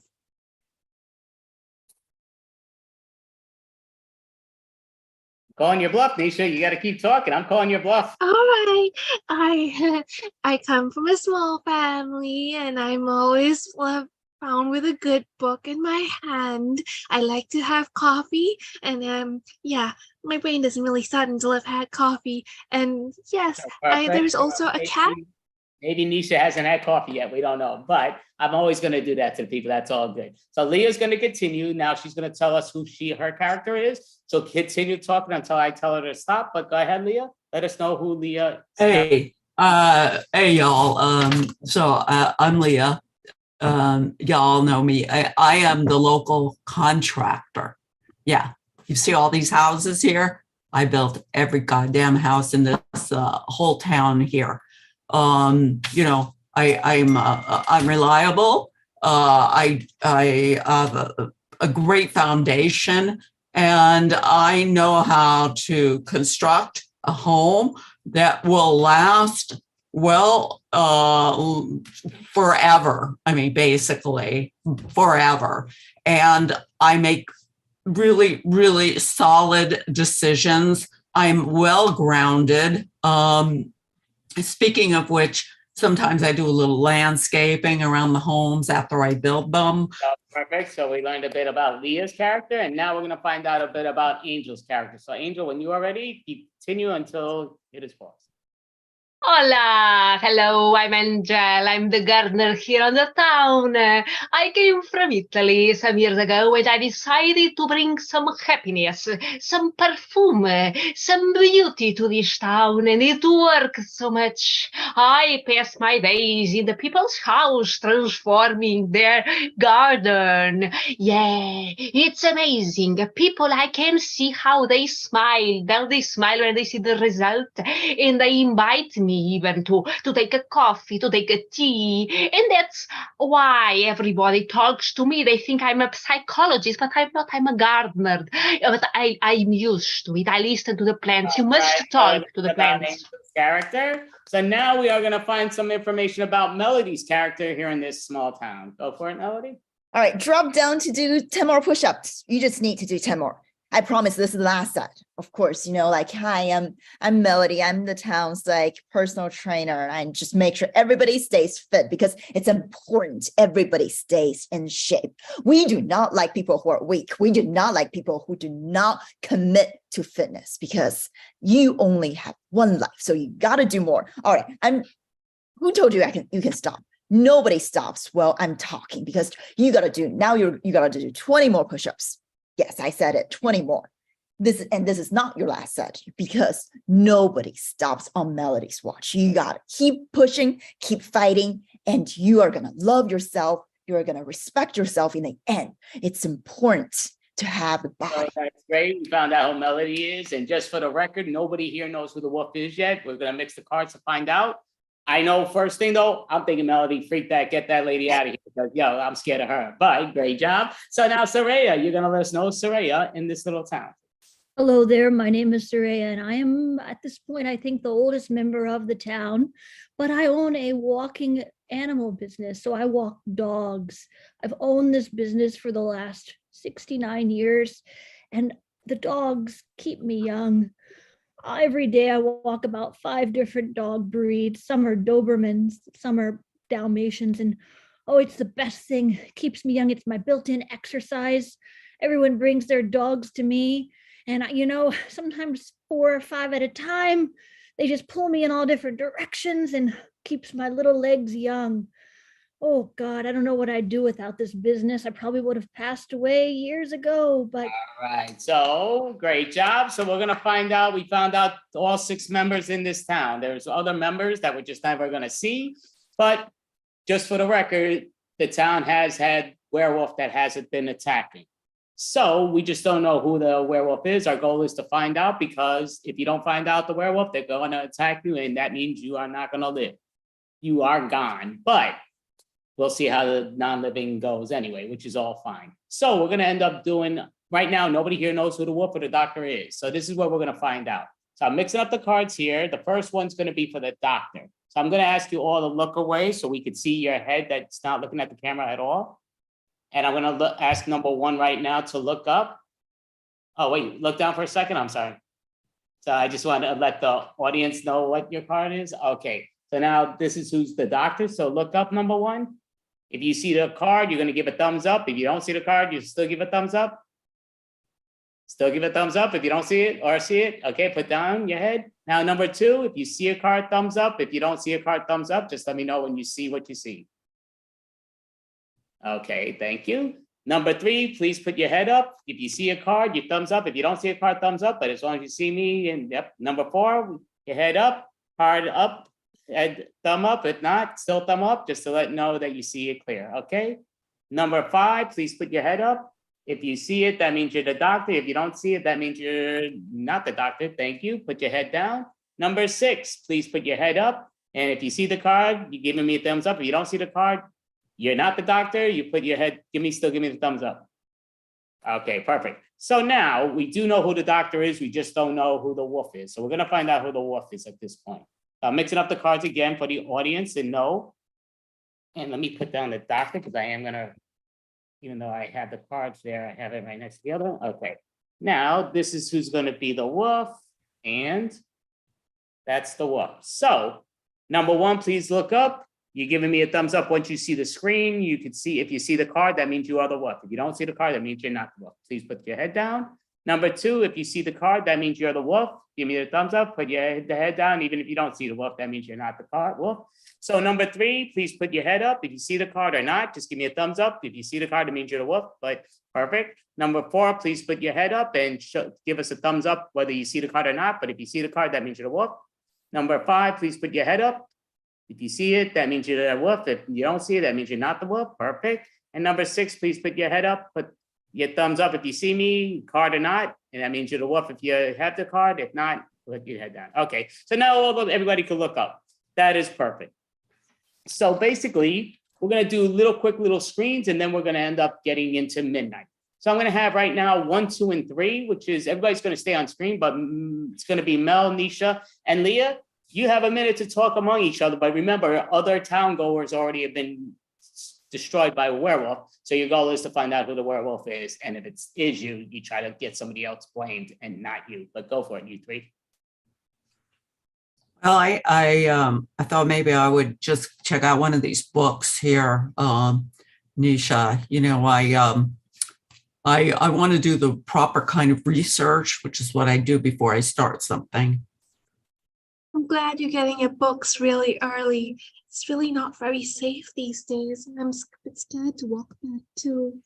Well, you know, I can come by and walk you home if you want. Oh, but that would be so helpful. Oh, would you do that for me too? I'm a bit scared myself. You know, that personal trainer came into my shop the other day. She's a little too intense for me. I worry about her.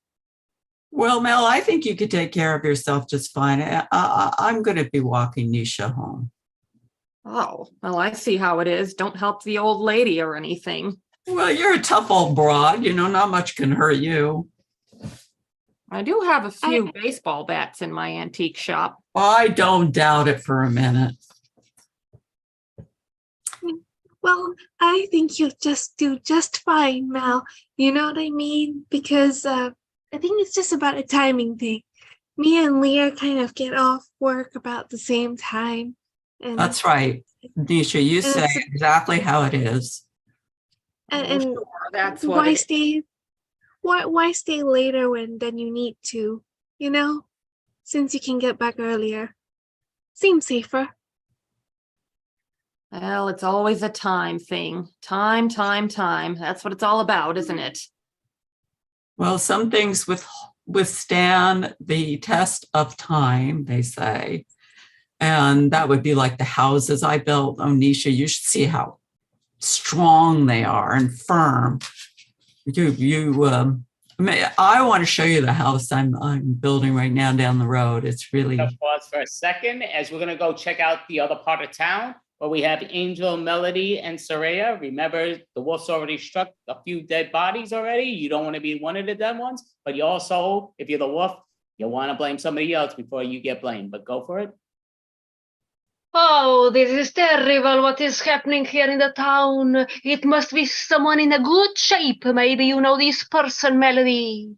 Well, I do not know. I do not have any information, but this is time you guys sign up for the gym. Like I just recently started this self-defense training where you can defend yourself of this dangerous werewolf. You got to sign me up for that. Yes. I mean, these dogs have kept me in shape, but you know, I need to be ready to fight this wolf. Yes. I'm ready for this class. I gotta. All right. Like you got to do like, like at least like 20 push-ups for now. Yes, Miss Soraya, it's very well. Because you need to protect yourself. We never know when the wolf appears.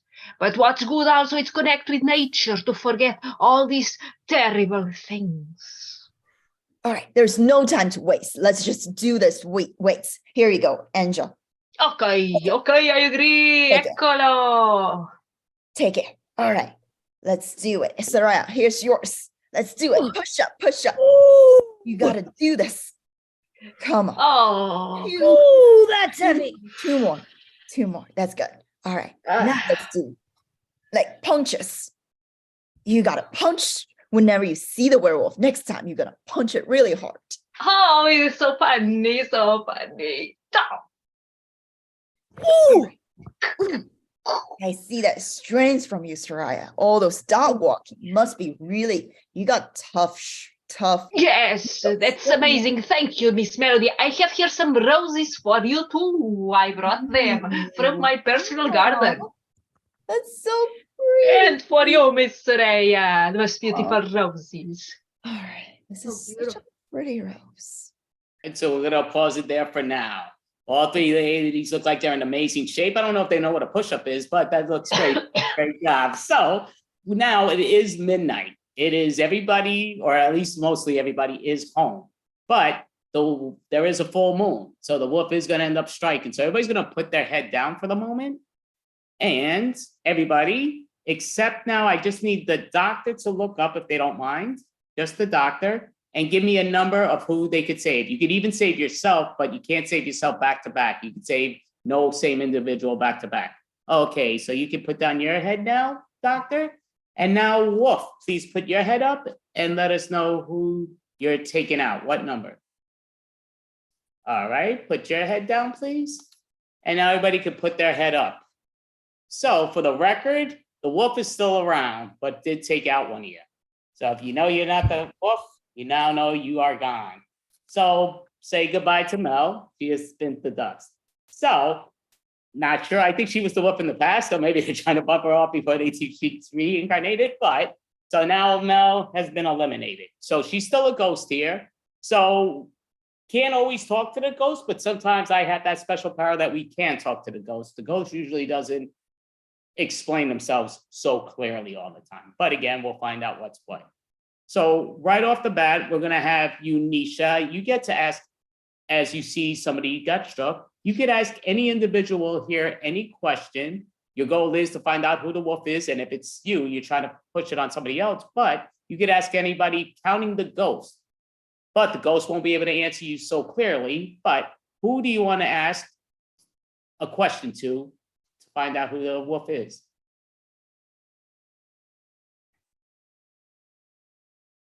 Surya,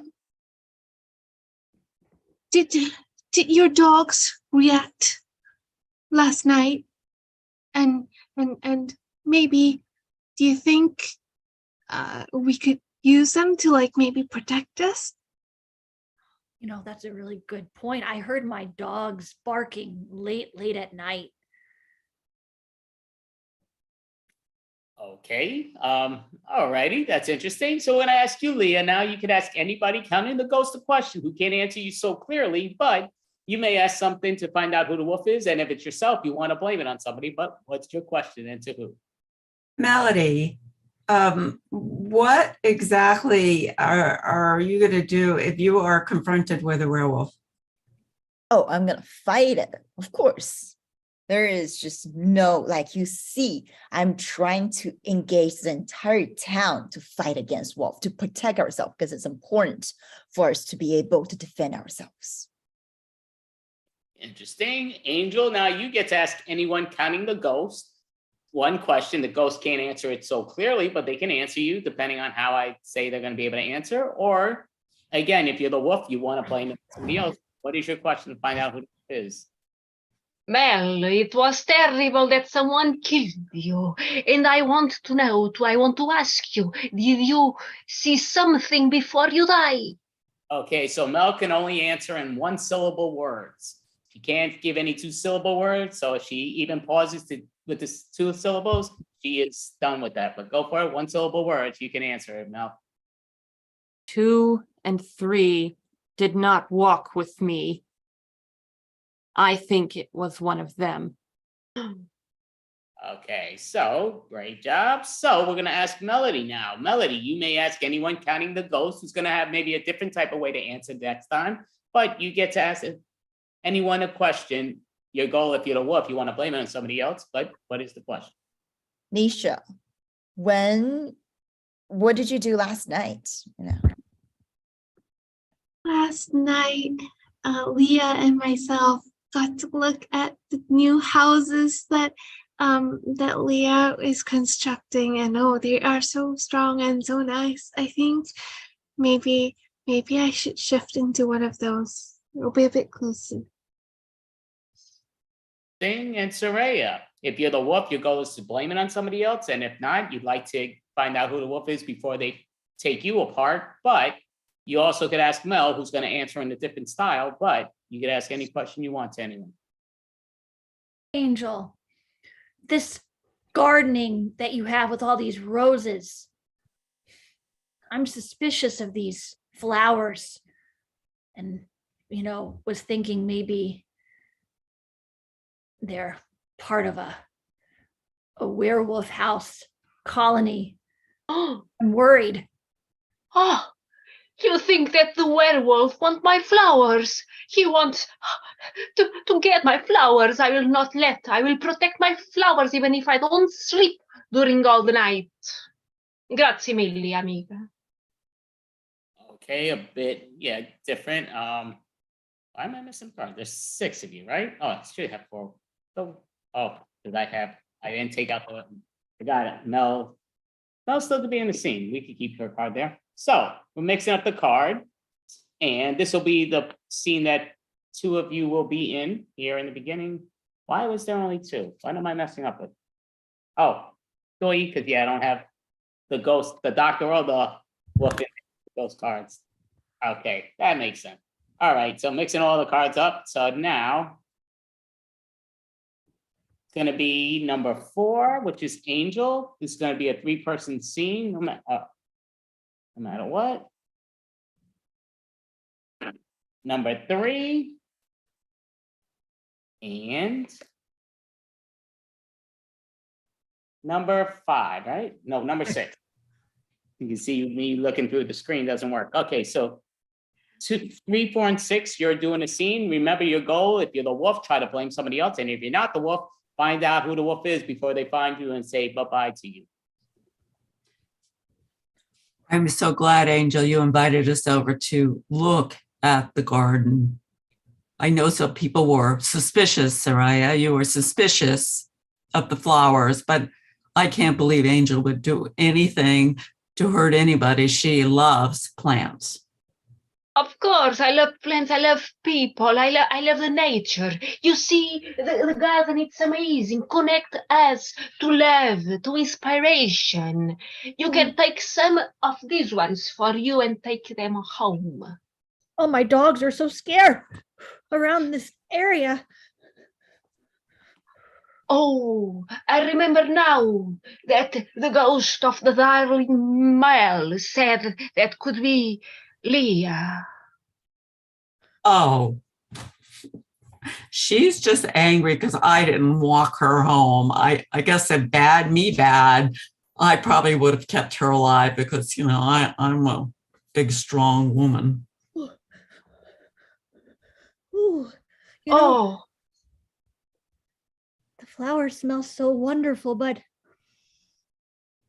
I sense some danger in the air.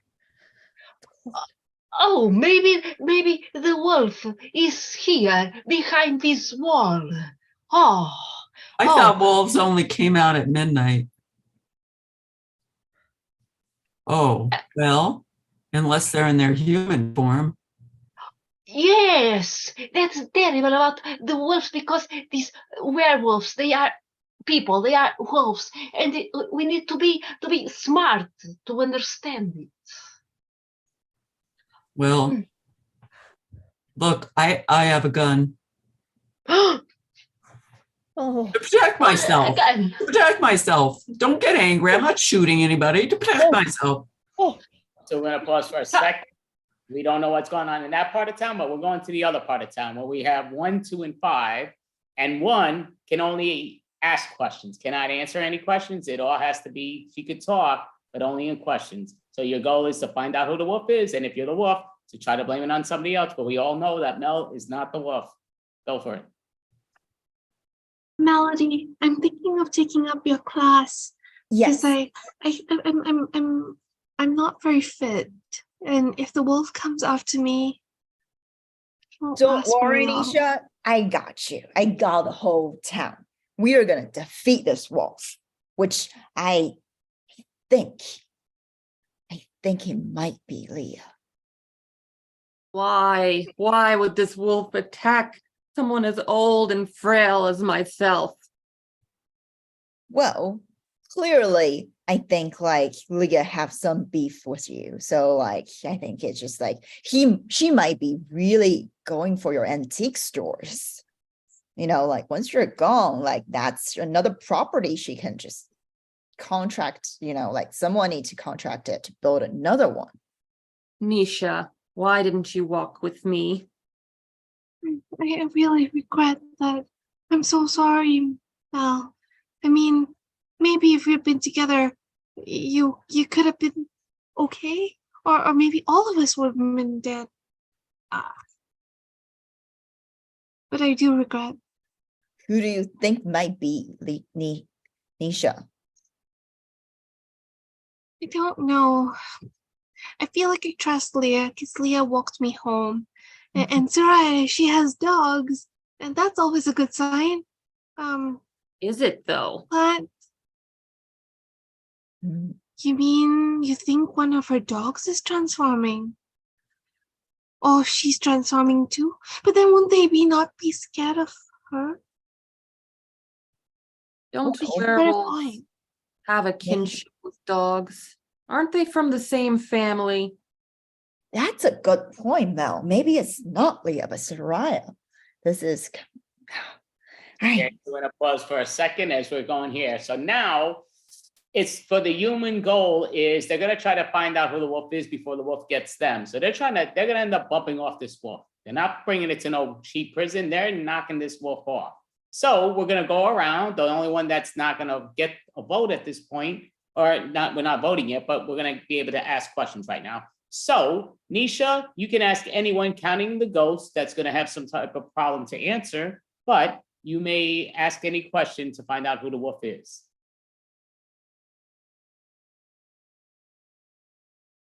Surya?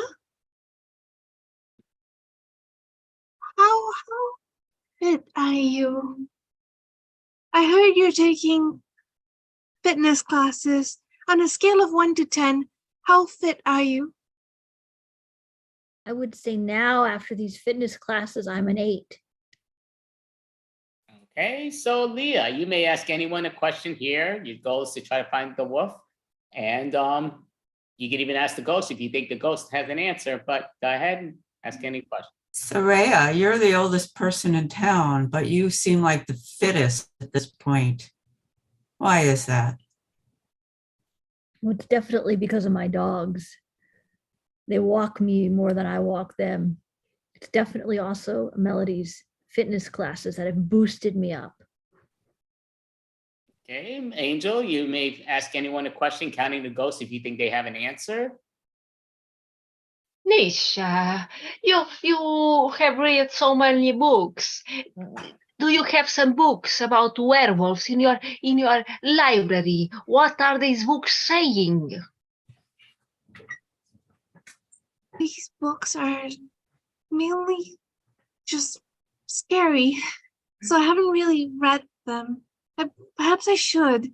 Maybe we should start a book club, and then everyone reads one book, and then we can find answers.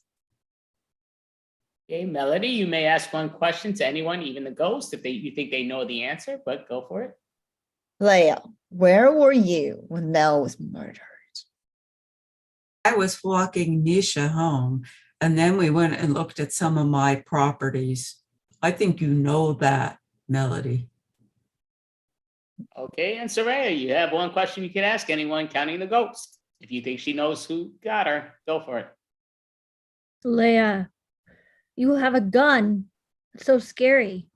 Where did you get it? I bought it in a gun shop.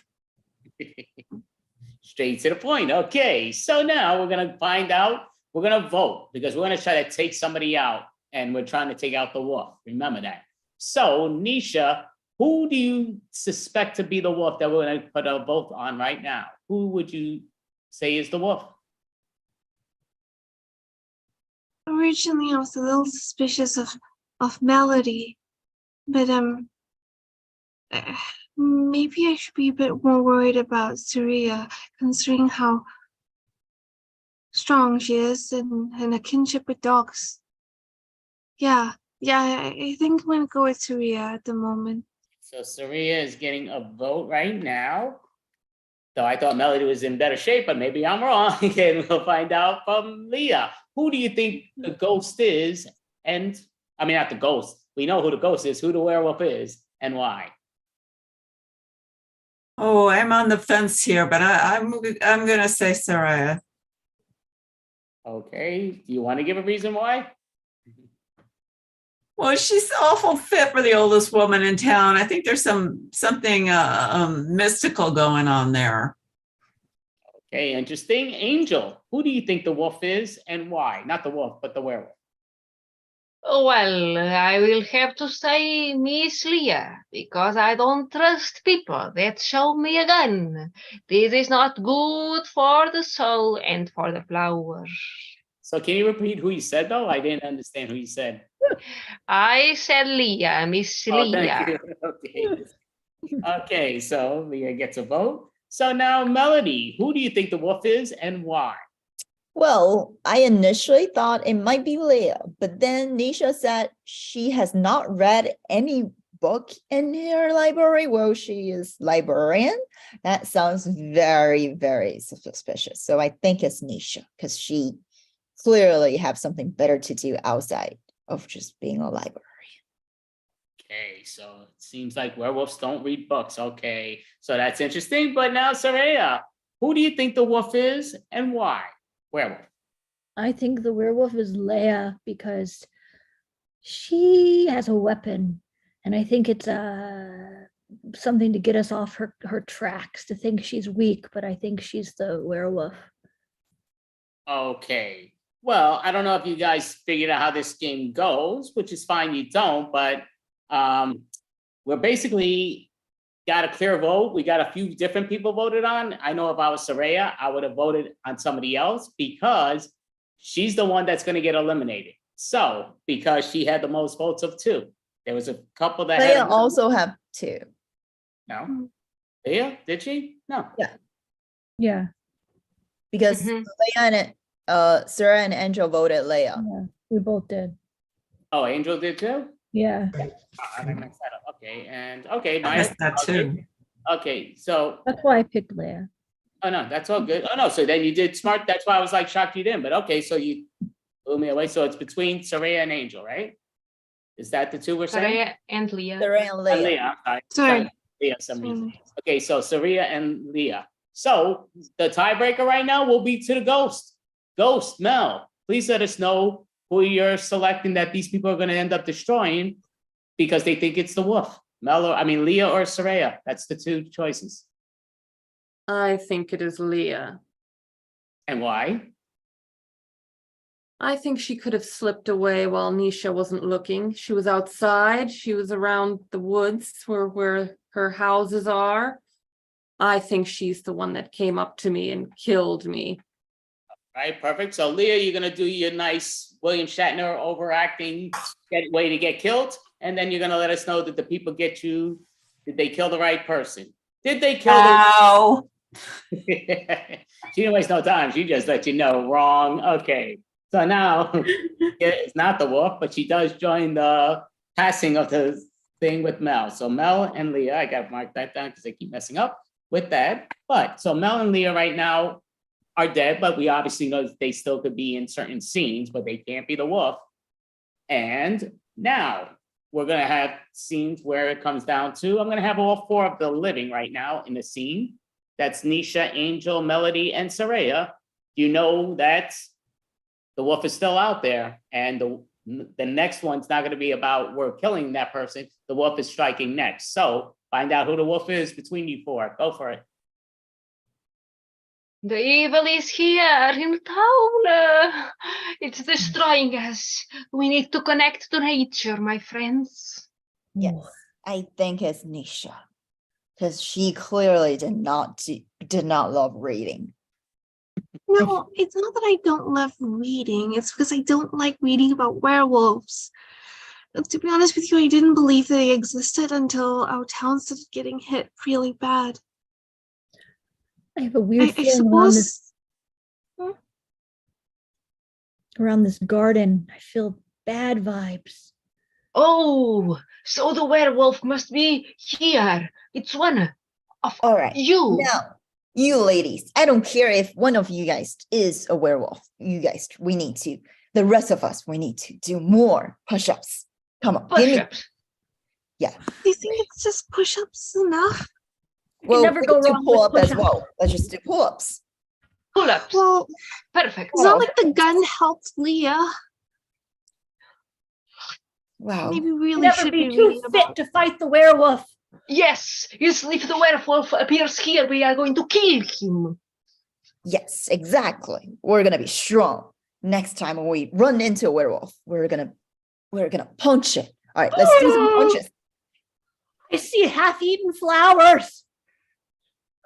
Okay, so we're gonna pause for a second. Not sure what's going on there, but our goal is to find out who the wolf is. So I'm gonna have you know what, we're gonna do it in backwards order right now. Saraya, you could ask anybody counting either of the ghosts a question. Your goal is to find out who the wolf is, and if you're the wolf, your goal is to push it on somebody. Go for it. Oh, Angel. You have guards at your garden and a camera. Tell me, did you see anything suspicious in that camera? Oh, of course, I tried to see the images, but actually the camera wasn't connected. Oh, I'm not good with technology. I'm more with the earth and the flowers. I'm sorry, Miss Soraya, not to be able to help. All right, Melody, you may ask one question to any individual, counting the two ghosts if you think they know who the wolf is. But if you're the wolf, your goal is to push it on somebody else. And if you're not, to find out the wolf before they get you. Soraya. Well, all those night walks where you have to take out the dogs, are those really night walks or are those something else? Oh, yes. My dogs love to be walked at night. They are from a part of the world where there is no much sun, so they like the night. But, it's just a normal walk. Really, it's just a normal walk. Okay, Angel, you may ask the question. If you're the wolf, you want to push it on somebody, but if you're not the wolf, you want to find out who the wolf is before they find out you. You can ask the ghost also if you like, but. Melody, I would like to know, Why do you try to stay always so fit and try to make people to do push-ups, not to talk about the werewolf? Because it's gonna be psychologically destroy you if you think about werewolves too much. It's gonna be make you scared, and scare is the enemy. We need to stay strong. That's what we need. We are gonna defeat the werewolves. Yeah. Interesting. Nisha, you may ask one question to anyone, counting the ghosts, but you think they know who it is. If you're the wolf, you want to blame it on somebody else. If you're not the wolf, you'll want to find out before they get you. Melody, since the gun didn't seem to protect Leah very much, do you think fighting is the best way? Maybe we should be training how to be faster so that we can run. Well, part of the training is to be as strong as possible. So it's very important. And I do believe we're going to catch the werewolves. We're going to fight it. We're going to beat it. All right, so that's interesting. And we're going to have the ghost speak right now. And you may ask one question to one person, but you're going to speak with one head at a time. So you're only going to say one word at a time. Mel will begin because she was the first to go. Leah then goes, then Mel, Leah, Mel, Leah. So you got to say who it is you're asking the question to and ask the question. Go for it, Mel. You'll start. Melody. Why do you always change the subject to fitness? Well, because I am a fitness trainer, I need to develop my business, and it's just very important. And also, I truly, deeply care about the health of the community because, as just a personal trainer, everyone's health is of my top priority. I want to make sure the town is staying fit. Everybody lives longer and healthier. But everybody's Lucy, a ghost just asked you that, but you didn't make them live longer. But all right, great job. So now before we get it into the nighttime where the wolf is going to strike, we're going to have it where, since we stuck with the back one, we'll still start with it. Soraya, you may ask anyone here one question. Your goal is to find out who the wolf is, who you want to ask to. I'm going to Melody. You are, you have this fitness business and you get everyone else strong. But you're also strong, but have you been training the werewolf? That's totally wrong. Like, I am being helpful to the community. I'm trying to make sure people are ready when they are encountering any danger in their way. So, teaching them to be strong. Okay, Melody, now your goal is to find out who the wolf is, so you could ask one question, counting the ghost. You may ask one question. Nisha, you clearly said you do not like to read werewolf stories. However, the library has many other books. So it still seems like, why don't you read books that can help us to, defy the werewolves? I honestly focus more on things that were to do with the sciences, things that I could practically apply. And at that time when I used to read a lot, it was more based on that. And yes, you are right, Melody. And that's why I've been trying to get together a book club. It'll be a bit hard for me to read all the books at one go, but maybe if together we all stay in and read, and then we'll also be able to protect each other. Interesting. Angel, you may ask one question, counting to the ghost. You're trying to find out who the wolf is. You may ask away. Soraya, oh, you have a very nice and beautiful age, a big number. And I was wondering if maybe you wish to be younger. And were you ready to sell your soul to the evil to be younger during the night? Though age is just a number, I love my age. I love being old, but fit.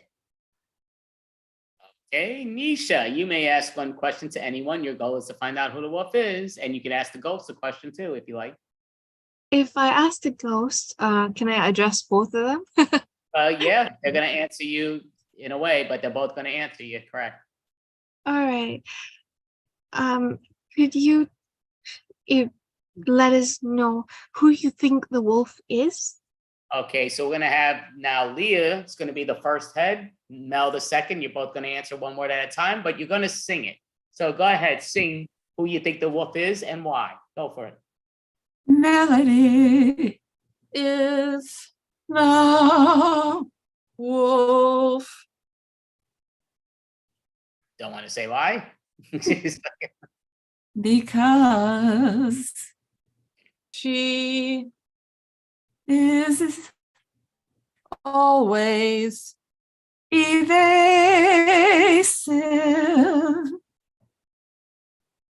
All right, so great job. So now, the wolf is going to be striking, right? It's not the one that we're voting. So everybody could put their head down, counting the ghosts. They'll all put their head down. I'm going to be asking the doctor, is the doctor still alive? Yes, they are. Only the doctor look up and give me a number of the living, which is 2, 3, 5. Okay, so you can put your head down for the moment. So just remember, the doctor can never save the same person twice, counting themselves, but they could always save themselves time after time, or the other one every other. So now I just gotta write that down because I want to forget. Gotta learn to remember to start doing that. Now, wolf, you can look up. Everybody else, keep your head down and give me a number between the living. Okay, you can put your head down for a moment. So now everybody can look up. And just to be aware, there was no killing last night. The doctor did save that individual. So obviously somebody got lucky, very lucky, which means that person cannot be saved the next time around because the doctor won't be able to save that person back to back. But it's, maybe, well, obviously it couldn't be the wolf either because the wolf can't be the doctor. So, that person that was saved already knew they weren't the wolf, but also the one that was the doctor now knows that that person's not the wolf. So you can eliminate that person out of your repertoire. So we're going to go back to the storytelling and we're going to have it where there was the 4 people. So right now we're going to have Angel. We'll do it like that. Yep. Angel, Mel, and Saraya, you have a scene where basically anything that Mel says, she's going to have to say kind of like a cat in a hat style. But she can answer your questions. Your goal is to find out who the wolf is. You 3, go for it.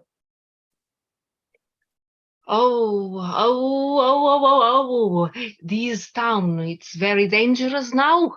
Miss Rhea, I'm telling you, you see, this beautiful lady came here to teach us how to behave during the life.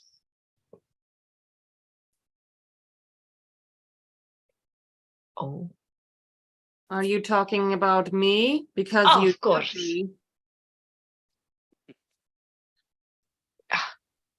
Miss Rhea, react, please. You have a lot of vitality. I'm in shock. I'm more energetic than I've ever been, but I'm more scared than I've ever been in my life. That's normal. Mel, please tell us something, a clue to this big mystery. Why does Saraya have so much energy? That's the way a wolf would be. Oh, that's true. This Miss Soraya, it's very funny, very nice, but a little strange. No, perhaps I'm just an old lady that loves to stay fit. You know that the werewolf he's very, very, very strong, and he is able to disguise himself. Maybe I'll be ready to dodge him if he comes. Mel, tell us, do you think that it's coming? The werewolf is coming right now here. So we're going to pause for a second as now we're going to see Nisha, Melody, and the ghost of Leah, who's going to be crying the whole time when she responds. She has to respond in crying voice-wise. But you all may find out. Your goal is to find out who the wolf is. So you may begin. This is getting too intense. I'm just glad no one died last night. It wasn't fair. They killed me. That werewolf who. That's why training is important. What I told you, Angel would not. Angel or Mel or Saraya. Oh, well, actually, Mel died. Angel, Saraya, Nisha, among all of you guys, Saraya and Angel are training so hard. Nisha, you gotta keep up. So, whoever that may be. I'm just a little bit weirded out because I realized that since this whole epidemic, it seems like your business has taken off, Melody. I mean, I never would have exercised if it wasn't for this werewolf. And I think half the town is probably thinking the same. At the same time, if everyone dies, then your business is going to suffer. Nisha, you're not making a whole lot of sense right now. But I'm scared. I gotta say, I still think it's Melody, even though I didn't see the werewolf. Not in front of me, behind. Leia, just because you did not sign up for my class and you are now a spirit doesn't make me my fault. All right, so great job. So now we're going to go back to the town and we're going to have where the town gets to ask one question and one question only. So Nisha, you may ask one question to anyone counting the ghost. Your goal is to find out who the wolf is before the wolf finds out who you are, or gets to you, should I say, finds out who you are. So what is your question to who? Melody, has anyone not signed up for your class in this town? No, everyone signed up because they need to be protected. And I teach everyone how to stay fit and how to protect themselves. Okay, she said, and how to protect themselves, or to howl and protect themselves. Things that may go, But the angel, you may ask one question. Your goal is to find out who the wolf is. Go for it. And you can ask the ghost also if you like, but go for it. Miss Leah, when you died, it was very, very sad. But I wanted to ask you, where did you leave your gun? So did someone? Continue. Yeah, did someone have access to it? Okay, so now, Leah, you can answer, but with no words. It's only charades. So go ahead, answer her in charades. Go for it.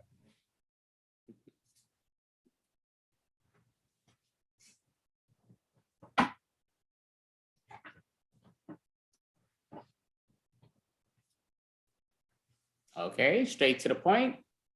Melody, you may ask one question. Your goal is to find out who the wolf is. Go for it. You can ask anyone counting the ghost. Mel, who do you think is the ghost? Okay, you're also not the ghost. The ghost. I am asking you about who do you think is the one has the motive? Perfect. So you're going to answer also in charades, but you're going to tell us who you think it is and why. Go ahead, all in charades.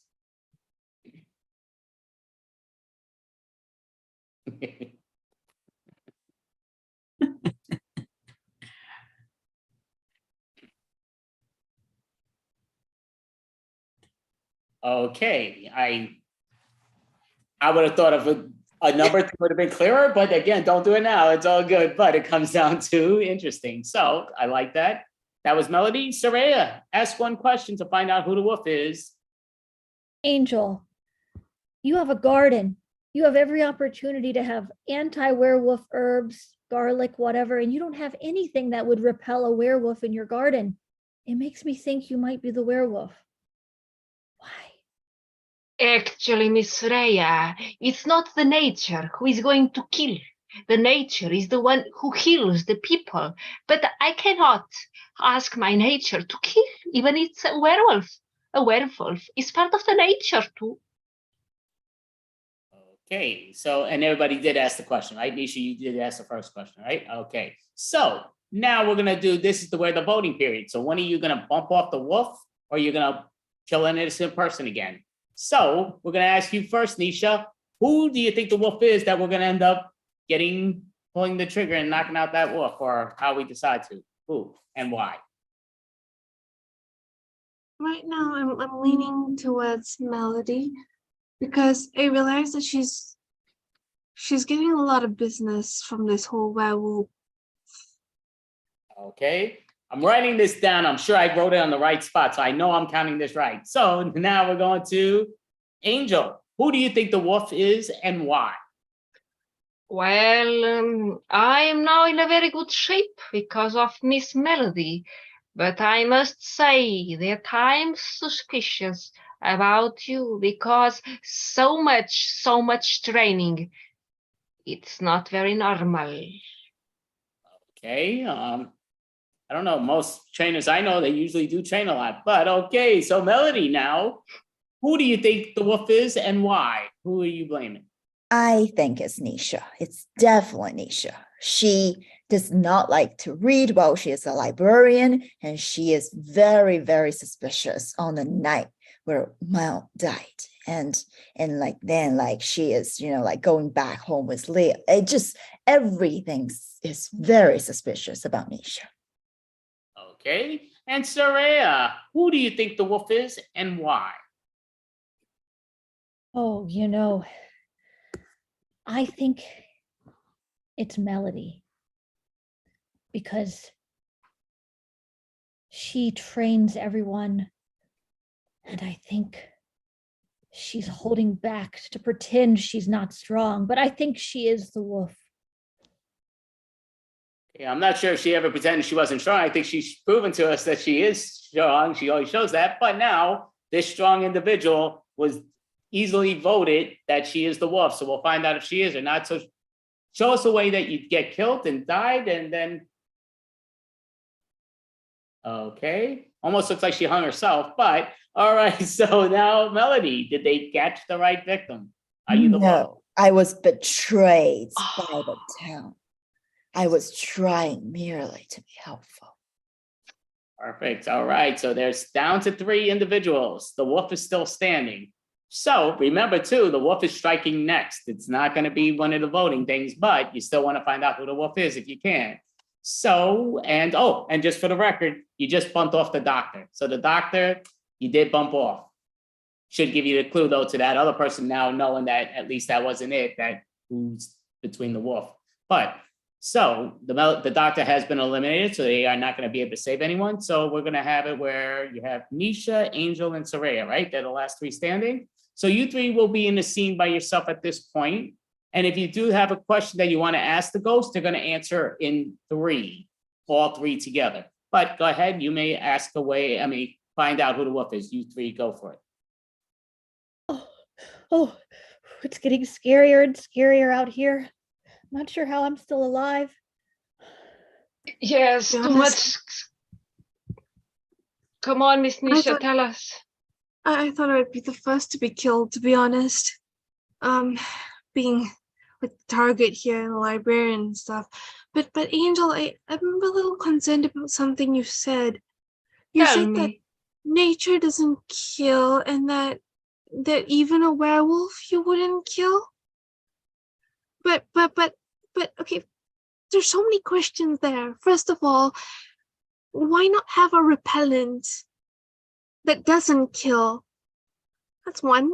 And can we have some? And 2, I'd kill a werewolf. Why wouldn't you? Oh, Miss Nisha, I will have to explain you all my philosophy of life. But I will tell you one thing. I will only kill the werewolf if I saw him attacking me or another person. If he was attacking you, I would kill you. But unfortunately, there is not a repellent. There is not a repellent because these beings are so strong that any repellent is not enough for them. I feel Did like you the- say that you'd kill me? I would say I would kill the werewolf if I saw him attacking one of you, for instance, or attacking me. In this case, what can we do? It's self-defense. Oh, it's such a dark night. Oh, I should have known. I should have known this was going to get worse. I mean, my dogs are so scared. Yeah. Oh, Mrs. Soraya, did your dogs detect the werewolf? Detect something strange the night where the werewolf was killing? They were barking around your garden, but I should have known.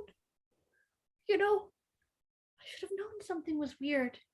We're going to pause it there for a moment. Now we're going to hear from the ghosts as they're talking among each other, trying to figure out who the wolf is themselves, but they're all singing. So they're going to sing in discussion, their own singer, but go ahead, find out who you think is the ghost and why. Angel is not. It's not word at a time, but you're all doing great. Oh. You're all your own singing, but yeah, you sing it. Like, go ahead, so tell us who you think the killer is and why. Get in discussion, song-wise. I think it's Saraya. I think it's Saraya. She is the most suspicious one. Well, I know for a fact Angel is not the werewolf. Because I saved her even though she's trying to kill me. But I think Didn't reveal that, but that's all good. But yeah, you're a good doctor, so you're good. Go for it. Nisha must be very suspicious. Oh, Nisha. You didn't walk me home. I'll never forget. You have to get over this. We have eternity to spend together. All right, so we'll find out if they get over the suspicious vibe.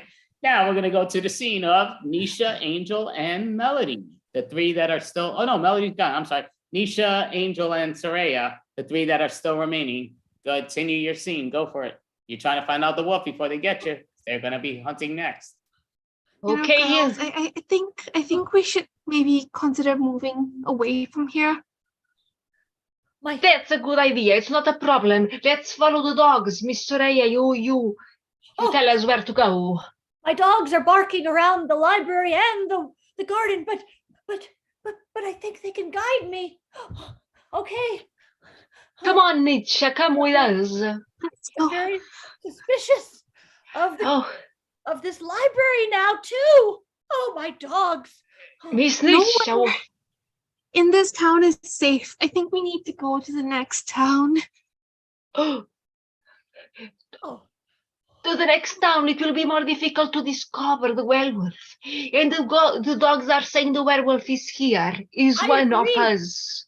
I agree we should stay, but we should find him and get him out. Okay, Miss Soraya, you could put all the dogs in front of us, and they will bark to the one. Oh, my dogs are not gods. I wish they were.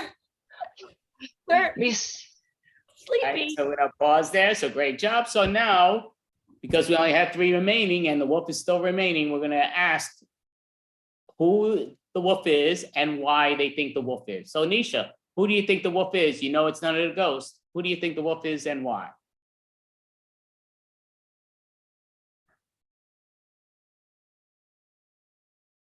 I think I'm gonna go with my initial suspicion, which was Surya, because that was my initial feeling. Right now, I feel I'm a bit confused between people. Okay, interesting. Yeah. So Angel, who do you think the wolf is and why? Oh, now I must say that maybe it's Nisha, because she pretends to be very innocent, but she created a business, and she doesn't read. This is not honest. So maybe she's the werewolf too. Okay, Saraya, who do you think the wolf is and why? You know, originally I thought Angel, but I think Nisha because she wanted to leave the town and lead us out. I think it was Nisha. Okay, not saying it's not saying it is. I don't know why that would make you think she's the wolf because she wants to leave a town that has a freaking werewolf. But I don't even want to be in a wolf with the werewolf. But it comes down to interesting. The only thing is you don't control who's going to be dead now because the wolf is going to control who dies because the wolf does hunt and no doctor can save them. So everybody's going to put their head down counting the ghosts if they don't mind. So we'll find out if Angel is it, if one of the ghosts did make the right prediction or what. But wolf, look up. You know the numbers that are remaining and give me what number you're taking out. Okay, put your head down. Now everybody can put their head up. And there has been a killing. And the ghost did give a great clue to let people know Angel is not the wolf. And Angel has been murdered. So, oh yeah, well, we're gonna kill you before we even say that. But yeah, I'm sorry, get yourself how we can oh no, the wolf killed you, that's right. So yeah, so you got strangled. Let us know, well, we know you're not the wolf because the wolf just killed you. But it comes down to, you're now another ghost. God, making this longer than it needs to be. Sorry about that. So there are only 2 people remaining, obviously. There are the rest that are ghosts. But obviously, from the ghost who gave a great hint, Melody, who she got bumped off, saying that Angel was the wolf, you know, it just comes down to you see who voted, who, what, where, and how it does. That makes logic. But again, we got it. So now we have those 2 remaining people that are still here, which is Saraya and Nisha. Will the last person standing be the wolf? Will they officially win or just almost win, nailing out most of the world? But so Saraya and Nisha, obviously one knows they're not it, but they need to convince the ghost that they're not it also at this point. So you 2 are going to do a discussion here and there. So the wolf, you're not admitting you're the wolf, but again, you have to blame the other person. There's no other people to blame. And so the other person has to blame the wolf. Go for it, you 2. My dogs, I should have known. We should have run, Saraya. We should have run. Don't trick me, Nisha. You are the werewolf. I know it, and you were sneaky this whole time. You were sneaky, quiet, and you tricked us all. But you are the werewolf, and I know it. That's why you didn't want to run. Because you have your dogs, you have your pack with you. I need Leia's gun right now because I would shoot you in the face if I had it. Leia! Oh, if I shot you, would it even work? I don't think it would work. Don't trick us more. They were just lambs, right? Lambs to be slaughtered. My dogs want to eat you right now. I knew it from the start. We should have voted you out. I want to run from you before you kill me.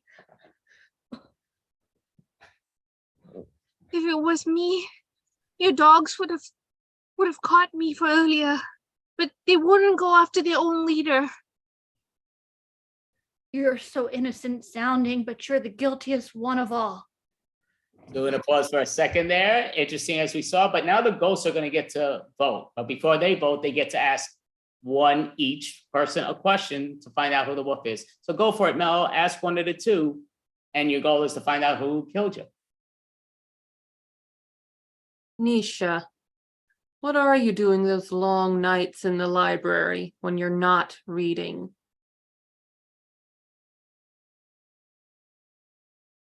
I admit sometimes I indulge in a movie or 2. I have a little bit of a binge watching problem. Okay. I may know I'm supposed to be loyal to the books, but sometimes the actors are really hot. Leah, you may ask one question to either Saraya or Nisha. Your goal is to find out who murdered you. Nisha. But she's another ghost. What? Why are you asking? Oh no, she's not. No, Nisha's not a ghost. Nisha, when I walked you home, you disappeared for a while. Did you kill Mel? And me? And Melody? Like, yeah, you're the one person I would have never killed. I really, really would have wished that we got to go see houses together and pick one out finally. I slipped away for a short while because I thought I saw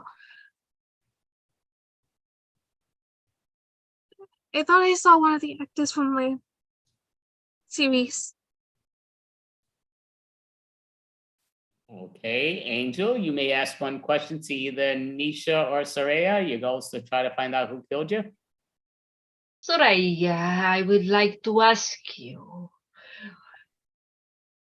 did you decide to have so much dogs to learn how to behave when you became a werewolf? My dogs are innocent dogs and have no breeding association with the werewolf line. I'm just an old lady who likes to stay fit.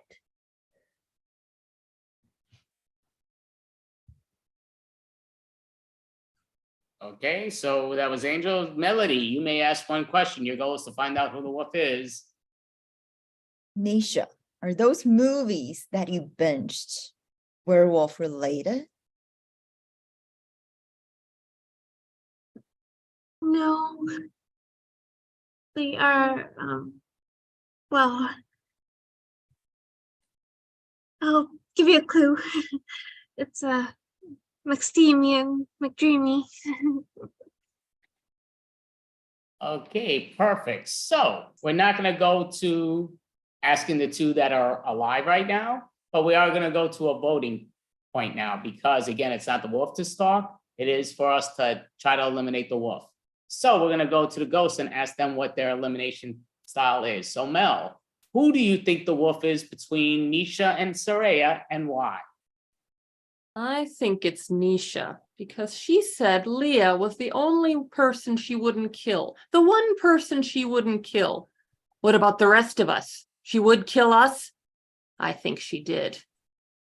Okay, Leah, question. Who do you think between Nisha and Saraya is the wolf? I'm starting to believe it's Nisha, even though sheer innocence attracted me greatly. I'm beginning to wonder if it's true or an act. So what is your final vote? Nisha. Okay.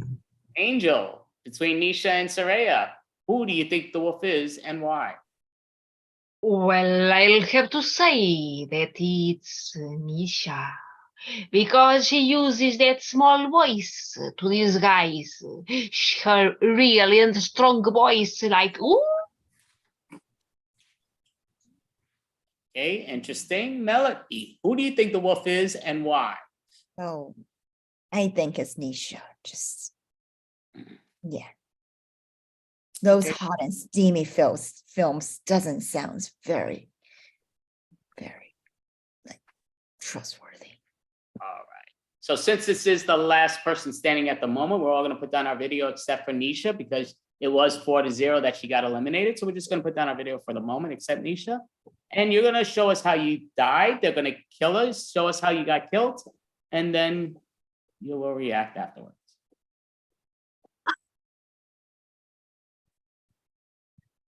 And did they finally get the right thing, getting the right wolf person or not? Yes, you got the wolf. All right. So great job. Everybody pop on up. So I knew it. So great job. So yeah, so it was very close. The wolf almost was the last person standing, but didn't get stood. And everybody actually did vote for the wolf that time where it was a clear voting. So it's always good to see where people take that. So we still do have a little more time. I see I'm getting the message here, which is, okay. Okay, so that's not what I wanted. That's just a Groupon people asking for the message board, which is fine. So what we'll do now, I'm just thinking, timing. We do have one act that is coming up. It'll be their first time. So it's kind of like, will they be on or not? But that's all good. So even if we went a little late. So we're gonna do that other improv style. I'm just thinking, what time is it now? 28 minutes. You know what, maybe we won't do it. We'll do another improv thing, the other short. I was gonna do the long form style game, but we might leave this for the show. I have the numbers correctly done, which is annoying, but it could take a little time. Okay, that's fine. Go ahead, Leah. Leah's just stepping away for the moment. So we're going to do, you know what? I'm gonna pull out the short form improv wheel and we'll play one of those games. That'll make it easy. So let me get to the wheel. Let me get to the, open up the short form. So whatever game it lands on, we'll play. Just make sure it's a short form one. There it goes. Oh crap. Okay, so I'm going to share the screen with everybody here. And whatever the game is we will play that, whatever it lands on. Though we had time for more of the other one, but that was my fault. But again, you all did a great job with that. Movie, deleted, and blue. Okay, so this is cool. Alrighty, so the key goes down to, we're gonna have you all doing a movie. It's gonna have, you're gonna play the movie, but the key is, I'm gonna have it where we're gonna separate you three of you, and then the other three. We're gonna end up doing this twice in a row. So I got your numbers right. So I'm gonna 1, 2, 3, 4, 5. Yes, okay. So I'm mixing up the cards. These will be the 3 in the first one. So the key is you're gonna do a movie, and then you're gonna show us I wanna make sure what I just said. Of course, I hit what the hell happened to the other screen? Oh, I really even changed that. Oh, there it goes. Too many of these things. So yeah, so movie. Maybe it is bad. That's why I don't know why that thing doesn't click when you need to hit the other thing, but that's all good. So I really don't see very, oh, wow, my vision is bad. Sorry, movie deleted and blooper. Okay, that's fine. So we're doing the movie, these 3 people, then they're gonna show us the deleted scenes once the movie is done. And then they're gonna show us the bloopers once it's done. So the key goes down to, I'm mixing up the cards here, and they're gonna show us a 5-minute movie. It's gonna be 3 people. The other 3 will be doing something afterwards, but it's gonna be number 5, which is, just raise your hand to make it easier. Thank you, Melody. Because again, this isn't in the order either. So number 2, 5, 2, raise your hand if you don't mind. Thank you. So it'll be Nisha, Melody, and number 4.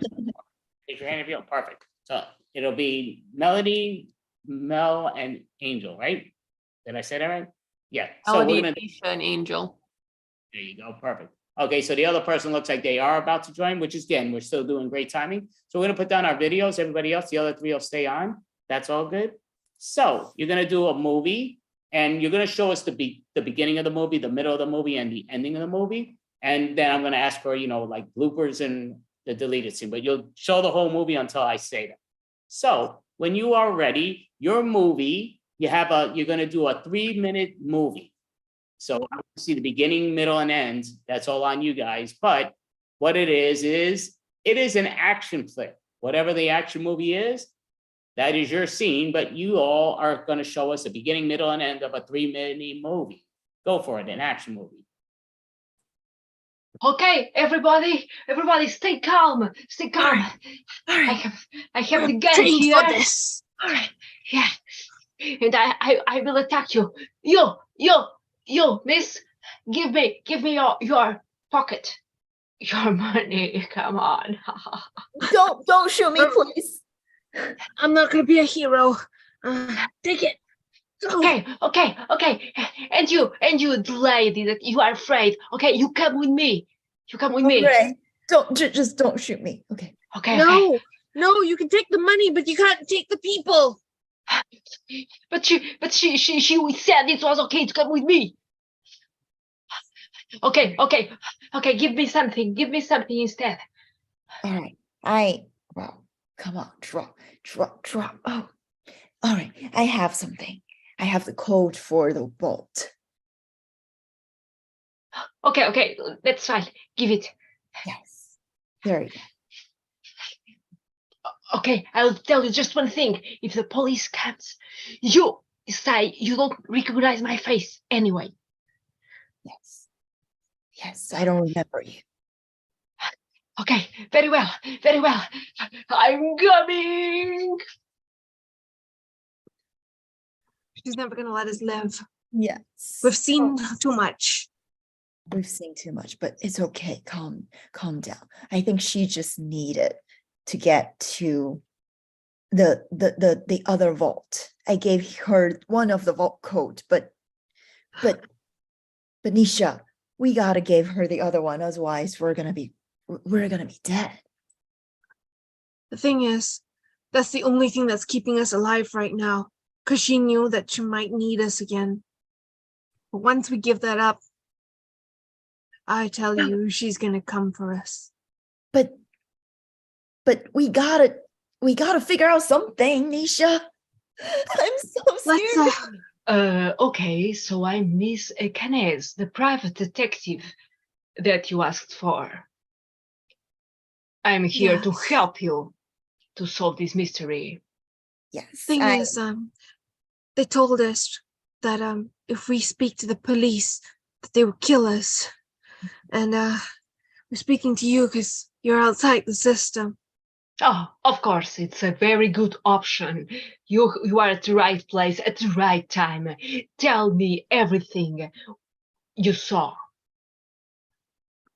Well, I was too nervous. I don't remember anything.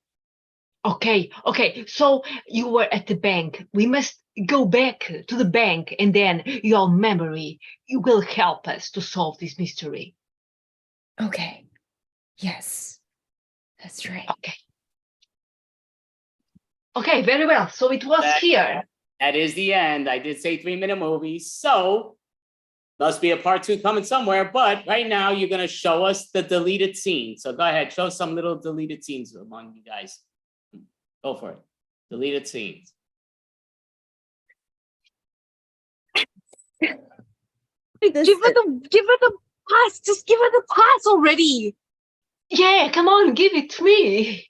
I gave it to you. Like, here's the other code. Oh. Go rob the whole bank. You're not supposed to tell her that. Yeah, this is very suspicious. You are being very generous to a thief. Well, this is not our bank. Ooh, Oh, maybe you could help me to take some money from these people here in the bank, and we do a party later. As long as we got our share, like we're not greedy. Maybe just a third of the money. That's fine. I'm not very good with numbers anyway. So let us see your quick little bloopers that you messed up on. Go for your quick little bloopers. You give me. Those are just fake monies. All right, let's just take all of them. Just give it to her. You can't take her. You She wants to lines. Yeah. Yeah. Oh, yeah. Okay, so you are at the right place at the right time here. Oh, do you want an hamburger or a sandwich? It was not on the script. But the rest of the professionals pop on up real quick. So great job. So now you 3 are gonna do something close to the same, but not exactly the same. So the other 3 will put down their video for the moment. So we just see who's standing here so we know what's what. Okay, so I always tell people in improv, always expect the unexpected. So you're gonna replay what we just saw. Not their blooper or their deleted scenes, but the actual movie. Don't know who you're playing, what you're playing, but we wanna see the same movie, beginning, middle, and end. You got 3 minutes of it, go for it. Give me your purse. Give me. Okay. I'm not going to be a hero. Here you go. I'm giving it to you. And you. Don't shoot us. Okay. Fine. I'm taking her. I'm taking the one in the striped shirt. What? No, no. Yeah, no, I'm taking you. Okay, I'm going along with it. Okay. Just don't hurt me. I won't hurt you. I won't hurt you. I wouldn't hurt a fly. Just I need a hostage so that they don't come after me. You know, that's how it works. Right, I totally understand. I'm being reasonable here, okay? Okay, so I won't chew you. Just put your hands together. Okay. All right. Give me the code to the vault. The code to the vault. Code to the vault. You in black, give me the code to the vault. Oh, I thought you didn't see me over here. Okay. Yeah. What do you think? You're invisible? Well, yes. No, I see you right there crawling on the floor. It's the numbers in the. Oh, what'd you lose the numbers now? Oh my gosh. What kind of hostages are you? I just want you to know that she was responsible for remembering the numbers, not me. I just started. Okay, I'm taking her then. True, she's right. She's right. All right, you in black, you're coming with me. We're going to open the other vault. So I'm in the clear then? I can just leave, right? No, you know too much. You two have seen my face. Yeah, I was wondering why you weren't wearing a mask. It seems a little Well, I didn't really think this all the way through. I think I'm going to have to kill you both, even though it's against my religion. No. We won't report you. No, I mean, it's against everything I believe in. I mean, I'm a very holistic person. Oh, I totally relate. I'm very holistic. Then you don't tell anybody what I look like. You said it was a guy or something, okay? Yeah. We are so holistic. I mean, I have stones that I wear around my neck. Oh, I got crystals. See, I have a crystal bracelet. See, you can have it if you want. Here. Oh, I'll take the crystal bracelet. I'll take your crystals. I mean, why not? I'm a thief. I'll take everything. Don't worry, I won't remember what you look like. I'm terrible with faces. Oh.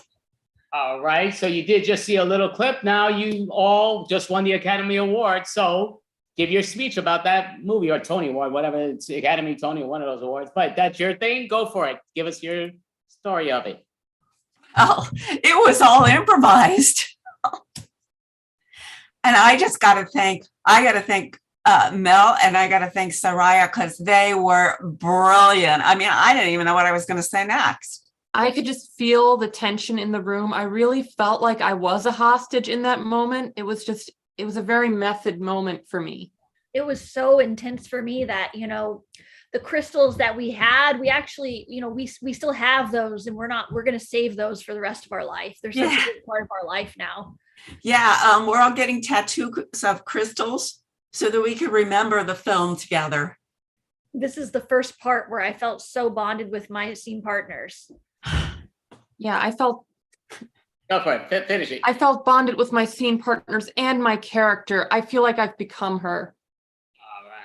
Lovely. So the rest of the professionals, hop on up if you don't mind. So great job by all you lovely ladies, no question. So the improv professionals, just to give the world sort of what we do, we meet up every Monday night. Not that all of us are able to go, but Monday nights we perform online social distant improv at 7 p.m. Eastern time for those that want to watch. And again, usually we have different members from the team that perform.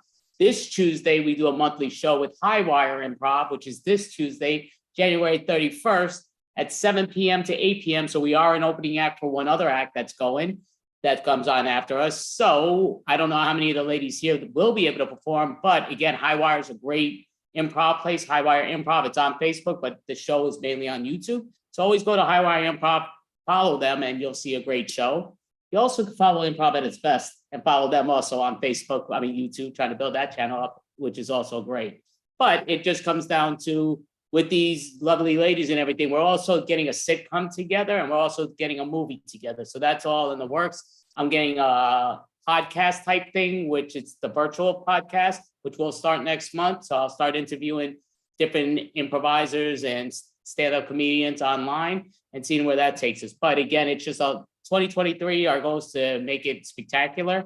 I'm the only man on this Improv Professionals, which is an all-women group just now, right now, when it wasn't purposely done. But the whole thing is these women kick ass, as you saw and witnessed. They're spectacular. So thank you, ladies. And we'll go down the name real quick. We had Leah, we had Mel, we had Saraya, Angel, Melody, Nisha, and I am Andy. We are the Improv Professionals. Thank you, ladies. Spectacular job. There is an improv jam at the end, probably around 12 a.m. Eastern time. For those that want to perform, just reach out to us. But yes, definitely come back if you have nothing better to do. But thank you, ladies. Spectacular job, the Improv Professionals. Thank you.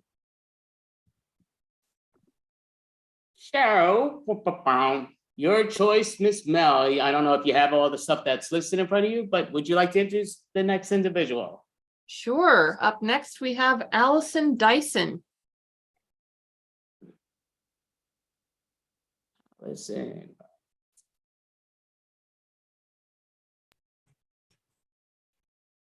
Hi, everybody. Hello. Hello? Yes, hello. We hear you. You're good. Okay, can you see me okay? Yep. Okay. So I had a hell of a day today. My mom is going through this phase right now where she's constantly trying to set me up on blind dates. And I just think that's embarrassing. You know, for my husband.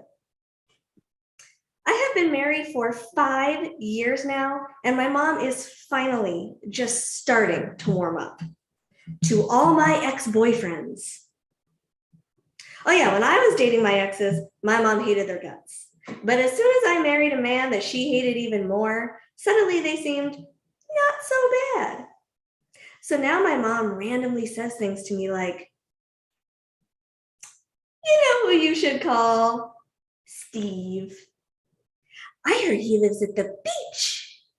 I'm like, Ma, Steve collects plastic bottles for a living. He does not live at the beach. He lives on the beach. Or she'll say, did you ever hear from Mike? He was such a nice guy. And you know, I'll give my mom that one because he was one of those guys whose heart was in the right place, but his dick was in Rebecca and Clarissa. See, my mom doesn't think my marriage is going to last because my husband was married before.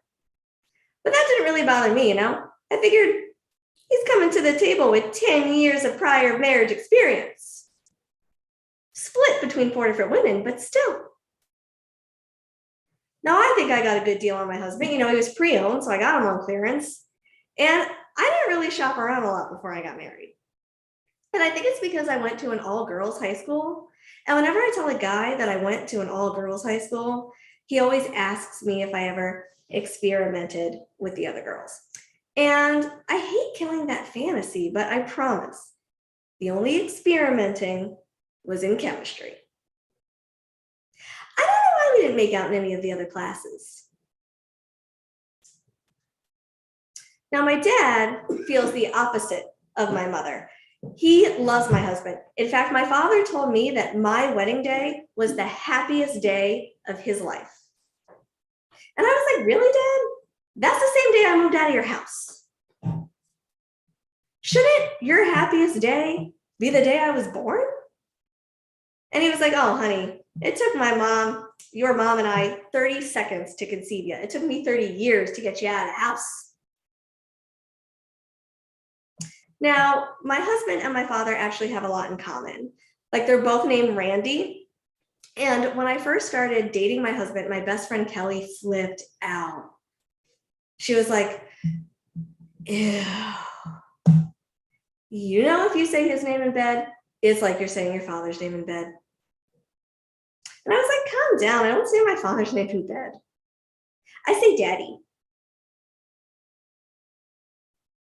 Now, the thought of me saying my father's name in bed did not freak me out as much as the thought of my mother saying my husband's name in bed. So one day I asked her, I'm like, no, does it ever freak you out, you know? We're both with guys named Randy, so it's like we both say the same name in bed. And she said, oh, I don't say your father's name in bed. I said, oh, Mom, I didn't know you were kinky. What do you say in bed? Get off of me, I'm tired. My husband has a birthday coming up. I asked him what he wanted. He said a threesome. I said, honey, I am 39 years old. My threesome days are over. What else do you want? He said, anal. I said, I will call Rebecca and Clarissa. Now, when I first got married, I worked at a call center for an insurance company. And I hated that job because it had these rules that didn't make any sense to me. Like one time I actually got sent home from the office for violating the dress code because I wore sweatpants, which was bullshit because during the COVID shutdown, I did that same job from home in no pants. I was so upset when I got home that day. I called my mom to complain to her about my boss. And my mom, she still thinks of me as like a 10-year-old. So her response was, you give me his name. I'm calling his mother. I was like, Ma, you can't do that. His mother's dead, call his father. But the final straw for me with that job was when my boss told me that I was required to smile when speaking to customers over the phone. Oh yeah, my boss truly believed that a person could sense a smile through the telephone. So I said to my boss, look, when I'm at work, I just don't feel like smiling. He said, can't you just fake it? I said, hey, if I don't do that for my husband. So I said to him, look, this is bullshit. Person cannot sense a smile through the telephone. Fuck you and your rules. I quit. And then he asked me for 2 weeks notice. I never understood why employers want 2 weeks notice. It's as if they think you're going to do work after you give your notice. That is like me giving my husband 2 weeks notice to a divorce and him expecting blowjobs in the meantime. Although I gotta tell you, it was a lot easier to smile during those last 2 weeks. And I know I did the right thing leaving that job because about 6 months after I left, they wound up outsourcing that entire call center to China. And for the record, I do not believe in outsourcing, unless it is for blowjobs. Now, yesterday, I realized that I was a day late on paying my cable bill. So I called the cable company, so that I can make the payment over the phone. And I asked the customer service rep if she could please waive the late fee for me. Since I was only a day late. And she told me no, which was annoying. But the worst part about that entire conversation was I could sense that bitch was smiling. Thank you guys. I'm Allison Diane. Great job. Perfect. That was spectacular. I'm just putting somebody in the breakout room for a moment. But Mel, would you like to ask this lovely young lady a question? Yeah, that was very funny. So how long have you been doing stand-up? I've been doing stand-up for 5 years. Yeah, nice. Mostly in LA and in Boston. Cool. Yeah, that's definitely spectacular. I personally do mute myself. I thought you were very funny. I actually was laughing pretty loud. Some of that stuff was extremely funny. So yeah, definitely great job. Thank you so much. Do you perform a lot where you're located in person or online even more, or? I did a lot of virtual open mics and a lot of virtual festivals in 2020 and in 2021. Lately now, since clubs are opening back up and open mics are live now, it's been more live stuff.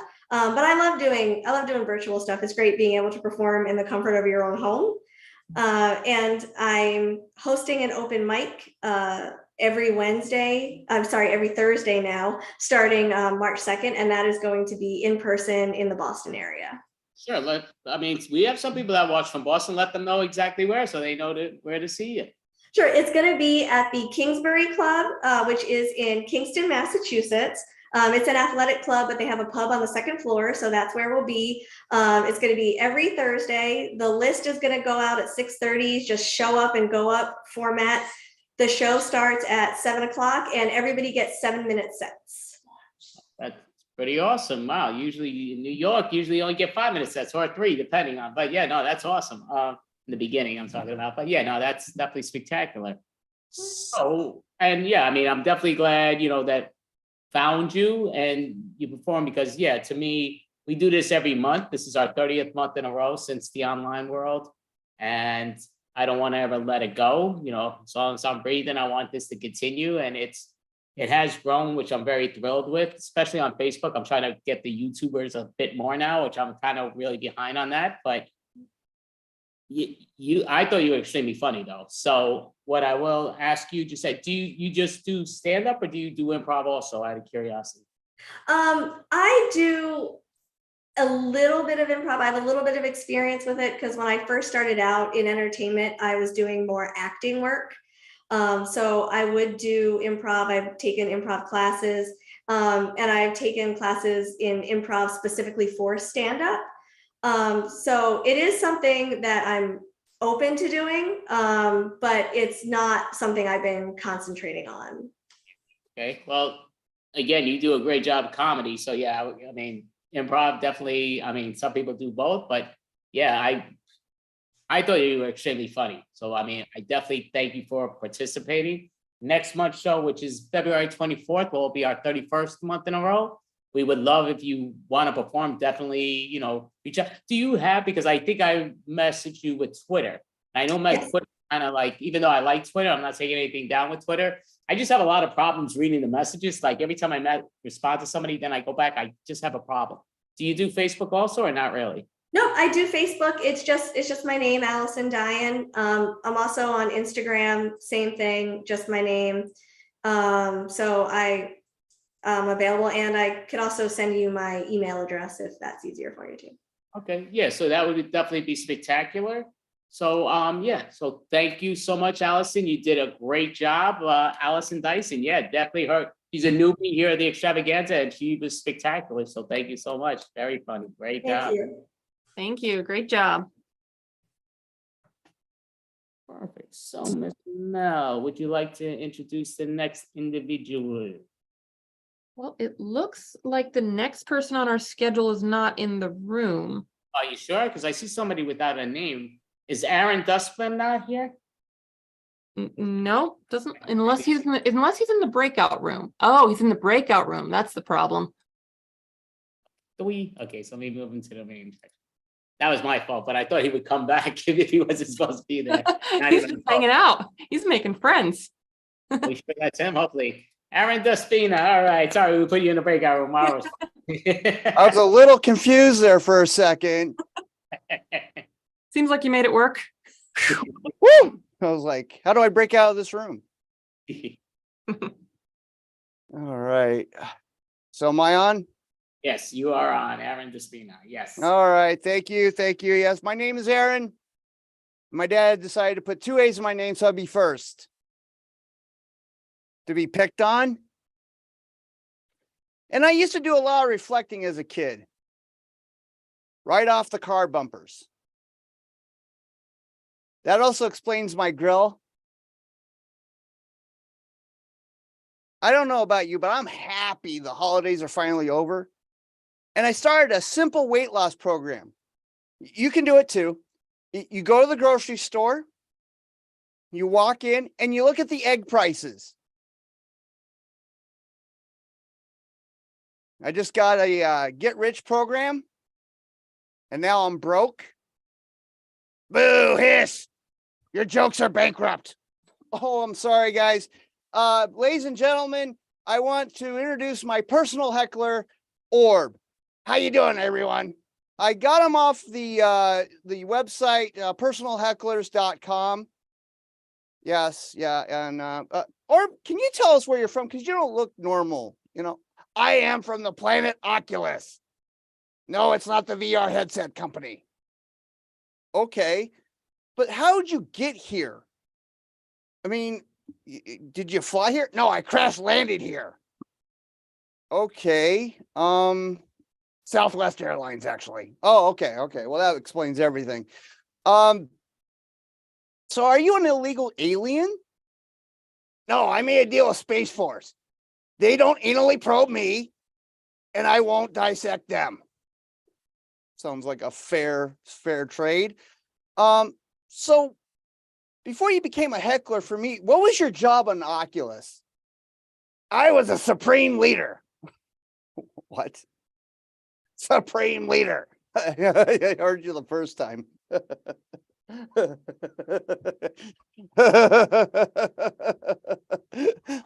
Of the Taco Bell Garita Crunch Club. Oh, well, that makes sense. So, you've been on this planet for a little bit. So what do you think of us? There's a bunch of dickheads around here. I feel right at home. Oh, wow. Thanks. So why are you dressed like this? I mean, you're like in a Star Spangled Banner jumpsuit. Why are you dressed like that? My first job was being Evel Knievel's stunt penis. You should have seen all the one-night stands I jumped. Okay. All right. So what made you quit that job? You got tired of being called a trouser snake? No, I got an STC. An STC. What is an STC? I know what an STD is. That's a sexually transmitted child. Okay. And how do you know it's yours? She has my eye.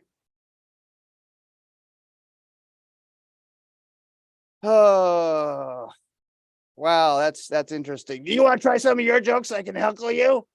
Oh, I guess so. I tried to get extra credit in high school. I got caught stealing the principal's credit card. He should have charged you. Wow. And actually, I just recently got into my uncle's illegal cheese business. My mafia name is Tony Provolone. Let me guess. You're the one that cuts the cheese? Yeah, I guess I am. But I did have some recently good luck. I really did. I went to the dispensary and won a free edible. I have pot luck. You're stoned, aren't you? Hey, no, I'm not stoned. I'm fully wide awake. I'm not stoned. I'm not stoned. Oh, I got a surprise gift from my daughter at Christmas. It was a mug with FF on it. And that means fantastic father. No, that means freaking failure, you dimwit. Whoa. I guess heckler.com did get me my own personal heckler. Geez, he's just a fun guy. I wish there was more I could say to you, but you just seem like you've taken all the fun out of my jokes tonight. Oh no, I just love it when you talk. Keep talking. Oh, wow. Okay. I know that we celebrate the holidays, and I have 3 different types of relatives. A no filter Karen who says whatever the heck she wants to say. And then there's Uncle, well, I can't say his name or else I get canceled. And then there's drunk Karen who, kid you not, made a martini made out of cranberry juice and vodka. It tastes like cough syrup. Sounds like my kind of gal. Wow. Well, that is my time. Thank you so much for listening to me. I've been AA Ron, and I've been Orb. Thank you so much. Great job, Aaron. Definitely very, very, very funny. Mel, would you like to ask Aaron or his buddy there a question? Yes, what other kind of heckling do you do there, Mr. Orb? Do you heckle improvisers? Do you heckle singers? Or is it just stand-up comics? I only get paid to heckle this guy. Ah. You want to pay me to heckle you? I'll heckle you right now. You got a Cash App? Venmo? I'll take a personal check. Yeah. Actually, do you take Monopoly money? I got some of that. Not again. Be honest, the Monopoly money's worth more than my checks are, but that's all good. Bad but true. Come on, you gotta heckle that. Oh, Monopoly money. Yeah. So what is that? US dollars, Canadian money? Which one is that? Yeah, US dollars, pretty much the same thing. Okay. Wow, Orb, you're just real nice, aren't you? Yeah, I try to be the nicest thing possible. Yeah, have I told you to quit shoving that cigarette in my face? Yes, you have. Do you have a website that you want people so they can follow you, whether it's online or even in person, that they go see your acts? Right now, doing a lot of rebranding. Oddly Funny. That's AWDLY Funny on YouTube, and Oddly Funny Productions on Facebook. We're going to get started streaming on Twitch TV. Want to mention January 30th at 7 p.m. Eastern. I am kicking off season 4 of my comedian game show Bombing Run. And that's where I put 3 comedians up and they do 5-minute sets, and the mysterious comedian judge decides who's Joker Ace. And we do 2 shows back to back. And the 2 winners, the 2 Joker Aces, do dog fight, where they do 3-minute sets and they see who's top dog. Is that online or in person? Online. I have done it in person. We did that out in Gilbert, Arizona last year, and that was a great show. So, but we are doing it online right now. Okay, that's something spectacular. And what is that website? There's no website for it right now. It's just basically, I'm going to be running it through my YouTube channel and probably streaming it on Twitch for the first time this year. Oh, okay. Yeah, I'm trying to get into that Twitch a bit. It's like certain things it says, and it just makes it a bit harder, at least for me. But you know, that's always great. So, I mean, Aaron, I will say, you know, you're very funny. I thought it was extremely funny. I was laughing a lot. I always put it on mute because I don't want people overhearing like that. Sometimes the laughter takes away from people's acts, whatever. I learned that a long time ago, so I don't want to do that. But you were extremely funny. Yeah, you and your buddy there were job, no question. Oh, I thank you. I did all the jokes. He didn't write nothing. Thank you, Orb. I really appreciate it. You know, he's taking the heckling to a new level. I'm not sure. Does anyone else need a personal heckler? What are you trying to do? Get rid of me? I'm here for good. Oh, crap. Aaron DeSpiva, very funny. Great job. Thank you so much. Thank you. Thank you so much. I appreciate it. Great job. So, Miss Mel, would you like to introduce the next individual? Sure. Up next, we have Alan Enlow. Alan Enlow. So he wants us to stick with the round. Is that correct, Alan?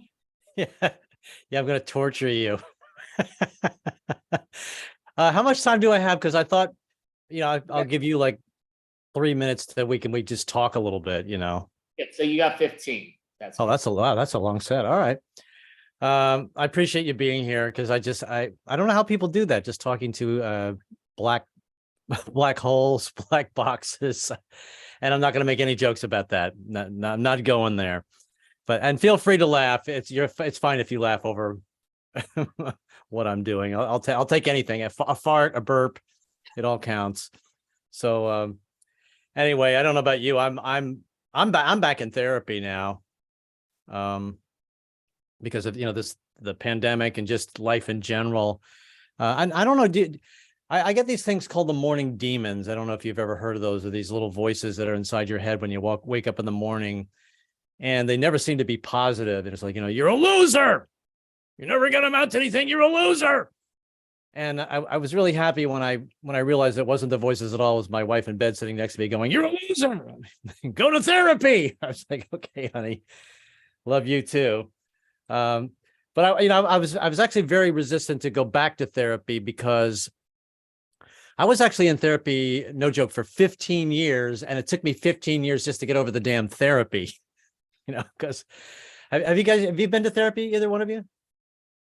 Been there, done that, yeah. Okay, yeah. You're like, I'm not going back. No, it's you're not talking me into it. No, I'm not. No, it's not for everybody. But the thing is, a lot of therapists are going to therapy because they're trying to solve their own problems, and so a lot of them are a little kooky. I actually had, now this is true. One of my therapists, the craziest one, was actually an alcoholic. She was an avid alcoholic, and she thought she was getting over on me. She would do every session with a cup of coffee. And then I finally realized they don't make clear coffee, so it wasn't coffee at all. And after a couple of sips, she'd start slurring her words. She'd be like, Alan, you need to find your manhood. Your parents took your manhood because they were religious and they didn't want you to have sex before you were married. So you need to go to your parents' house, look through all the drawers, and find your manhood. Now, I realized that was metaphoric. I wasn't supposed to take it literally, but I was visiting my parents one time, and I was going through the drawers, looking for a pencil to write some new jokes. And I didn't find my manhood, but I found my mom's. It was a big old power tool hidden inside the family Bible. Evidently, my mom was going to heaven every night. And it's nothing worse than walking past your parents' bedroom and hearing a blood-curdling scream like, help me now, Lord, take me now. Yeah. So you just, after that, I don't think I had sex for about 12 years, But as you can see, I love this background because this is actually a replica of my real apartment. That's my stoop right there. I love Brooklyn so much. And I'm actually a minor celebrity in my neighborhood because all the restaurants that I go to have nicknames for me because I always go to the same places.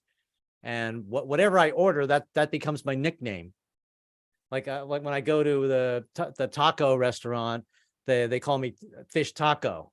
They're like, hey, Fish Taco, what's going on, man? Hey, Fish Taco. Now, I think if I were a woman, I'd be insulted, but I'm okay with it. When I go to the Pakistani restaurant, they wear burqas, so I don't think they hear me that well because they thought I said nacho cheese, and I said no cheese on my sandwich. So now my name is Nacho. So that's. And now when I go to the Greek places, I don't think they like me very much because the Greek places are notorious for having really long names. And there's usually a Greek town at the end of it. So when they see me, they're like, oh, look, here comes the guy who gets in a fight with his wife every night and comes in here to get drunk again. Opolis. So that's now I didn't actually, I'm not, people always ask me, are you from New York? No, I grew up, my dad was an FBI agent, so I moved around a lot. And that was fun. I really enjoyed that. I collected accents and I lived in Minnesota for a while, a lot of Swedes up there. And the cool thing about the Swedish accent is anybody can do that. All you have to do is pretend like you're talking backwards, like, yes, foot, yeah, foot, what's the foot? Now, you don't want to do that in front of a real Swede because, you might be insulting them. What did you say about my mama? You can kiss my Swedish meatballs. That's what you can do. So, don't do that in front of them. But no, I actually lived in, where are you guys from? Where are you from, Andy? Born and raised New York City. I'm a real New Yorker. Oh, you are? You're a true New Yorker. And how about you, Mo? Well, I'm in Salt Lake City, Utah, but I'm a transplant. I'm from Connecticut. Oh, is that where that's where you are right now? Yeah, I'm in Utah now. Oh, wow. But you're originally from Connecticut. Okay, cool. Yeah. Well, of course, I've obviously visited. I lived in Manhattan for a while. I've never been to Utah, but I lived in Jersey for a while. And when I was like in the 3rd grade, I believe. And it seems like, we're all actors, you start picking up accents wherever you live. So when I was in Jersey, I started saying things like, hey, Mom, I'm going outside and playing in the grass and I'm going to get some chocolate. And it drove my mom nuts because she's originally from Kentucky. She was like, oh, Lord, honey, I think our son's possessed by the devil, And my father tried to console her. He was like, honey, you can relax. The only devils in this neighborhood are the Jersey Devils, the hockey team, and they suck. So you can chill. But now I lived in several places in the South, Virginia, South Carolina. But I used to love to go to my grandfather's farm. He was a dairy farmer in Kentucky, Lexington, Kentucky. But you have to be really careful when you go to certain parts of the South, because if you can't understand them, you could get in big trouble.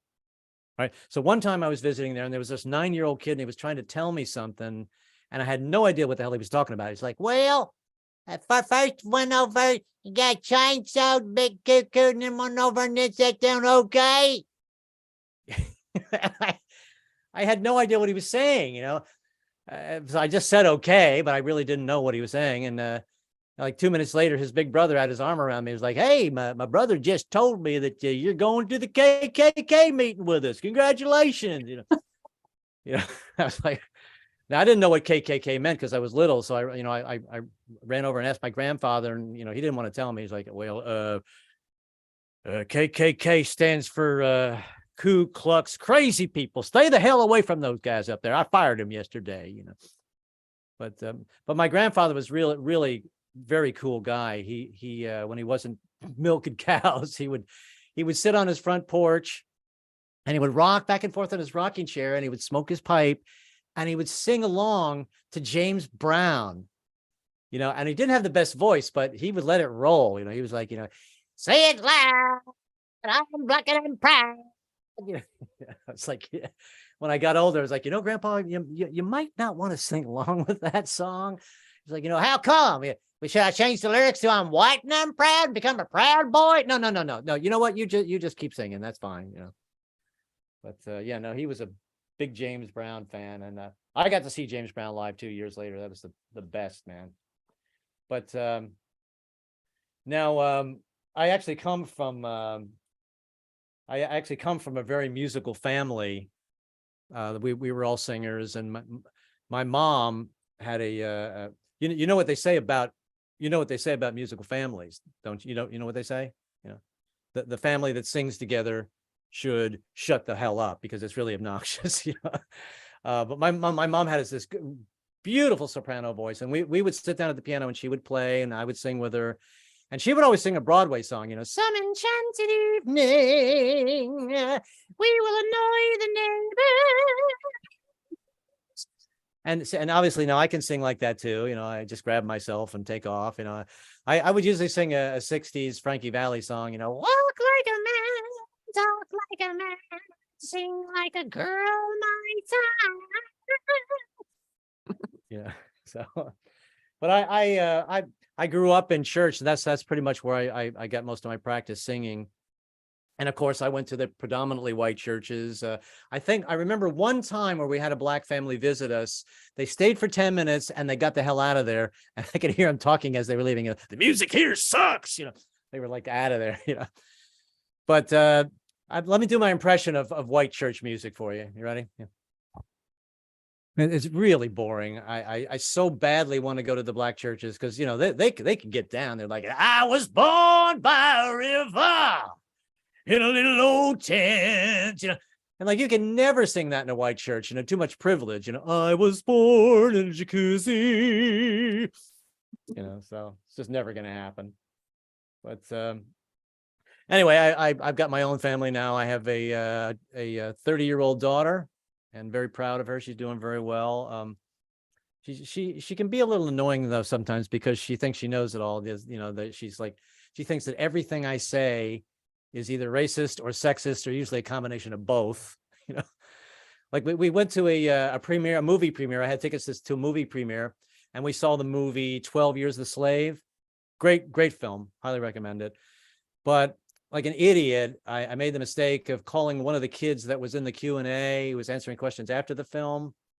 I made the mistake of calling him well-spoken. I said, wow, this kid's really well-spoken. And my daughter took me outside. She's like, oh my God, Dad, you cannot call a person of a different race well-spoken. That could be misconstrued. You know, and I tried to joke it off. I was like, oh yeah, misconstrued. That's a drag queen in Connecticut, right? It's like, oh my God, Dad, stop. You know, but see, in my defense, I said the kid was well-spoken because he was a kid. Because I don't know about you. When I was a kid, I was a freaking moron. I could barely talk. You know, I used to sit around doing stupid impressions like I am now for my friends in high school. I was like, hey, dudes, check this out. This is Popeye and Bluto having a wrestling match. You know, well, blow me down. Blow me down. You know, and the football players wanted to beat the crap out of me. Like, hey, buddy, come here for a second. Listen, enough with the homosexual references, okay? If you want to do that kind of thing, go way over behind the bleachers, all right? And I'll see you there in 10 minutes. But here's the thing. One thing I have noticed is that most young kids don't really notice race as much as adults do. And yeah, because they just, it's not something they're aware of until we, like idiots, make them aware of it. You know, when I was in the 4th grade, for instance, I had a science teacher who happened to be black, and my parents met her. And then when we went home, they sat me down and they were curious. They're like, so Alan, how come you didn't tell us that your science teacher was black? And I said, well, why would I, And even at that age, I felt like that was a teachable moment. I was like, Mom, Dad, there's all colors of the rainbows. When I see Miss Johnson, I don't see the color black. You know what color I see? I see the color red. Because that bitch is flunking me in science. And I ran in my room and I locked the door, And I saw a lot of other colors of the rainbow that evening because my dad beat the crap out of me for flunking and using the word bitch. And so I saw black and blue. But anyway, so I've only got a couple of minutes left here, right? You got 2 minutes and 3 seconds. So why don't we just you've heard all my material like 10 times. I saw Mo over there like reciting it with me. It's like and now like a bitch, I ran in the other room. So if you have questions or want to talk about something or something you noticed that you'd like to bring up, or go ahead, Mel. Ladies first, Louise. I'm old school. Go for it. Well, I liked your Frankie Valli impression. I kind of want to. I'm curious if you've ever done a Bee Gees impression. Oh my God. Yeah, I'm so in love with the Bee Gees. In fact, one of my favorite albums is actually, and I might be half gay, it's Barbra Streisand and Barry Gibb. Oh, it's one of my favorite albums. I just love my daughter has taken me to see Barbra Streisand. Like she's 30 now, but when she was a teenager, she loved her. I think we went twice. And I love Barbra Streisand too, but I used to do an impression. The problem is most of these kids today don't know who the Bee Gees are. But this used to be my impression. I would do a whole thing of like, yes, it's high voices. Now you can get all your favorite high voices on one long playing album. You'll get the Bee Gees. Ha ha ha ha. My zipper is stuck. My zipper is stuck. Ha ha. But if I did that now, they'd be like, who the hell's the Bee Gees? So yeah, 'cause that's one thing I'm learning too is like, if I do impressions, I have to keep updating it. Like I used to do, I did Bruce Lee going to the bathroom. Then I realized, okay, they don't know who Bruce Lee is. Then I did Jackie Chan going to the bathroom. So I just did this last night at the comic strip. I said, this is all martial artists going to the bathroom. Never eat poo platter again. See, now that works. Because if I said Jackie Chan, to be like, who? So Alan, just because I set the timer, you were spectacular, but do you want to let people know whether it is New York City or anywhere online that you perform so that people could know to go see you? Oh, thank you. Thank you for asking me. By the way, I really appreciate you guys watching because I know that can be tough. Yeah. Yes, I have my website is alaninlow.com. If you go to Alan, and it's ALLENENLOW. If you go to that, I have all my social media at the bottom of the page and you can do that. And I'm going to be doing a show. I've been doing a show every month at Pangea on 2nd Avenue and 14th Street. And we've been getting some great audiences, so. You ever go to Otto Shrunken Head right by there? What? You ever go to Otto Shrunken Head? It's not too far from there at all. You know what? I have been there, but it was back before the pandemic, at the beginning of the pandemic. I've been there. Are you doing improv there? We did it right before the COVID world, even when it was going in the beginning, but yeah, so. Yeah, it's a nice room. Yeah. Yeah, I dig it. Yeah, I like it actually a lot. And I like just the way you give it a perform and all. Have you started going back to do improv? Not so much. I want to get back into that, but not so much. So I was doing some of the drop-in classes that people were taking my drop-in classes at Central Park.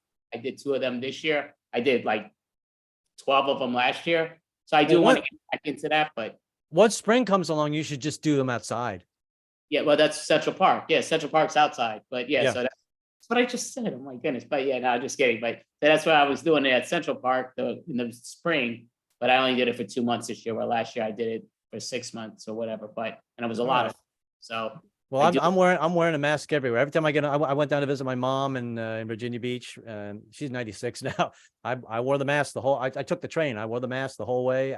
I'll be wearing a mask. I'll be wearing a mask for the rest of my life on the subway. I will never, Good way to prevent a cold anyway, right? I mean, yeah. I mean, you're in this little box. You might as well, everybody's sneezing and coughing and farting. It's like, just wear a mask, Thank you, Alan. Thank you so much I love doing your show. Definitely great job. Thank you, Mo. Thank you so much. Great job. Thank you. Enjoy the rest of the night. Bye-bye, guys.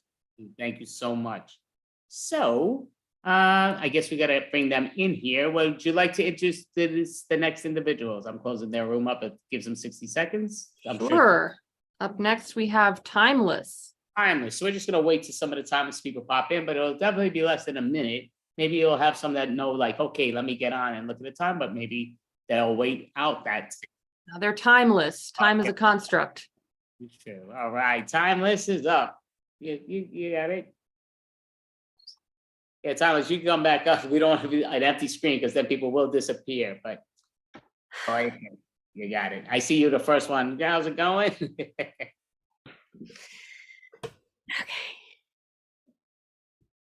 Stay up. We don't want people staring at an empty screen. That's what I'm saying. Okay, yeah. So great job. That's like we brought you some drinks to get you settled into our bar.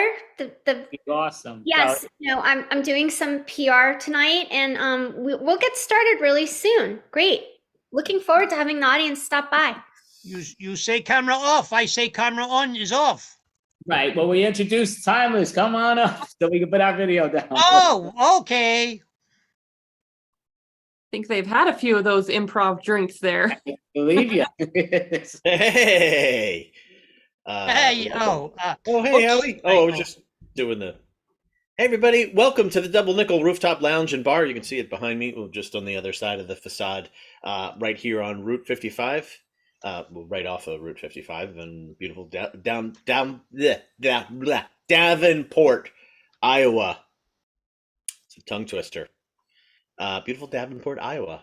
We're so glad that you're here. We would love to introduce you to, it's kind of a slim night here at the Double Nickel. We're kind of like a penny tonight, but it's all good. Frida's busy, like not busy like gonna come, but busy. So I'd love to introduce you to Genevieve. Arzook! Hi everyone. I am Genevieve Jones. I am the editor here in lovely Davenport, Iowa, of the Davenport Sofa. I digitalized the local news. I was sent from New York. This was a promotion for me after so many years. Anyway, yeah, so I do remote work, but I, moonlight on the side doing publicity here at the Double Nickel. You got to have a side gig, if you know what I mean. And and so when I'm hustling and bustling and I need a handy manny, here he is. His name is Howie. Howie, come out and meet everyone tonight. Thank you, Genevieve. Thank you. Oh, hi, everyone. I'm Howie doing. Huh? I'm a fix-it man. I fix it, I break it, I fix it. And today, I'm breaking my teeth trying to talk with the English. It's very difficult from that. Patty.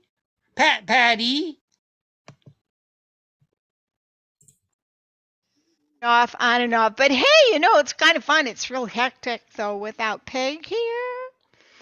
And without Dee, although Dee is kind of a mixed blessing. If you've been around the Double Nickel before, you know Jimmy D has a colorful background, and he brings it, by golly, every single week. We have to stay on our toes. And Genevieve's been tons of help around the bar. She's getting so many people in with all of her notices on the socials. So I'm going to give it back to Zook, and he's going to tell us what's on the entertainment plan tonight. And who knows what else. He's full of the best stuff.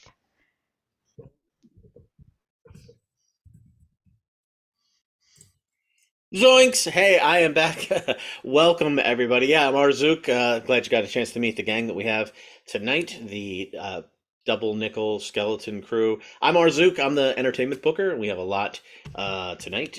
You probably know me from, it could be a variety of different things. I'm the guy that put David Copperfield on stage.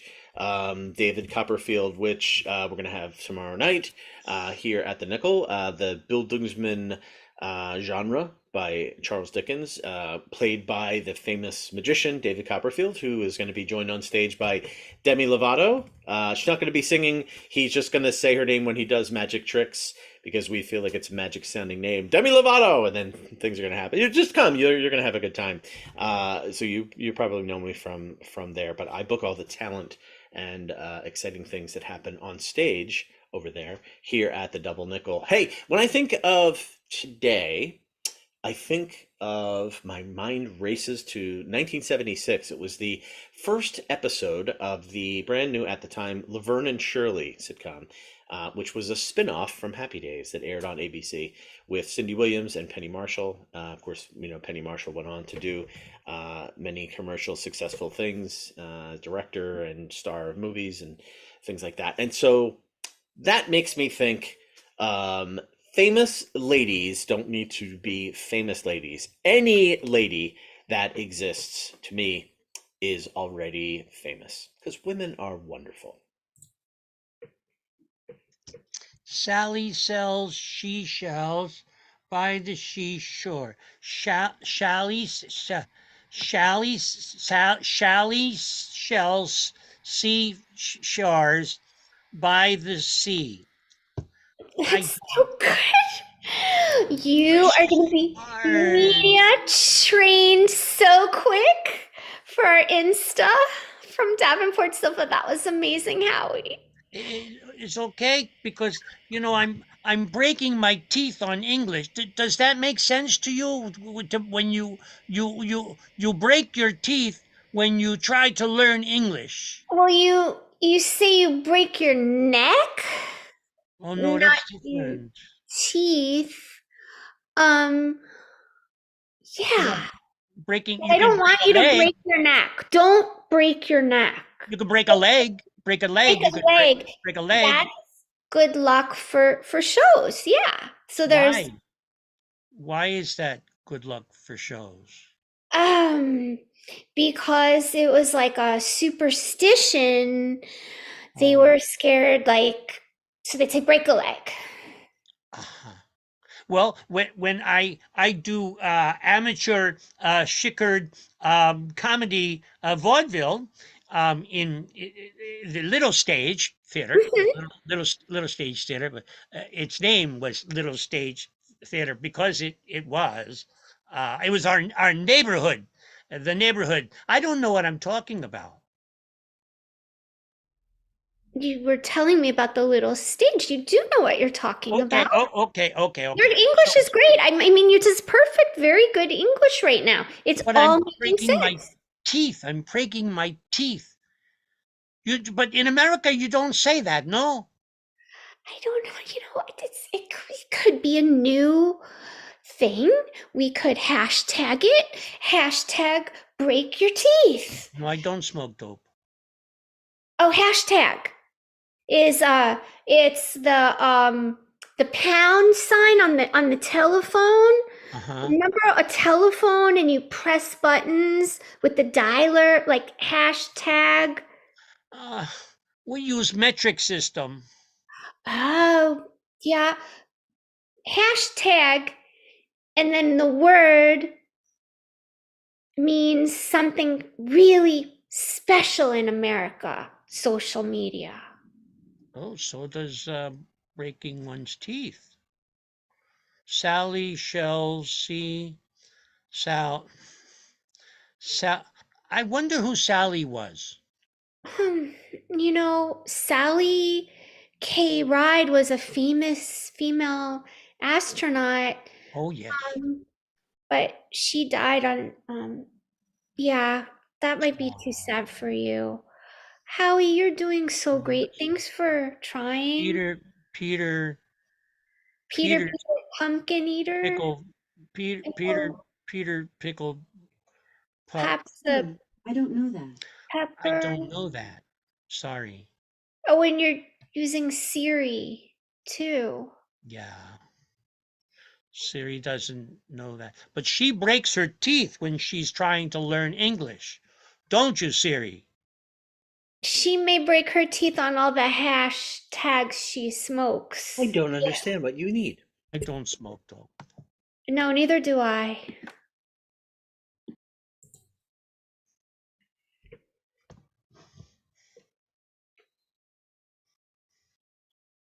And that was and that's how I ended up trading a dumpster to get the mayor's car back. So, what a day. It's sometimes I think, I don't know. I know that you and Dee have been close since you were kids. Does he pick up after you like that? I'm gonna say yes. I can't think of an instance where he does, but I'm gonna say yeah, just on He general would. principle. He probably would. Yeah, he probably would. Yeah. Well, I tell you what, it's been so busy around here that I've forgotten almost how bored I've been lately. You've forgotten how bored you are? Yeah, don't you get when you get busy and you're working and there are a lot of customers and a lot of people to talk to, doesn't everything else just kind of disappear? Like anything you're worried about or anything you're just uncomfortable about? Not really. What I do is I try to envision all of the people in the bar as being the same, and then I try to pick some person or people at a table that feel like they're different, and then I just try to imagine that they're like, I don't know, like a creature that needs my help, like a unicorn, you know? So I think of the whole crowd as like a whole unicorn kingdom. And then I try to picture like what unicorn am I going to pull out of the crowd and help? You know, and then that way I don't feel like I'm helping the whole crowd, but I feel like I'm sort of like a part of the unicorn kingdom, you know? You know what, though? From 10,000 feet, that looks an awful lot like keeping distracted so you don't have to think about what you don't want to think about. You're That's just fair. more creative about it. That's fair. Yeah, that's Yeah. fair. Yeah. Yeah. But you wouldn't want to work back here all the time, but once you get to know people's stories, they really are very individual. Oh, like Ralph, the guy that can open beers with his eyes? Yeah, Oh I know that yeah. guy now. Yeah, I know Yeah. now he's like Yeah. And you know that guy, the guy that comes in, I've forgotten where he is from, but when he broke his teeth trying to learn English, it's hilarious. I mean, well- it's hilarious to me, but when he tells it, it's very funny. They're all capped now and he's fine, but it's a funny Yeah. story. I think you're talking about Cappy. Yeah. Yeah. Cappy! That happens. Yeah. Yeah, crazy stories. I think everybody's here just trying to forget what they're trying not to think about. But they have great stories. They got better stories than I got. I don't think that's true. I think I just don't tell my stories because they sound like bragging. Do you have that problem with all the stars that you've affiliated with and everything? I mean, you don't want to talk about that time, Tammy Wynette had to sleep over on your sofa. I don't love telling that story, but actually, it looks like there's a little bit of a commotion at the front door. Hey, Jimmy. Yeah. Hey, man, can you help me out? There's a situation at the front door. Hey, I'm going to go. I'm going to let you guys go talk. Sure. Yeah, I'll be glad to do that. Cappy's. I think it's Cappy's here. He's all mad because he got caps on. I was out front with him, and sometimes he gets a little physical, and I wanted to just blend in. I mean, to tell the truth, I was across the street with the competition. That's why I had my hoodie on, and I was picking up some intel. That's at the squeaky wheel? Yeah, at Yeah, the yeah. squeaky wheel. Yeah. I took my ankle bracelet off, and that's why I wasn't there at the beginning when you guys were talking, because I was over there finding out what was going on, and You're not supposed to be able to take. Yeah, but anyway, yeah. they grabbed me, but good thing I had a game going on in the back, and I had won something they wanted back, so they let me go, and I got my Okay. ankle bracelet back on. Wow, what a stroke of luck. Yeah. Well, I am glad that you're here because I have been trying to do the security on my own and have been doing not a great job. It involves more than saying like, "Hello, how are you?" and stuff. I don't get. It's like a mystery to me. I don't get it. So Well, you look at them and you say, hello, how are you? And then sometimes numerology comes in. You look at them and you go, how are you? You're probably an 8, so you're going to be okay, but I've got to keep you away from the big game because you'll win all the money. Or you're a 2 and you're going to be trouble. So I'm going to sit you away from the door so that if we have a security breach, I can have a couple of the boys tie you up till the law gets here. And then, of course, I've got to be gone because I can't be around that. Yeah, I hear you. You know what they say? It's my way or the highway. Yeah, Yeah, that's that's Mickey kind of the Mantle. Iowa thing. Yeah. Could you do that again Uh-oh. for me? Kathy started a fire. Hang on, let me put this Oh, fire out. all right. You know, I like everybody to think that I'm cool and calm and, I've got it all together. But the thing of it is that that's not always the case. Sometimes I feel kind of lonely and I'm kind of down sometimes, you know? And I know everybody thinks like, oh, hey, D, he's the man. He could probably get the ladies. The thing is, I don't have any close friends except Zook. Man, if Zook hadn't brought me in, I'd still be napping, is the way I look at it. Hey, Genevieve, I got this area put out for you if you want to do your dispatch. Yeah. I gotta go. Yeah. Oh, you're going? uh, Oh, so oh, soon. Jimmy, I just quickly, Yeah. what was my like my feng shui number reading for tonight? Oh, yeah. This is what you got to do. Right. You're like working on a 17, okay? Oh my So a gosh. Okay, 17 is good. That's good. That's that's good. good. You got a 1. A 1 stands on its own. It's like, Right. think of it like this. Think of like a tree. It doesn't even have to have a forest around it, and it's strong and it's got roots and it's there. And then it meets with the 7, and the 7's like this spiritual number. And when they come together, they make this bond. And the bond is such that no matter what you do under that number, it's going to come out okay. That's amazing. Oh, this Yeah, is so thanks. good. Oh, thank you. Jimmy, thanks. But do you mind? I'm gonna film right here. Do you mind just Oh, yeah. I'll go. I'm sorry. All Thanks. right. Thanks. Yeah. No. See you later. Bye, Okay. Jimmy. Bye. Get out Bye. of the shot. Okay. Bye. Yes. Okay. All right. I'm going to set this up. I have a good number scheme. I'm going to promote the double nickel because I don't like what's happening at the squeaky wheel that they're getting traction. Oh, gosh. Okay. Ready? Bang. Record. Hello, everyone in downtown Davenport. I'm Genevieve Jones, the editor of the Davenport Sofa. Come out tonight to the wonderful Double Nickel Bar and Nightclub. We have amazing, fantastic numerology readings by our guru, Jimmy D. He's famous, world-renowned numerologist. Come out. We have number one dollar drinks for all of you ladies tonight. Ladies in power. Ladies have fun. And for all you gentlemen, well, we have a lot of ladies here having fun, so come on out to the Double Nickel. We'll see you really soon. Bye.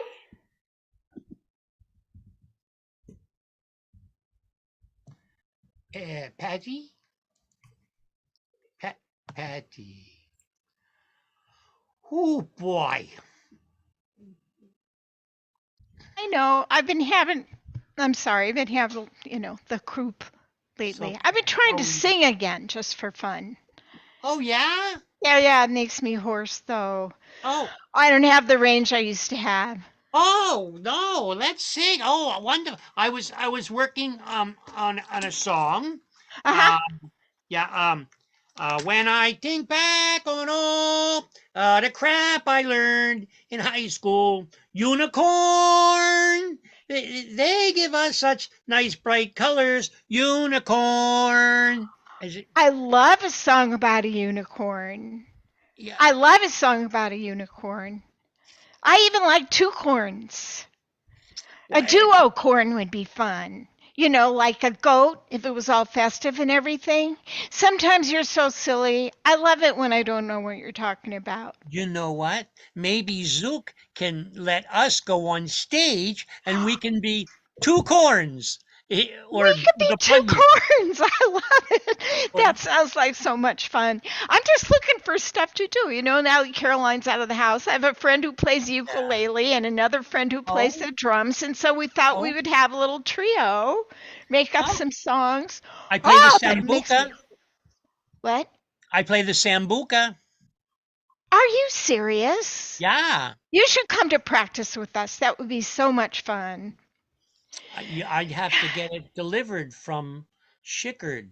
And that's going to take many days. I remember when you were talking about that, it takes like 5 days. You have to go 3 different places. Well, none of them are interesting. Oh, it takes 25 hours to get from America back to Schickard. It's an airport to an airport. And then from that airport, you go to another airport. And then you have to go with Bernie, who has a one-prop plane, and he brings you to Schickard. I don't know if it really takes 25 hours, but he's like a taxi. You never know. Yeah, a lot of time to do crosswords or something. I only have to get in the car and drive to Galena. It's less than an hour for me to get home. That could be boring. Sometime to your home. Do you want to come to Galena? Yes. Oh, I'd love to bring you with me. You have to come when we have a festival or something fun. Otherwise, it's like, my family's been there for 80 years. They own the furniture store and the television station and all that stuff. So we'll show you a good time in Galena. Oh, a good time in Galena. Yeah, it's really pretty there along the Mississippi River. Of course, my favorite thing is the cemetery because all my relatives are buried there. So I walk around and I say hello to all my aunts and uncles and generations. Hey guys. Hey, hi. Oh, hi, Hi, look, I was in the room next door and I heard you mention cemetery, and that's that was my code word for the night when somebody says cemetery. Oh, that's crazy. What, the other thing about the cemetery is that my first date with my ex-husband was to a cemetery. Just magical. Do you think that's why he's your ex-husband? No, he's my ex-husband because he evidently preferred the company of a different woman. Oh. Is she in the cemetery? I don't need that. No, I didn't go that far. But I'm going to let you go. I'm going to let you guys chat for a while, okay? Bye-bye. It's done. Say I had a someone celly go once, what? You don't want to say let someone go when it's the cemetery. No. No. I heard about the cemetery, and that's kind of creepy. Do I have to go on that trip with you guys? I'm gonna just stay here. Well, yeah, you do have to go because Howie's mapping it out, and we're taking your car. Oh, right. Zook will go in my place. Zook, come out. Zook, guess what? There's a field trip with all of us to a cemetery tonight. A field trip. Everybody's going to the cemetery. All of us. Going to the cemetery tonight. Wow. We're going to go visit my family at the Galena Cemetery, but we don't have to go at prepared. night. I'm going to go. Well, what we do need is we need drinks. Okay. I was working on that. I got you covered on the drinks. I'm the bar manager, remember? I do. That's what I was working on.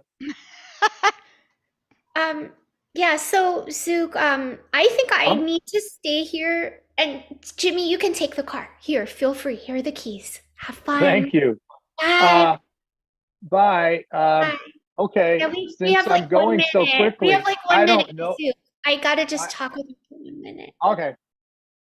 Zook, Yeah. thank you. Thank you for having me here. Thank you for saving my life. I never want to go back to New York. I want to stay in Idaho forever. I mean, Iowa. Yeah. Genevieve, I'm not need coming you. to the cemetery. Quick, hurry. I need you right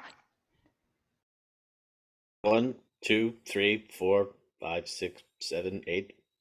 Schlemiel. Schlemazel. Hassenpfeffer Incorporated. We're going to make it. Give us any chance. We'll take it. Read us any rule and we'll break it. We're going to make our dreams come true. Doing it our way. Thanks for visiting the Double Nickel. Hope you come back next time. Bye.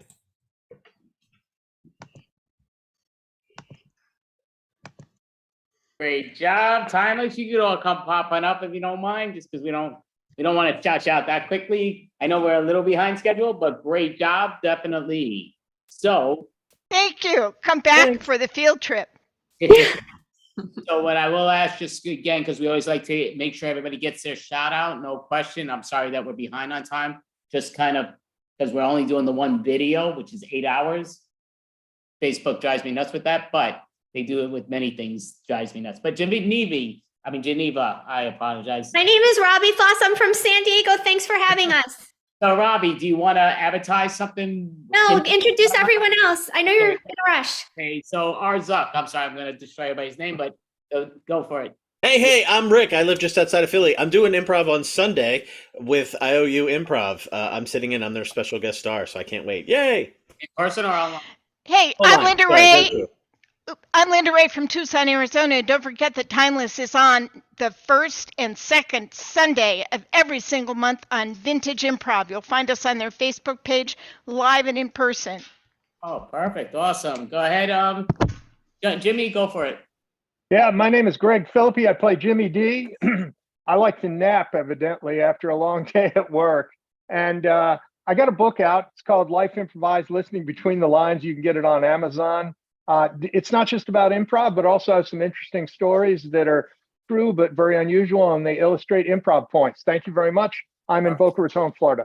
Great job. And Howie, go ahead. Don, go for it. Tell us. Don Slovin, New York. In New York, if you're here, check it out. There's a new improv music troupe called Sally Tomato, and I'm playing percussion for it. What fun. Awesome. So we do have a improv jam scheduled for midnight, but I want to get everybody at least on the Facebook. The midnight will be on YouTube. Come back Thank if you guys so don't much. know, but Thank you. Bye-bye. You're such a wonderful host. Bye. Thank you. Thank you. Thank you. Thank you. Great job. Thank you. So much. Miss Mel, would you like to introduce the next individual?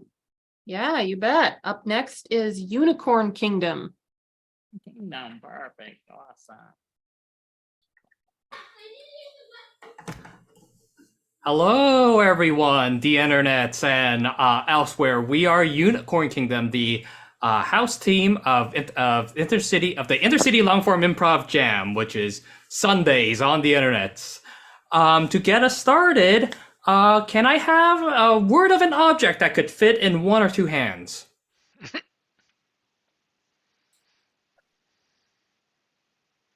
I see Slinky in the chat from Andy himself. So thank you, Andy. So our suggestion, start us off, is Slinky.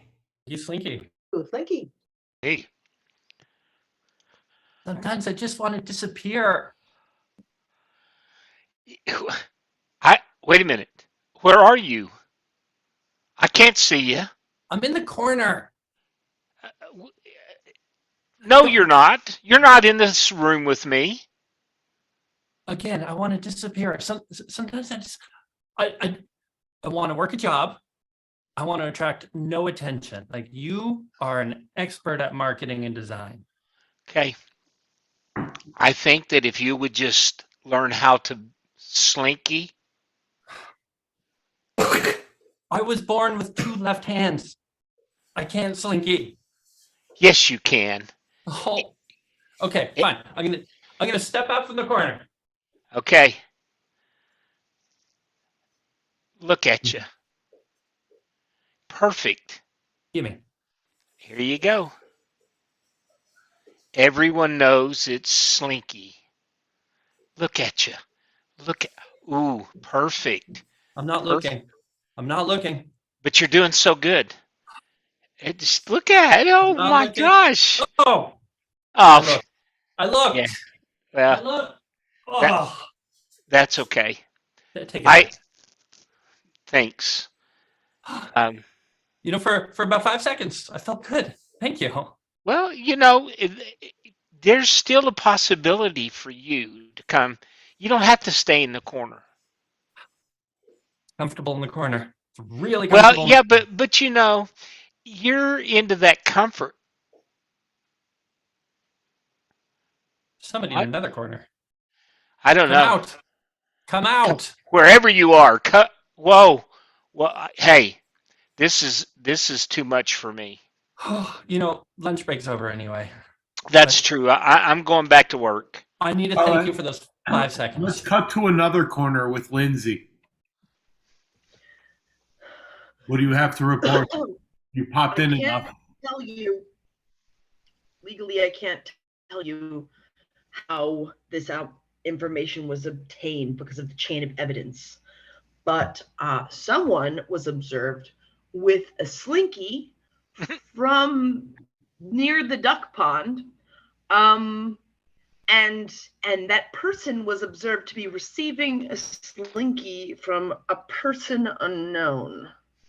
So, a real slinky, a real post World War II non-polymer coated vintage slinky. You know, for someone who's not telling me anything, you've actually told me a lot. Listen, my job is to give you information, but you've got to protect the chain of evidence because you're the city prosecutor. Oh man, I hope nobody sees me. Oh my God, let's go up the stairs. To get up the stairs. Oh, people are looking at me. I need to. You know that kid over there? Is he an operative of yours? I told you no more juvenile assets. I'm off calm. Oh, such is the life of a backwater woods public attorney. We cut over to the duck pond that was mentioned. Quack, quack, quack, quack. Quack, quack, quack, quack. Quack. What the? Duckies, I just love how you keep me have peace of mind. Maybe you could tell me, what can I do about my poor daughter that just can't seem to make it up the stairs? And she goes down the stairs so well. Quack. Quack. Quack, quack. Quack, quack, quack. Quack, quack. Quack, quack. Yes, that's it. I can see what you're telling me. It's like looking into the crystal water of messages of insight, and I felt like my life has been spiraling around and around and around and around and around and around and around, and I've never been able to spring out of it. But now, if I can just get my daughter to get the wings of a duck, she can fly up the stairs. Check out everybody except for Danelle. You know, I've listened to all that you've said, and it's good that you've come in to see a therapist about this. It's all about my pride, you know? I understand that. I understand how you go from one to the other. You keep going up and down stairs, mostly down. Have you ever thought that maybe these feelings that you're having are just a fad? A fad? Yeah. I've never thought of that. Like they're going to be popular for a while and then they'll go out of style. Maybe like for nostalgia purposes, you'll get these feelings again in like 10 or 20 years. But I mean, I feel like my soul is a vintage essence, though, that I will never go out of style. Well, but will I die? I want to remind you of something because obviously I've been your therapist for a while. Last year you were having a problem of everything going around and around. Everything was going round and around. And it was just like a hula hoop. Again, it was a fad. Not quite like a hula hoop. Not quite like a hula hoop. I think I'm quite different than a hula hoop. I'm sorry. There was also a time months ago when you were feeling really sedentary and you didn't want to move. Are you saying I'm a large person? Because I think that I'm not that. I think I have some spring in my step. I don't think I want you as a therapist anymore. I'm just thinking you're really addicted to fad items and from your childhood, and that those affect the way you act. I mean, look, you look like a pogo stick now. A pogo stick. I think that's insulting. I'm sorry. I'm sorry. I'm telling you, I see it. You know, There was that period. Someday I'm going to be part dog and have a lot of spring in my step, and I'm going to make it up those stairs. If someone has to throw me, I'm going to go up those stairs. I'm not familiar with that fad. I'm not, and that's not clicking for me. I'm sorry. It doesn't, but I'm sure I could write a paper about this. Write a paper, please. Yeah. Part Okay. part dog and part my essence, whatever it is. Part the pet rock, that period you went through when you were all sedentary for a while. You were emulating a pet rock. Remember that fad? People loved me. People loved me. Sure, they loved you for a little bit, but then you went out of style. And again, you got to wait for it to be nostalgia in about 20, 25 years. So You think? yeah, Maybe, at least. maybe you're right. You are wise. Yeah.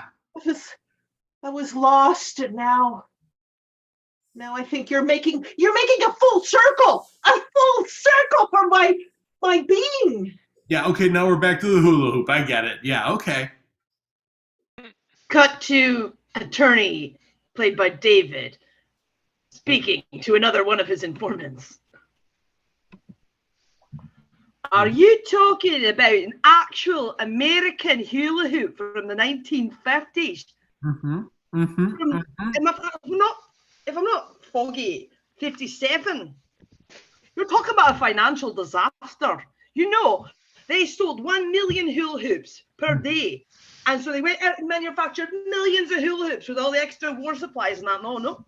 And then the next year at Christmas, Crimbo, disaster. Didn't sell a single hula hoop because everyone had them. Market saturated, get out. So I'm gonna have to ask why I'm doing this research, because it could mean my life. I'm talking about CIA operatives, man. Excuse me, could you go? Oh, I didn't get everything she said on the Etch-a-Sketch. I'm trying to record everything, and it's just hard on Etch-a-Sketch. Where'd she go? Where'd everybody go? These budget cuts are killing us.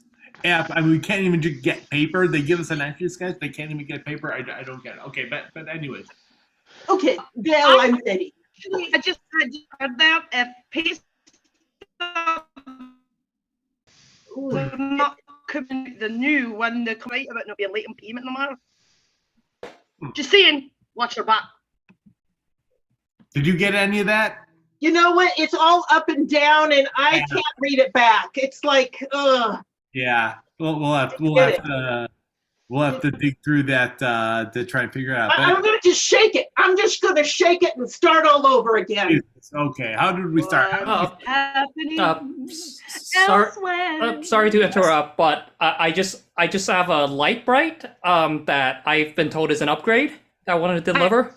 Okay, but I mean, do you have all the color? Do you have any of the sheets left that go inside? I mean, are they? Yeah. Really? Yeah, I got some sheets. I got one of like an elf. Wow, of a house. You have the sailboat? 2 hours earlier with Alex's character.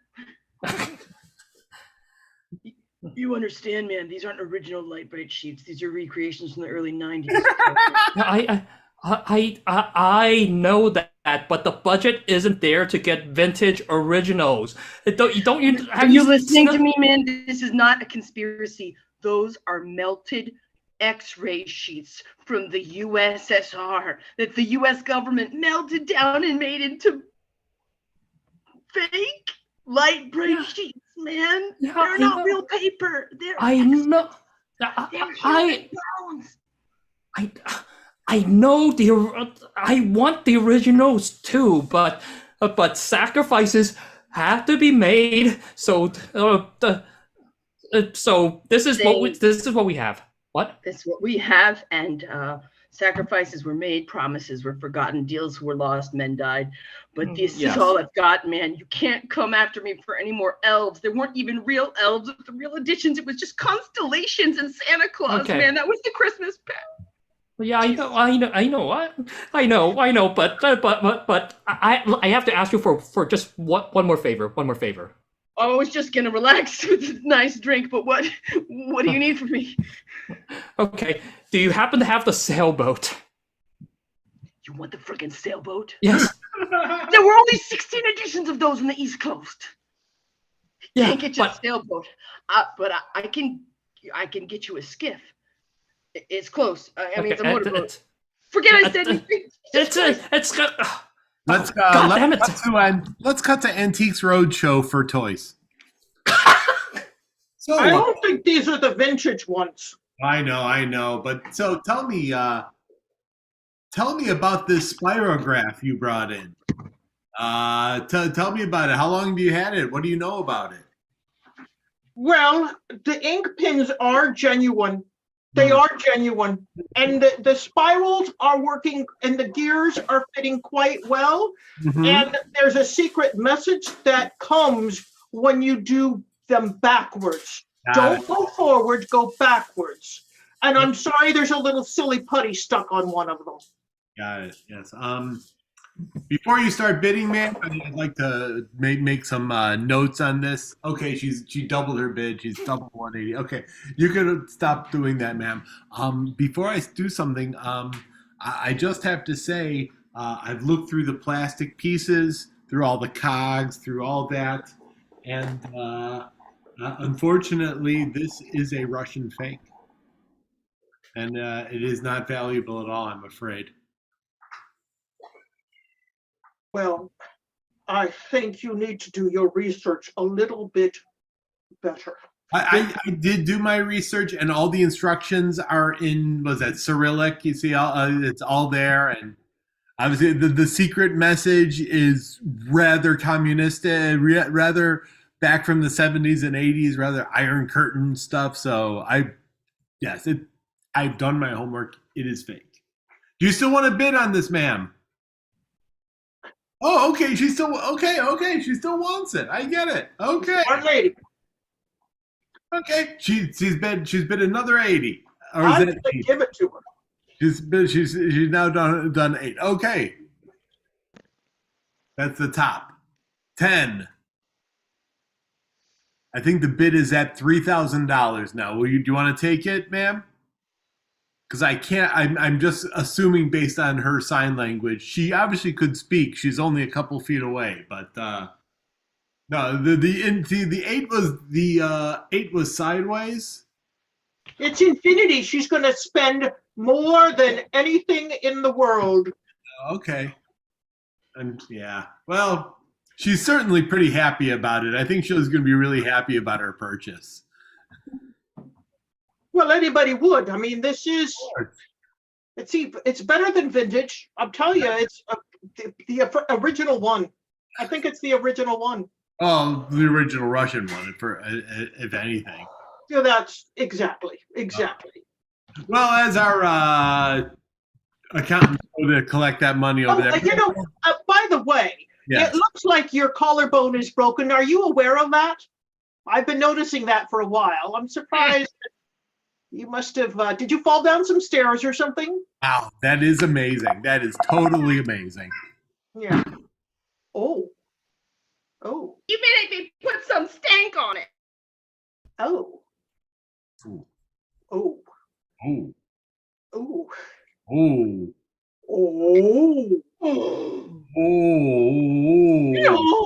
Oh. Oh. Is somebody calling me? Was somebody calling? I thought I heard my name. Whoa. I just thought I was hearing someone out the wind, but if you're being called. Yes. Oh, this is a private call. Oh my goodness. How did we end up here? I'm sorry. I think I bumped you on with God. I think you put me on mute and meant to pick up his line, but I kind of like heard too much. How much is too much? just the fact that you were talking to God is basically enough to sink you. But you wanted to like star 69, the divine. Would you have an analog phone in your house? Is that what you're calling from? No, I'm directly wired.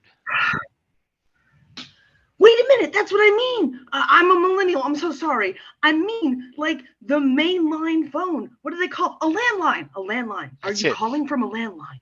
Yes. Then you can star 69. God, man, you get back. I'm gonna hang up right now. I was trying to call a pizza place and our wires got cursed. But you call God back. You star 69 the Lord. Okay. Ring, ring, ring, ring, ring, ring, ring, ring, ring. Yes. Hi, this is St. Peter from the Pearly Gates. I was hoping to talk to you about your car's extended warranty. Wait a minute. Why do we want to talk about my car?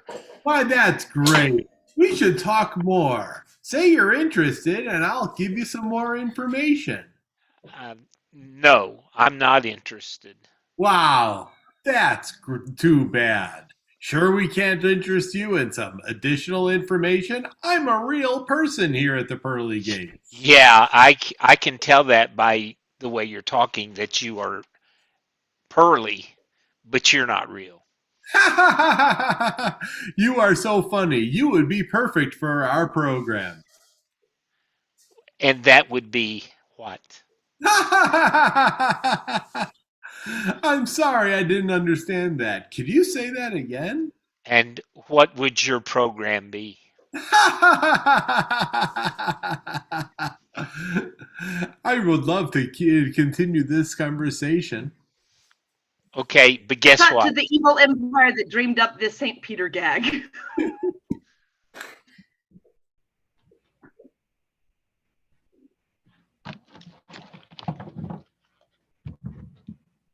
Excuse me, am I the only one that came to the Zoom meeting? I called the Zoom meeting. I'm here. 10:45, equal standard European time. Okay, thank you. What's our next evil idea to mess with the faithful? Ooh. What about a situation where doing the right thing results in the wrong thing? Oh, I like it. It's sort of a Kantian nightmare. You keep trying to get better, but you're only worse. Ha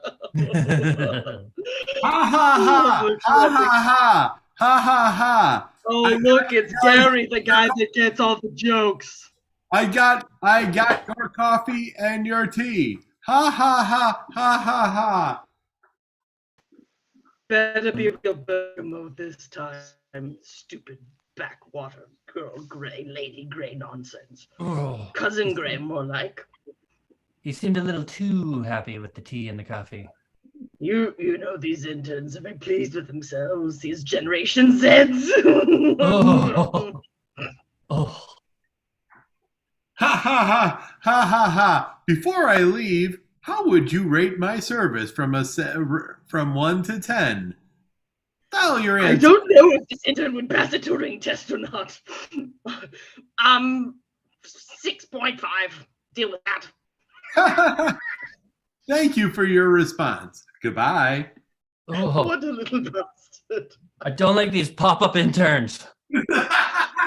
But you know what? I do like those pop-up bars. See you at 7:30 for happy hour. Oh. Did somebody say happy hour?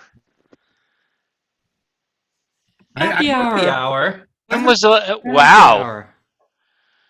Are you guys really happy or are you just faking it? I love a pop-up happy hour.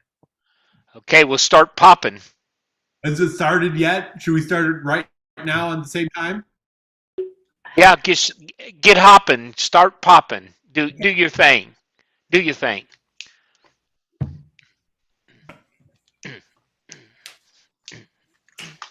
Up to 45 minutes, up to 55 minutes later.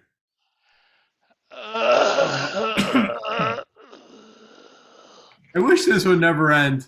Can I just suggest something to brighten up this happy hour for more entertainment?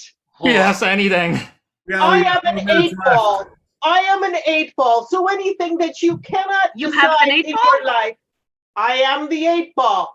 Ask me Oh, a question. If you're not certain, I will tell you yes or no or maybe or try again. Okay. It will excite your game. Are the real light bright sheets on eBay? Ooh. The 8-ball's shaking Was itself. that yes or no? An 8-ball ghosted me. She's on her head. Try again. Oh. This Okay, is ask the the same best question. hour ever. Turn. Tell me that someone else takes my turn. It's only fair. Oh, okay. All right. 8-ball. Will I get sick from this drink?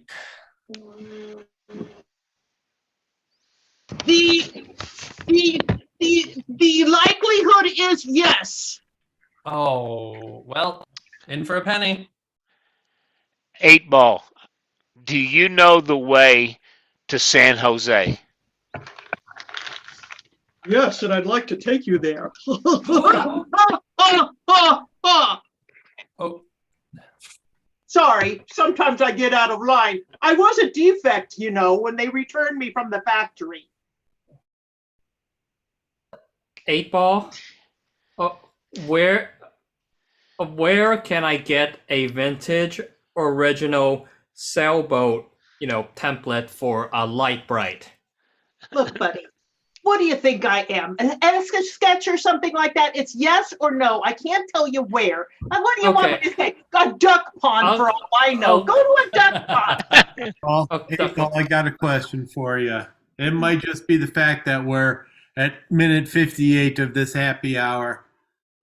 Only 2 minutes left, but I got a question for you. Do you think I'm sexy like a slinky? And do you want to go back to my place?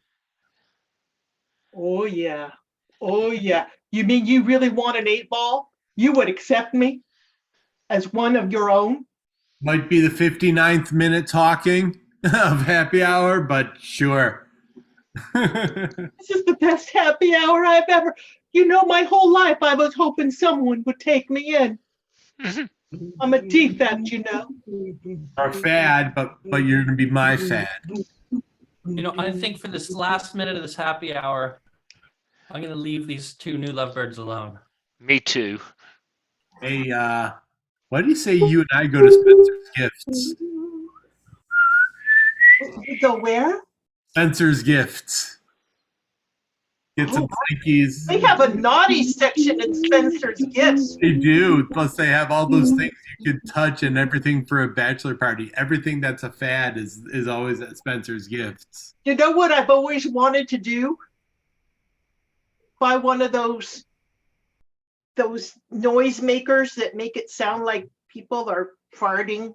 Yes. Oh, wait. The lady is bidding again. Okay. Yes. $3,000 is her bid. She good? For me? Yep, for you. You're giving me up already? And that's our show. Yeah, thank you. We are Unicorn Kingdom. Yes. Yeah. Hey, I didn't have a good enough connection speed to sing the Rod Stewart song that you referenced. Oh. So I do want to, just because we're like so behind on time, and with Facebook cutting the thing that I didn't put in 2 videos drives me nuts with Facebook. Don't delete me for saying that. But they're really funny. But I do want to make sure everybody gets to do a shout out if they have another team or even this team if they want to give a shout out. So I'm just going to do it in the order I see. David Shapiro, please let us know. Do you want to advertise in person or online about anything? In Inner City Jam obviously is every Sunday. I've been leading some free workshops on Wednesdays at 9 p.m. Central. That some of my buddies have been. I'm just learning how to be a teacher, so I'm offering it free to my friends. If you're a friend of mine, you'll know me. And that's about it. Thank you so much, Danelle Meager. I'm good. Yeah, Danelle Maher. I'm in San Francisco Bay Area, and happy to be here. And I'll pass it along to whoever like to sing. Perfect. Okay, Lindsay Gonzalez. It looks like you might be frozen, but if you can speak, go for it. Well, if you got my audio only, I will cut my video. So I will be teaching a workshop in Sarasota next weekend if you live in the Sarasota area, and I will be in Chicago from the 7th of February till the 13th of February. If you have anything you want to say to me in person, or perhaps get me on the paper machete, I don't know, get me on your show or come and have a drink with me on my dime. Anyone else? And also Michael Ostraskis. Real quick, March 2nd, Thursday, 8 p.m. at Endgames Improv. You can catch me in my show Power Couple, which is just duos. And then February 25th, a Saturday, 8 p.m. at Stageworks in San Francisco. You can catch me guesting with the improvised Star Trek team, Phasers on Stun. Perfect. Awesome. Alex Lee, go for it. I have no shows, although I am gonna guest on a improvised podcast to be announced because I have zero details on when it will come out. Okay, perfect. And Nelson. Nelson Morgan from Oklahoma. I just enjoy the opportunities to do these shows with everybody and have a great time. Thank you, Andy and Mel, for all that you do, and a great time tonight. Thank you so much. This is our 30th month in a row, and Unicorn Kingdom's performed in a whole bunch of them, which we really definitely appreciate. And I'm going to start a podcast myself virtually where we could do stuff starting next month. Ooh. So, and I Nice. will those if you're available, and I do that every other week. So I'm trying to do that again. I don't know where it's going to work, but why not? You know, we're going to have fun, but there is an improv jam at the end scheduled for 12 a.m. Eastern time. If you are participant, you could join, or, you know, same Zoom link. Otherwise, just message me on Facebook. But thank you, Unicorn Kingdom. Great job. Definitely spectacular. Thank Great job, everybody. Thank you. Thank you, See Andy. ya. Thank you for having us. Bye. Great job. So, Mel, I do want you to introduce the next individual who does want to be introduced as the fourth smartest individual on the planet. So can you please introduce us the fourth smartest individual on the planet? Okay, fourth place now. All right, we have Joshua Previn. Joshua, perfect. Hey guys, how are you? You know, I was wrong. It is third. I'm sorry, that's my bad. Elon Musk shot down about 85 spots over the last couple of weeks, so that's boosted me up a little bit. So that's good. I also apologize about the visual. We're doing a commemorative stamp of my head. So we're just trying out different, looks. That is in the Patreon, as with all of our other gifts. If you join the Patreon to support this podcast, more of a masterclass, or it's also a TED Talk. It's all of these things. And again, I do it because I feel that I've been given so much, and so I give back to all of you. Go to the Patreon. You can also donate through Venmo. You can mail small coins, pennies, as many pennies. I love rolling them up into that thing. So any pennies you have, you can also call me, and I will come to your house, and I'll forage around underneath your couch cushions. That helps. Every little bit helps the effort. If you have old shoes or pants or food, we accept that. Call us. We'll drive anywhere in the country and pick it up. It's tax deductible entirely, although you should check with your local. Anyway, happy January 2023. I'm almost certain about that. Let me think. Stan, is it, we're at 2023, yeah? He's confirming that. Yeah, I think we're going to go ahead with that. January, February is next. I hate that. I hate February because between you and me, I always misspell it. And when you have the kind of stature that I have, I think it's it's January and February. Stan, can you look that up as well, please? Yeah, I can, but this is not the time to ask for a raise. We're live. I know you feed the dog as well. Stan, we're live right now, so this is really not a good. Oh, really? Oh, you did? Okay. Yeah. Well, I can throw a water balloon too. Yeah. Yeah, I can. Pretty far too. Pretty far. Yeah, I can put soapy water in there. Stan, I'm not doing this with you right now. Sit. Stan, sit. I have to apologize about that. We will. We do panhandling. If you have a corner that you recommend near a freeway exit, we will come. We will beg there. But all of it is so that we can bring this podcast to you, because it's important now more than ever. The world has gone crazy. We need to bring intelligence, smartness, smartiness in. We have a lot of initiatives that we're working on.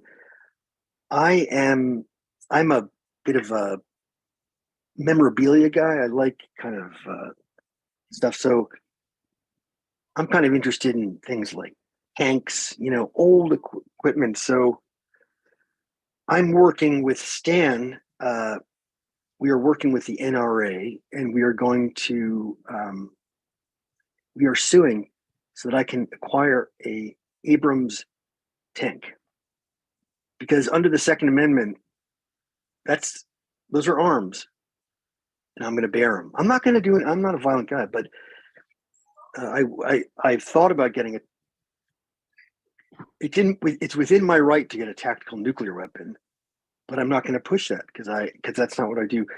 Part of intelligence is compromising. Part of intelligence is compromising.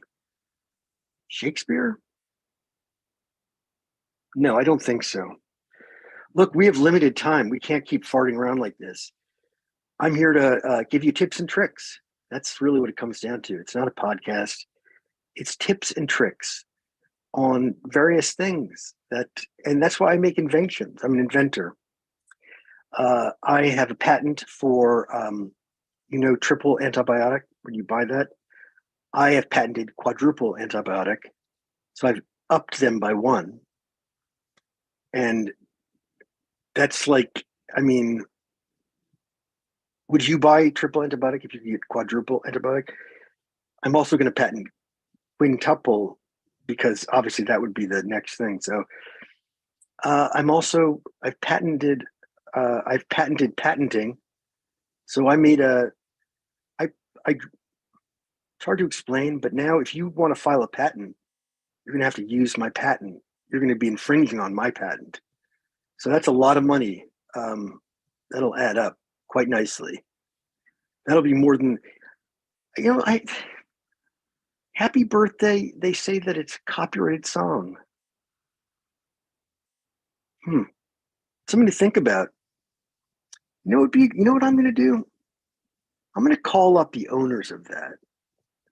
Stan, take a memo. Here's what I'm going to do. I'm going to offer them money. I'm going to go around all these freaking birthday parties. People are copyright infringement everywhere. Go to Chuck E. Cheese. Not anymore. Guess who's going to be standing right behind your little kid with not a gun. I'm not going to carry a gun. I'm not going to bring the tank either. That's unnecessary. But I'm going to cite them. I'm going to collect the copyright amount, which will probably, and if that kid has to cry, so be it. The person who wrote Happy Birthday needs to make a living. I don't even know if they're still alive. I'm not even sure if any of this is true, but it should be. I'm also patenting the iPhone. No, that's not going to work. But I'm. You know what I love? One thing I do really appreciate. I try to give shout outs to things that we like. Is I really appreciate the Apple company, and I really appreciate how they've taken the time to make all the different permutations of little cords, charging. It's nice because now none of mine really fit together.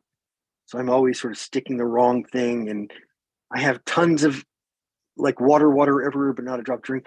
So I'm going to have to spend more money, and I'm just confused. And it's sort of a nice feeling. And I kind of appreciate that they're able to do that for me, and take all my money. But I keep coming back, don't I? Okay, I dropped back down to 4th, apparently. I don't know what's going on. I'll have to see about that. Could be, who's that? No, I'm not sure. So I hope that this commemorative stamp will work out. You can purchase, this is an NFT. What you're looking at is what you can purchase for, it's going to be for $5 $5. We're going to start with $5. You can purchase this, and what I want you to do is just send me $5 and then take a screenshot, and we're even. Okay, that's your commemorative stamp, and you can use it to mail things with. I believe. Just take the image, print it out with a printer, and stick it onto an envelope, and it should work. That's my understanding, and it should be a forever stamp. And if it's not, let me know. And we do take stamps also, by the way. If you have old stamps, forever stamps, you can mail them. You can send them FedEx. You can send them. Stan, can we accept carrier pigeons? Are we still set up for that? Yeah. And you are getting that raise, buddy. Yeah, you deserve it. I love you too. I love you too. Thank you. You're a great guy too. I know. Okay. All right. Kisses. Yeah. And I just wish everyone the best. And next time you see me, I will be in a tank with a big tube of quadruple antibiotic and a little screaming kid crying as I pry his birthday gift out of his hand and pay it to the proper owner. Thank you, and have a good night, all of you. And remember, stay smart. Stay smart. Great job, Joshua Previn. 4th or possibly 3rd smartest individual on the planet, but it's up and down. So, not sure about those official rankings, but just because we're so behind, and I want to make sure everybody gets on the no. Do you have a website you want to let people know about that they can follow you on? I just do the jams, Cyber Jam on Monday. That's real, and then that's the main one I do now. So yeah, you could see me there. It's on Facebook. It's fun. Thank you so much for doing this, buddy. Thank you so much. Great job, Joshua Previn. And there is an improv jam at the end of this schedule midnight. Probably will be about awesome. But great job. Thank you so much. All right, take care. Yeah, so Miss Caroline, Mel, I'm sorry. Womp, womp, womp. Would you like to introduce the next talented individual? Sure. Up next, we have Fran Tiernan.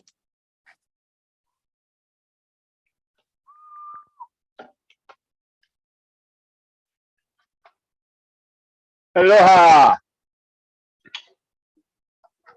So, penis and vaginas. Don't worry, I'm not going to sit here and talk about penises and vaginas, but I thought I might get your attention. You know, because we're all the same. We've all got dirty, dirty, dirty minds. You know, they say that men think of sex every 6 seconds, and every 5 seconds, women say no. Oh, cheeky opener. True fact behind it, research behind it is they say that men think of sex on average up to 19 times a day. And women think of sex on average up to 10 times a day. It's almost half the time men think of sex. Fucking women should be in charge of everything. I'm putting down, hands down. Take over, ladies. Fucking men, head loss of sex all the time. We love it. We all love sex, though. I wouldn't know much about it. I get fuck all of it. That's probably why I'm so angry all the time. It's either that or because I'm getting old. Fucking hell, I'm getting old fast, I am. I'm so old now that I make more noises getting out of a chair than I do fucking. Like, I'm so old now that a wild night for me now is eating a piece of cheese. You can forget about the Irishman. I turn into the fucking Titanic, I do. Oh, goodness me. But I'm getting to that age now where I've had a few more regular visits to the doctorini room and stuff like that. Nothing major, just kind of, checkups and stuff. But my God, the fucking doctor telling me to stop doing this, stop doing that, don't do this, don't do that. This can happen to you, that can happen to you. I tell you what, I'm fucking paranoid as fuck that everything is wrong with me now. I thought I was having a stroke the other day. It's not a word of a lie. I thought I was having a stroke. My whole left arm was completely numb, completely numb. My speech was slurred. My fucking arm was numb and my speech was slurred. I was fucking paranoid as fuck. I was panicking. I thought I was having a stroke. Turned out to be okay though. I was just leaning on my arm funny. And the slurred speech, I'm Irish, I was drunk. Sure, that's a fucking other thing the doctor says to me. The doctor says, I have to stop drinking. Or at least cut down on the drinking, he told me. Would you fuck off? I'm Irish. The drink is in my DNA. The drink is in my genes. By the end of the night, it's all over my fucking genes. But I tried to give up the drink before. I know I can't do it. I tried to give up the drink before. I gave up the drink last year. Some people might remember. And I gave up the drink for a fucking extremely long time. Fucking hell, I probably broke some records back home with the amount of time I was off the drink. I was off the drink for not 100, not 200, but 336 hours. I'll have you know, that's a very long time in case any of you people are raising your eyebrows and rolling your eyes. That's fucking 2 weeks. Like 14 days without a fucking drink. 20,160 minutes of being sober. 1,209,600 fucking seconds of absolute fucking misery. I'll never do that again. But I have accepted though that the body is getting weaker. The fucking mind. I tell you folks, I'm as sharp as a fucking whistle up here, I am. Sharp as a fucking whistle. It's like the world has been lifted from my eyes. It's like my eyes have finally been opened. Starting to see things, starting to see the world for the way it is. I'm starting to connect dots. That I've never connected before. Now, I think I might have found a solution as well for why there's so many bad things in this world of ours. I think about it, right? This world of ours, we have wars, murders, terrible things going on. Like the list of horrors in our world is endless. Endless. Why are we like this? Look at all of us, sitting here, staring at the technology over the last few decades. How dependent we become on technology and drugs. We're either chasing the fucking dragon or we're chasing fucking Pikachu. There's so much pollution of the mind everywhere. You turn on the TV, it's just crime and drama and penises and vaginas. That's what you're getting. Crime, drama, penises and vaginas. Distracting your mind. We either want to look at people getting fucked or we're worried about getting fucked. It's all about fuck, and fuck. You turn on the music, it's the same thing. It's with love, hate, and violence. The pop music, the hippity hop, the R and the B, the discotheque, the redneck music, it's all the same. It's all just the same. Love, hate, and violence. Like, why are we so warped? Our mind's so warped like that? You think about, just go right down to the small bit of the psychology, the psychology of the human beings. If you want to wish somebody good luck in this world, you say, break a leg. You say break a fucking leg if you want to wish somebody good luck. You want to wish somebody good luck, you say, I hope you break a bone in your body and you're in excruciating pain. Good luck? What the fuck is wrong with us? Why are we like this? I've been thinking about it a lot lately. Why are we the way we are? I think I know why we're the way we are. It's not the TV, it's not the music, it's not the computer video games, it's none of that. You know what it is? It's fucking nursery rhymes and fairy tales. Think about it, like nursery rhymes and fairy tales. When you're told these stories, you're only a baby. Like knee high to a grasshopper is all you are. You're such young, impressionable minds, being told these vile and disgusting stories that you see in nursery rhymes and fairy tales. Like, it's terrible. Like, think about it. I'll give you an example here, right? Let me have a sip of beer. Fucking doctor can go fuck off and drink it. I love that beer. Like, think about it, right? You're only a little baby. You're only a fucking kid. Young, impressionable mind, right? Jack and Jill. You know the two folks that went up the hill? Yeah, well, Jack fell down and he broke his crown. That's a fucking skull fracture. A skull fracture. Why are we telling kids about fucking skull fractures? Warping young minds with that sort of stuff? Humpty Dumpty. Humpty Dumpty fell off that wall and he died. He fucking died. And then all the king's horses and all the king's men tried to put Humpty back together again? Well, you fuck off, right? These are the type of stories that are being fed into young minds. And they're just said in a nice happy tone and everything's supposed to be okay. Hansel and Gretel. Hansel and Gretel. That's fucking cannibalism 101 right there. That old witch wanted to eat those fucking kids. Why are we telling young children about cannibalism? Why is that sort of information going into the mind? And Hansel and Gretel, you know, they have the glasses and the blonde hair swooped over. Fucking Jeffrey Dahmer looks like he'd be a character in being Hansel and Gretel. It's all fucking connected, you know? Goldilocks and the Three Bears. Like Goldilocks. What a fucking bitch. Like trespassing, damaging property, sleeping in their bed, eating their food. Like that's the sort of shit that you hear like serial killers do. These are the type of warped stories that are warping young minds. Yeah, Beauty and the Beast. Beauty and the Beast. That's called bestiality. For people like to fuck animals. Sleeping Beauty. I don't know what it's called, but that thing where people like to have sex with fucking dead people. This is all shit is all connected. It's all psychologically warping young minds. Like young minds that have not developed yet. Just one little thing can just cause them to snap. Fucking nursery rhymes and fairy tales are the ones. I'm telling you, you have fucking Rapunzel locked away in a bleeding tower. You have Snow White fucking the seven dwarfs. Like think about it, like Snow White, those seven dwarfs are walking around saying hi ho. Who do you think they're saying hello to?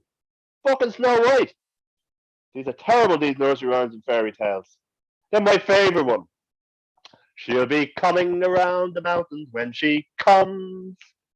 She'll be riding 6 white horses when she comes. She'll be wearing pink pajamas, wearing pink pajamas, wearing pink pajamas when she comes. Dirty fucking bitch. What the fuck are we doing telling these sort of stories to children? It's fucking terrible. Oh my god. Welcome to my midlife crisis, huh? I have to stop reading fucking nursery rhymes and fairy tales and start getting out more.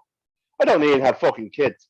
But I think I'm making a point here, though. You know, like, I'm making sense, you know? And if you're going to sit there and tell me that I'm not making sense, you might as well just fucking spit in my face. And I'll tell you this now. That's not where I like it. Oh, God. Tell you those nursery rhymes and fairy tales. And all these little things are connected, like, it's all this stuff, it's just psychologically damning the human race, like the music, like, oh my god, I don't have enough time to get into this now, but I have to spread my message. We have to stop all these nursery rhymes and fairy tales. Let me hand this back over now to the amazing Andy and Mel. Woo! Thank you, friend. Great. Thank you.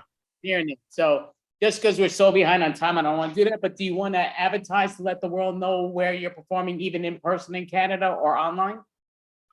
If you're in Vancouver, I'm kind of all over the place at the moment in Vancouver. But if I can promote one thing here, I'm doing sketch comedy at the moment with the Unnamed Sketch Show. So if people want to look that up on Instagram, Facebook, or on YouTube and TikTok, the Unnamed Sketch Show. We'll be doing live show. We've done live shows in Vancouver. We have another live show on February the 17th. But there's a lot of material on YouTube and TikTok and stuff like that. So if people want to check out the Unnamed Sketch Show, that'd be brilliant. Other than that, I'm just like the alcoholic floating around everywhere. Thank you so much, Fran Tiernan. So we have Thank you, guys. The Improv Jam at the end, but we do have one more team to perform. So if you are available, Fran, you could definitely come back. It'll be a little after midnight, but yeah, most definitely. Great job, Franson Tiernan. Thank you so much. Yeah, thank you so much. I'll stick around for sure. Have a good one. You two have a great one. So, Miss Mel, would you like to introduce the next and final team before the double improv jam? Right. Our final team for the night is Cartoonia Jam. Perfect.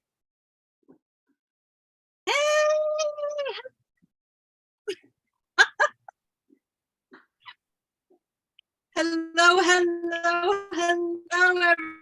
everyone. Thank you so much for having us. We are the Cartoonia Jam. We are an adult humor jam that meets Tuesday nights, 7 p.m. Pacific. We've been meeting for however many months now. We've all become very close during this pandemic. We love Zoomprov very much. And thank you so much for having us. We really appreciate you guys fitting us into your show and having time for us. So tonight we will be doing a mono scene for all of y'all. For those of you unaware, mono scene is where we are in one large location where we can go to various different places. There will be no tag-ins or tag-outs, no sweeps, just cut to and meanwhile. So, beautiful and lovely audience, can we please get a suggestion of a place, a location where we can go to different areas?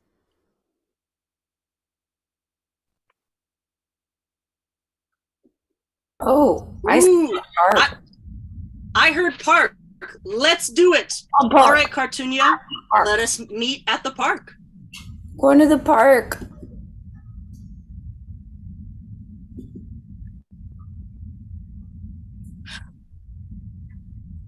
Ooh, look at that bird.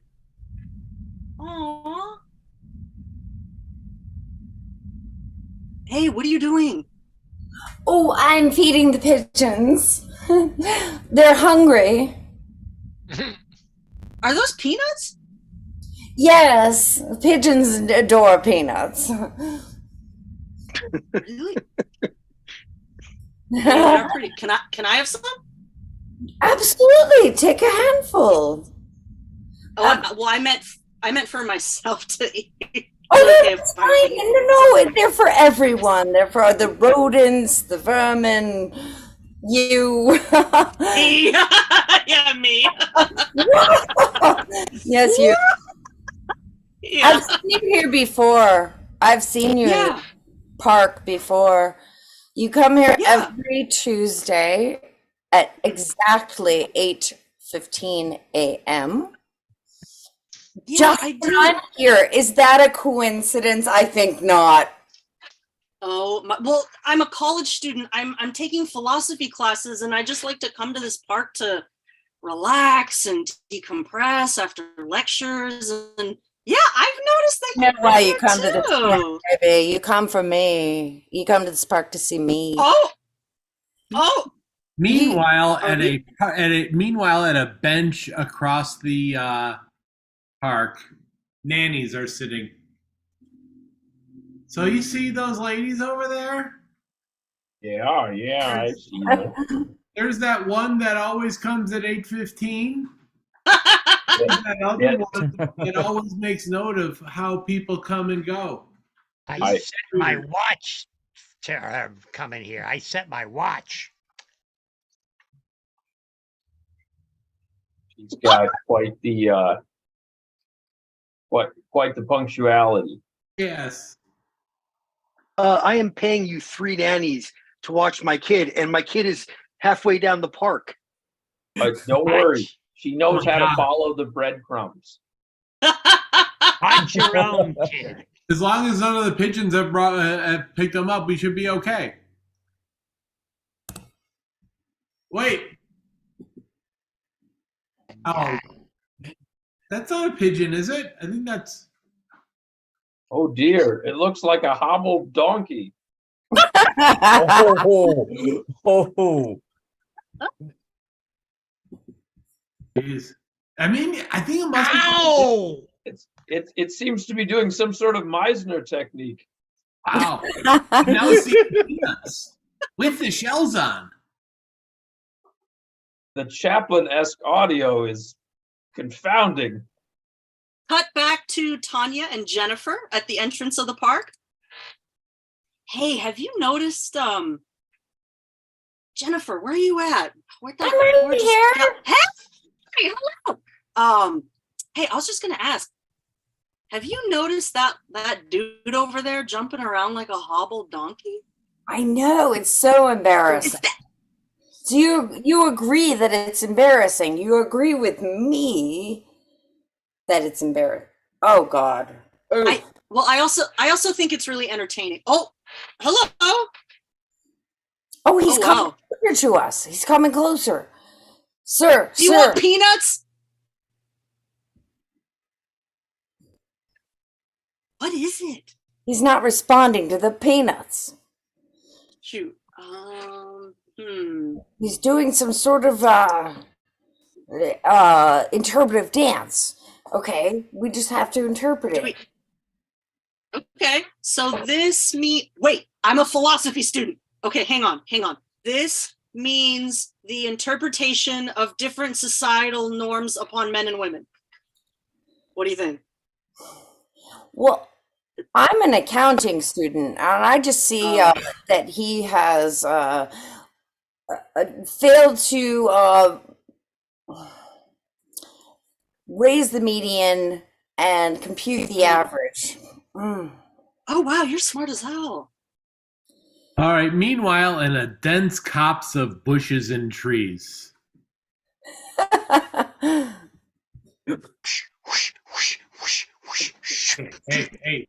Hey, are you here for the thing?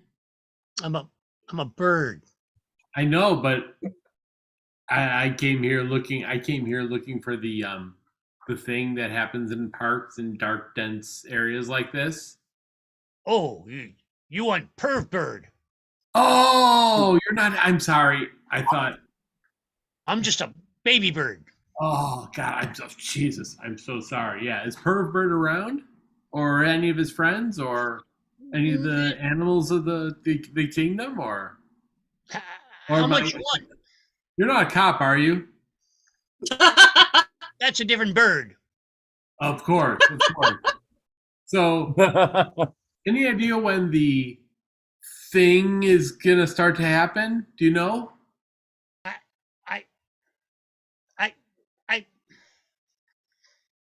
I don't tell. I don't kiss and tell. Okay. Listen, I ain't got no bird feed. I got some peanuts though. I don't know if that'll do. I don't know if you eat peanuts. I eat bird feed. Meanwhile, at the frisbee golf launching pad. Yeah, and then I told the guy, "You call this an IPA? I hardly taste any hops at all."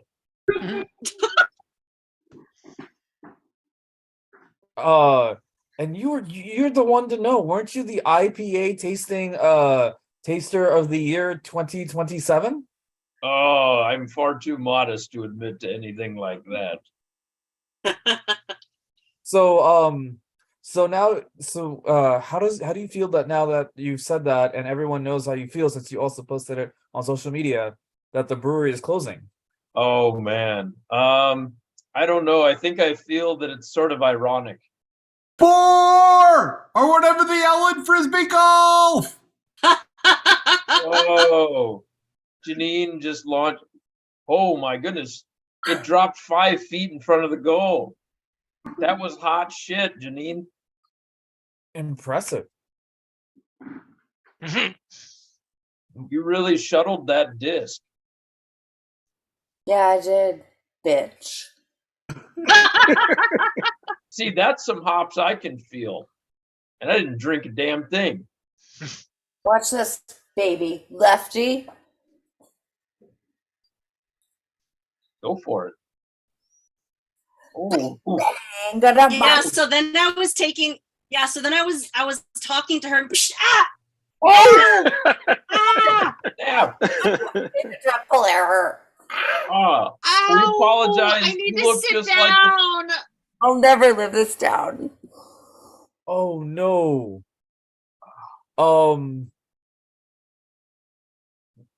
Yeah, so I need a favor. Yeah. Meanwhile, at the playground, there are 2 scientists. Also test the soil and the sandbox, and there are not minute traces. There are really big traces of peanuts all around here. We might have to declare this entire playground like a kid. There can't be any kids around. Yeah, well, it's certainly a great idea. You can put up the signs and you can put it outside the carousel. I just don't know the optics of this, of that side. I mean, this is a brand new state of the art playground. I mean, people have been waiting to play in here for months, and now we're going to tell kids can't play? Oh, thank God. Scientists. Oh, yeah. Are you scientists? I guess so. A young woman got hit in the head with a frisbee. Can you help? Doctor? Oh, what was the velocity? I have a doctorate. The velocity was 38 knots nautical. Oh, that's why. That's why. Okay, great. Thanks. I'll tell her. Okay, good. Glad we could be of help. Glad to be of help. But yeah, so peanuts? Yeah, no, yeah, if you want to put the peanuts into the carousel, then you would have a more, what's the word for it? Opti-changeal there. Got it. You know, it could be a crazy idea, but maybe we could, because kids can't come into this playground anymore, maybe we could sell beer. Meanwhile, under the huge tree where all of the stone teenagers hang out. Come on.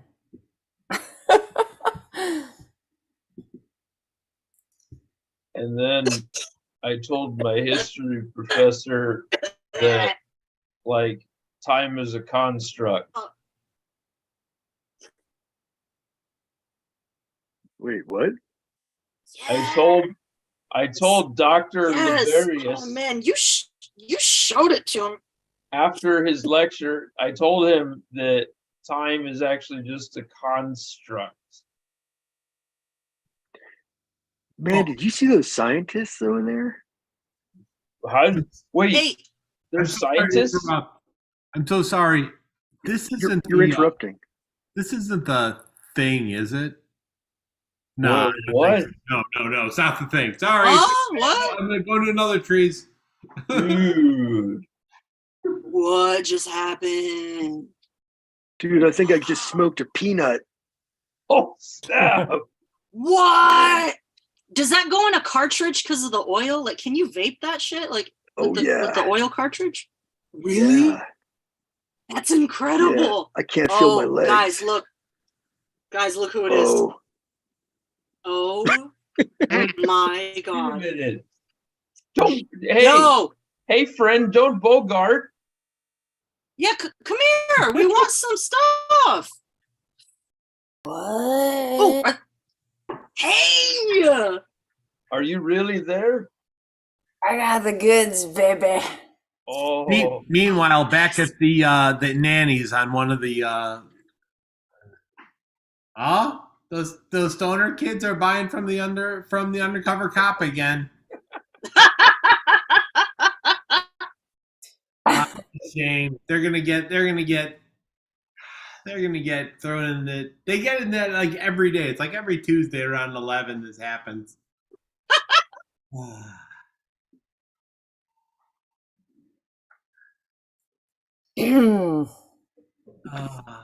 Yo, man, Skippy Johnson Jones reporting in for duty. I completely buffaloed them. I fooled them. God damn it, they were fooled. Wow. You've really gotten into your part because you've gotten into it so much you think I'm the boss. I'm just a nanny.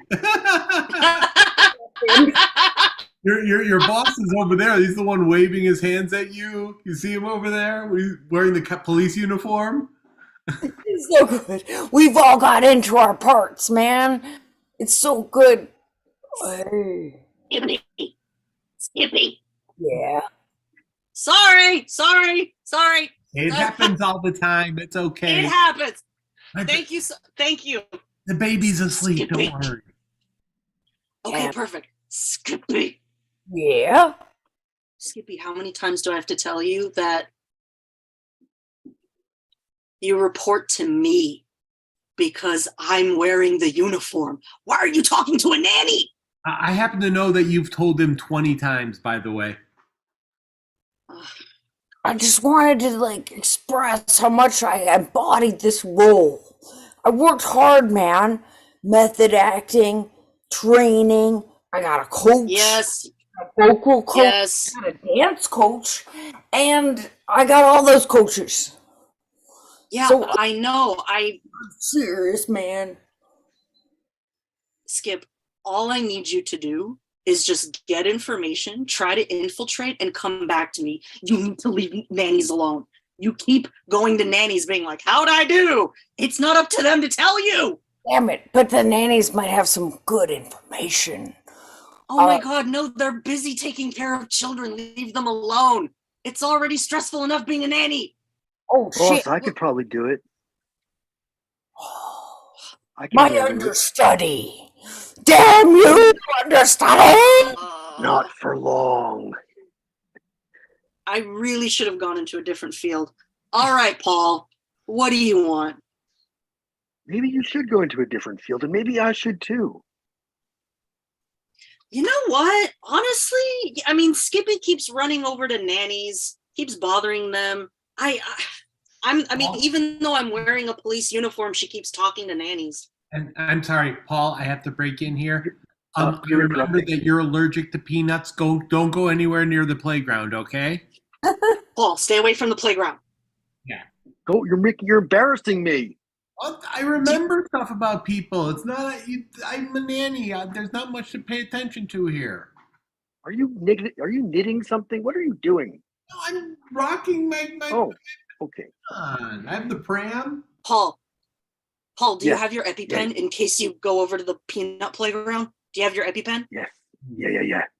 Okay, I just don't want you to get sick. Okay, perfect. Thank you. Good. No, I Yes, remember. no, of Remember what happened last time? Oh my God. Yeah, I was in the ER with you. Yes, I remember. Oh man. Right back to the Yeah. nannies, I guess.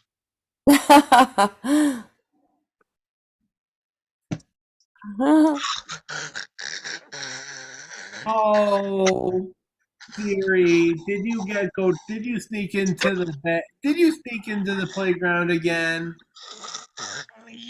Peanuts, the peanuts. Yeah, you're not supposed to go into the playground anymore. Peanuts. Yeah. Oh, it's a shame when that happens. Just a shame. Isn't that insane? Does someone need an EpiPen? I saw a kid like flare up like a basketball. Do they need an EpiPen? Can we cut to the guy playing his acoustic guitar with the thing open in case people walk by and maybe drop? Oh yeah.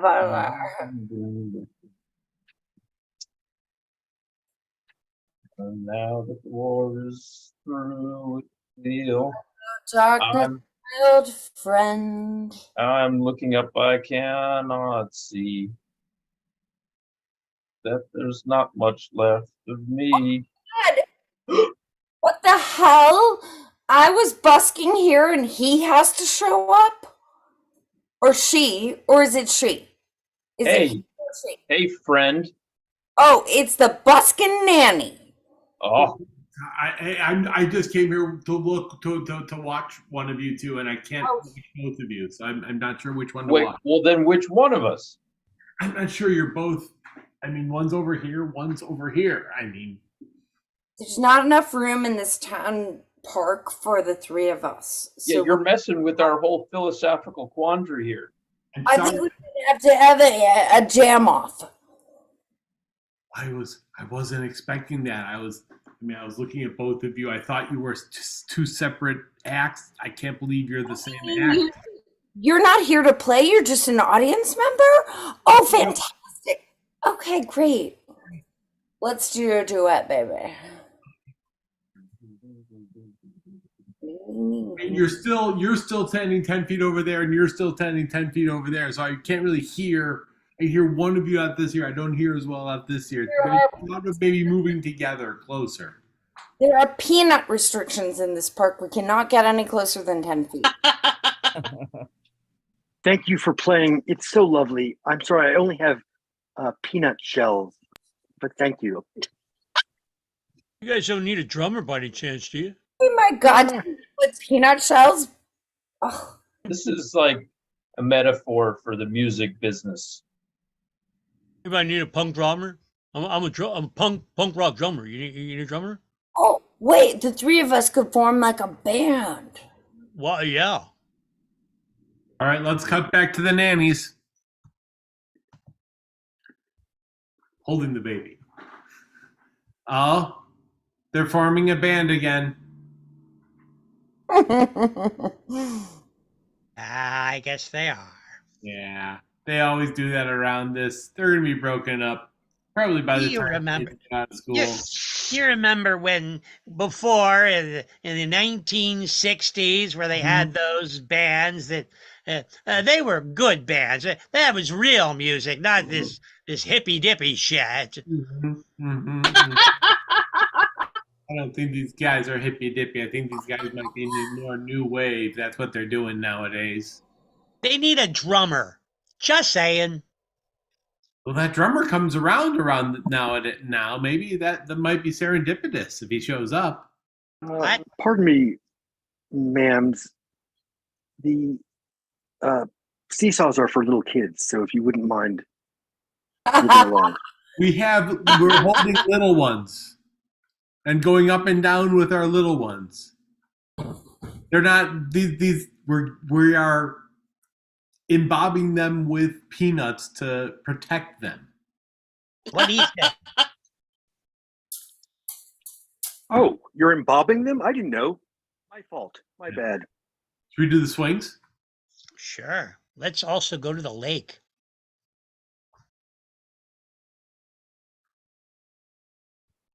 Cut to two pigeons hanging out at the park.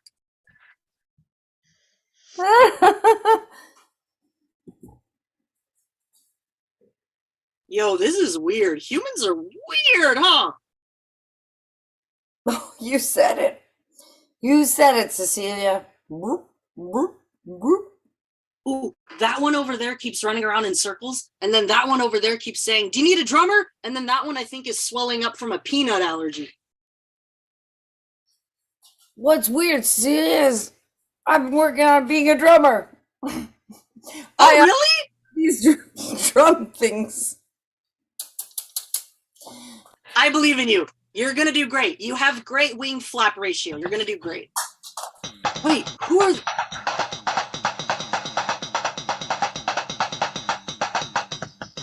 Woo! This is nice.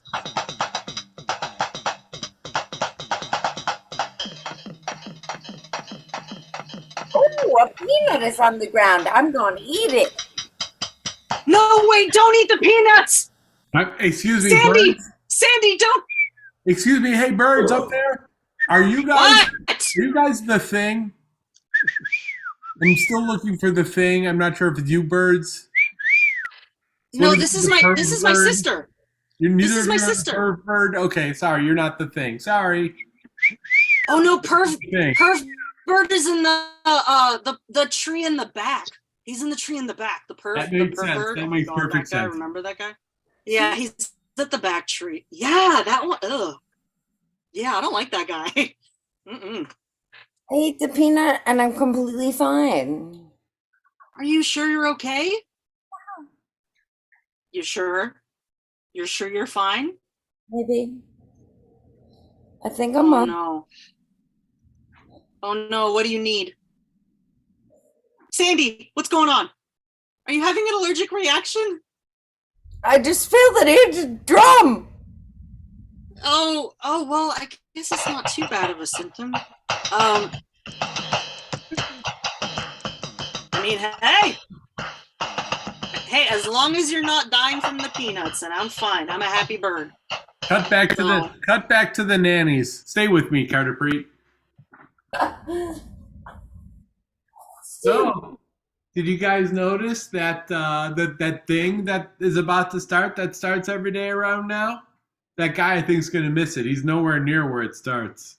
Oh, that thing. Yeah. We don't really go for it, but it's all right. Hey guys, did you see some birds? I think I got pooped on. Does that happen at this park often? More Yeah, often, sometimes. more often than you'd think. When the birds get horny. Mm-hmm. Usually right around this time that happens. Usually in another part of the park, but sometimes on their way to or from. Yeah. Cut back to Jennifer and Tanya as two pigeons. Okay, so Sandra, remember how I was talking to you about my crush and I got really excited and we were talking about the sexy time? So I pooped on that guy because I got so excited. Oh my god! I bet you made his day. Because I hope so. Poop landing on you is good luck. Is it really? Yes. No way. Good luck. Google that shit. With my feathers? I don't know how you're gonna Google it, but squawk into Siri or something, and you'll find out. It is not good luck. That's true. It is extreme good luck. That man is going to have a magnificent day. And so are you. You think I'm gonna have a good day too? Oh, yes. I'm so glad we're friends. Oh my goodness. No, well, I can't tell if he looks happy or not because he's flailing around.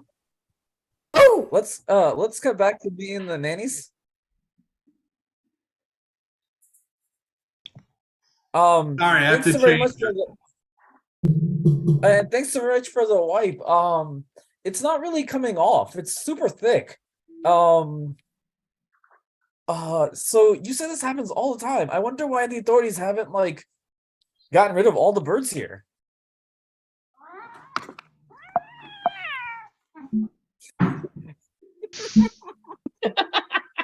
Ignore that stupid animal coming to my range. Not when I'm changing the baby. Not when I'm changing the baby. Yeah, so this is my first time at the park. I just moved right across the street. I'm gonna be coming here all the time. So you guys are here often? Ah, we're here every day. We come here every single day. Twice on Sunday. Oh wow. So yeah, I'm new to the neighborhood. What does this park have? I haven't been looked around at all. Well, there's a lake, but no one wants to go there. Nobody wants to go there. Never go to the lake. But no one actually wants to go there. Cut to the lake.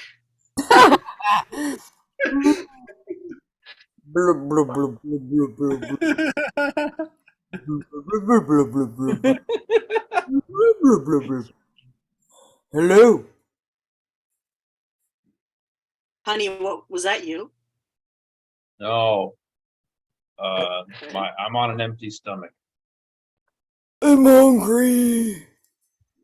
Oh. Honey, what was that? Need peanuts. Whoa, there's something Whoa! Feed me peanuts. Feed me peanuts. It looks like Is an that overly zealous puffer fish. Yeah. Hey, hi, fishy. Hi. Oh wow. Look at my eyes. I'm an overly zealous puffer. We just got flipped off by a freaking fish. Happy anniversary to us. It's great. Meanwhile, 2 nurse sharks are taking care of their nurse babies. Well, it looks like it's time for the puffer fish.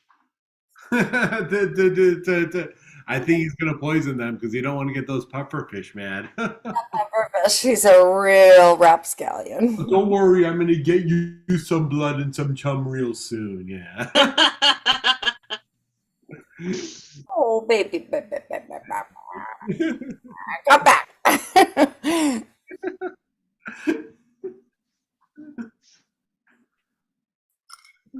I'm starting to think maybe we should have gone somewhere else for the anniversary. This is a little too public. Yeah, and the lake is making noises. I'm starting to think I'm in like a Twilight Zone episode. I don't know. Things are getting weird. And the fish are kind of assholes. Yeah. You guys want to buy? You guys want to buy a little? You want to buy a little? Well, and Buy then we what? have to deal. And then there's drug dealers. Do you That's mean like the guy? That's the guy. He's the one who's been messing with my kids. That's the one right there. Yeah, No. him. Yeah, that one. I'm gonna dive in the water. Oh shoot, this I'm gonna lake get is him. weird. Wow, he narrates all his own actions. Wow. Oh wow. guy. Hey, you guys, Hi. you guys know where the thing is? The tree in the back of the park. Oh, of course. Thanks. Next to the stone teenagers. Thank you. Yeah. It sounds like a great job. So, definitely a great job. You could all hop on up if you don't mind. So, this is Petunia Improv, or is that Petunia Jam, right? Yeah, Cartoonia Jam. Petunia Jam. So, thank you so much. So, we could actually interview you because we did get kicked off of Facebook, but we're still on Twitter and YouTube, which is always great. So, just because we didn't do the double videos, we thought we'd be able to fit it in, but just sometimes time goes through. But you were all spectacular. I do like to just kind of, with me and Mel, we'll interview you a little bit just to see what people want to explore on, and then we'll do a double improv jam if people stick around. So, Mel, do you have a question for any of these great individuals? Yeah, so do any of you guys know each other in person, or did you all meet online? All online. Online. All online. Nice. Yeah. Improv for the win. I've met Don in person for a couple. Yeah. We spent about an hour in Herald Square together. That's a real beard, by the way. That's a real beard. I met Donna. I met Andy in person too. I have not met any of these lovely folks in person, but one day I will, and it's going to be pretty glorious. Be epic.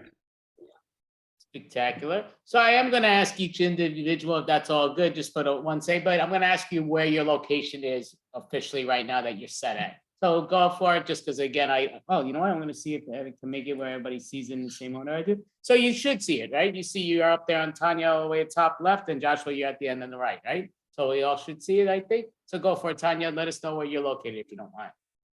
Sure, I'm in Northern California. Perfect. And Jeremy? South Phoenix, Arizona. Perfect. New York City, just because that's what I see. Go ahead, Mel, just because. Oh, I'm in Salt Lake City. And David? Chicago, Illinois. Jennifer? Norwalk, Connecticut. Connecticut. Hey, Connecticut. Carter Preet, I'm sorry, I don't want to show you. Mr. Singh, I'm sorry. Oh no, Carter Preet is perfectly fine. That's my name. I'm in Atlanta, Georgia. Perfect. And Don? New York City. And the fourth smartest individual on the planet, Joshua, go for it. LA. Fourth or third, we're not sure, maybe third and a half, but no, it's great. Mel, do you have another question you would like to ask them? What about Nelson? He's in Oklahoma. Right? Oh, I think, did I skip somebody?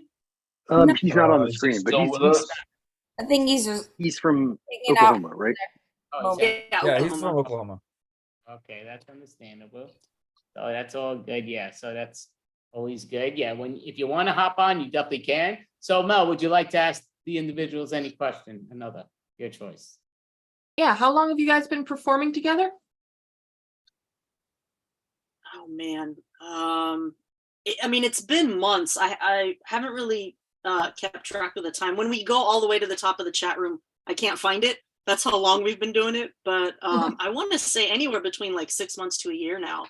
And we plan on going strong, every Tuesday as much as we can. So, but yeah, I consider these lovely folks part of my family. So, yeah. That's definitely great. And yeah, I guess I'll just say, I'll ask each one of you if you want to, and then we'll have the Improv Jam, those that want to stick around. So Tanya, do you have a website that you want people to follow you, whether it's on person or online, for any performances that you do? Honestly, all of my improv stuff, I just use Facebook. So people can just find me, facebook.com/Tanya Dunya. If anyone's interested in coming to our jams, we have a chat room that we have that they're more than welcome to like message me and I can add them to the chat room. But yeah, all improv stuff I do through Facebook. Yeah. Awesome. How about yourself, Jeremy? Do you have any sites or anything so people can know when person or online? Yeah, I'm on Facebook. My Jeremy Schwartz, SCHWARTZ, the spelling of the last name. I also, on that page, you'll see the links to my comedian page and also my 2 improv teams, Hearts on Fire and Schmeckle Improv. I'm on Twitter at Schwartz_be with you. I'm on Instagram at Kosher Dude. I think TikTok is just Jeremy L. Schwartz, and else. I also run the Cyber Jam for the Pack Theater on Monday nights at 7 Pacific. There is a Facebook page for that has the event on there as well. So that's where I'm at. Oh, spectacular. He's on every online thing that is possible, which is spectacular. I followed you on Instagram. That's definitely spectacular. So let's look at my paper there, which I can't. I write everything on papers, which is stupid because I write them on top of each other. But I'll just give a quick shout out because that's the number I see on that. Everything is Facebook, Improv. Instagram, which I do mess with, but not too often, which is annoying. Twitter and YouTube. I've been trying to help out on that. So if you want to go to YouTube or Twitter and follow me, that I won't hate. And if you like it, I won't hate these videos. So we've been doing that for the extravaganzas. And right now we're on Twitter and YouTube. And it comes down to, that's mainly what I do online, do some in person, more online. But again, I'm never going to lose the online world. And, again, get to meet a few of the great individuals that are over here. And it's always great to meet in person, but it's also great that, you can lie out of bed and perform, which I'm sure some of you are doing. So great job. So go ahead, Mel. Do you have anything you want to let people know where they can find you if needed to be? Well, I'm always performing with the Improfessionals every Monday night on Socially Distant Improv. I don't have my own channel yet, but stay tuned. I might be doing that at some point this year. So. Awesome. David. I started doing some free workshops every Wednesday. I was Thursday, and I'm going to switch it to Wednesday because I don't see any jams happening on Wednesday. So, and that's mostly just for my friends that I have on Facebook. So if you're a friend of mine on Facebook and you'd like to participate in my free jams on Wednesday, let me know. And if you're not a friend of mine on Facebook, why not do it? Why not? Facebook, sort of like MySpace was, but and not like Instagram because I don't do anything else. MySpace is that actually still is. Spammers. Thank you so much, David. And Miss Jennifer, please let us know. Yeah, I have a YouTube channel which I just checked because I needed to be sure, but it's literally Jennifer Prescott. That's what it is, Jennifer Prescott. Apparently no one else claimed that channel, but I have a bunch of goofy videos there of me and my 14-year-old son doing improv together called Instant Improv with Dash. And I guess promo, I'm at an Instagram, Jenny Fresh. I know that's a stupid name. Jenny PHRESH. Yes. It is. Also, I'm on a team called Live from the Asylum. We've had some guests on this here. We could be looking for more. But we have a special show on Highwire Improv on Monday at 7:30 p.m. I believe our guest is Zach Atherton, who is the dude who's raising money to get Dry Bar Unscripted with Colin Mockery up and running. It's a whole thing. If you don't know about it, ask me. It's pretty cool. But he's our guest on Monday, 7:30 p.m. Eastern on Highwire. Perfect. Awesome. And yeah, maybe one of these months, Jennifer, you and your 14-year-old will perform some improv here and we'll get you on a thing. So anytime you want. He's definitely game. Reach out to me. Most definitely would love to have you. He's 14 years old. He's probably up at this time on a Friday. Oh, I'm sure, Yeah. They should always request for an earlier time, but that's true too. It's like, so card. Sorry, I gotta get cards. Card top pre, right? Go for it. I probably destroyed it. That's Yeah. why it's a thing. Oh, No, I you're said- doing great. Thank you. Yeah, you're doing great. I don't really have anything to promote. I'm not. Yeah. Just do improv or watch improv or improv. So, Sorry. but what team are you on that you're on this team? So advertise this team. Let them know where you usually perform on. As Tanya said, this is the cartoon where we all meet up on Tuesdays through the power of Zoom. For the Cartoonie Jam, you can message me or Tanya to enter the chat. We'd love to have you. We're a very open, welcoming space. And so yeah, either message me or Tanya. We both have quite unique names, so that's why you can find us, or Andy can also reach out to Andy and he'll pass the information on. But yeah, the Cartoonie Jam. Definitely. And yeah, so like I say, sometimes, people just go use the restroom, they come back, so they miss what the other person said. So it's always good to rerun. Again, you can't advertise too much in most cases. Donnie Sloban, what about yourself, sir? So I guess I'm listening to you guys with all of your, fancy Facebook and facey space and blinky blink and all that shit. But it's funny because now thinking about it, I've actually got all you beat, because years ago, I don't know how, maybe 20 years ago or something like that, I put up a Facebook page called Don Slovan for host of SNL, which is still around somewhere, and every once in a while I get a like or two. And I was doing things like saying, when Don Slovan hosts SNL, Jimi Hendrix is going to be the musical guest, along with Janis Joplin. So vote for him now. So look it up. It's in there somewhere in this webby web or interspace. Found it.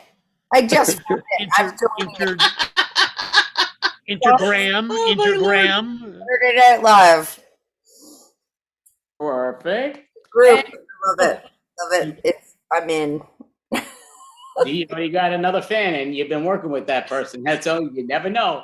And maybe Mad TV. Maybe Did you Mad find TV. it? Did someone find Yeah, it? maybe Mad TV. Yeah. Jennifer, you actually found it? What's it on? How did you find it? It says Don Slovan to host Saturday Night Live. It's a group. I just joined the group. How did? Wow. Wow. So you're the one. Are we going to start a campaign? Why not? Photo of you with a bunny nose. Yep, Guys, I gotta that's run. the one. Bye, That's the one. I gotta go. Bye. Oh, good night, Joshua. Gee, I hope it wasn't something I said. So, and we definitely appreciate, Cartoonia Jam. You all did an amazing job. And if you want to stick around, we could do the jam. And if you don't want to stick around, it'll be an early night for us, but it's your choices. Sleep is relevant. I might have to head out soon, so sorry, but thank you so much for having us. We really appreciate you making time for us and fitting us into the show. It means a lot to us. Definitely. You were spectacular. Thank you. So, going to see if there's anyone else lurking. Is anyone going to stick around? I gotta head out, y'all. Thank you guys so much. Have a good evening. Happy Friday. Thank you. Good night. Bye. I'm heading out as well. Good night, y'all. Take care. Be safe. Good night. Ready? So If there's enough, I'll stay. If not, then I'm happy to go to sleep. It's freaking 12:30. Yeah, actually, same here. It's almost 12:30. Oops. I would love to jam, but it looks like we're all on the way out. Looks like Yeah. everybody's leaving, huh? Oh, you Sounds party good. poopers. Party poopers, I tell you, but it's all good. So all have a great night. We're lame. That's right, Andy. We'll catch you over by the ice cube machine. You know what I'm saying? At the hotel. Sounds like a plan. Thank you so much. So this was our first extravaganza of 2023 with the comedians improvisers. Next month will be February 24th, I think. Okay. Tanya And- was frozen. I'm gonna goodbye. Take care. Have a great one. So we'll be Friday, February 24th.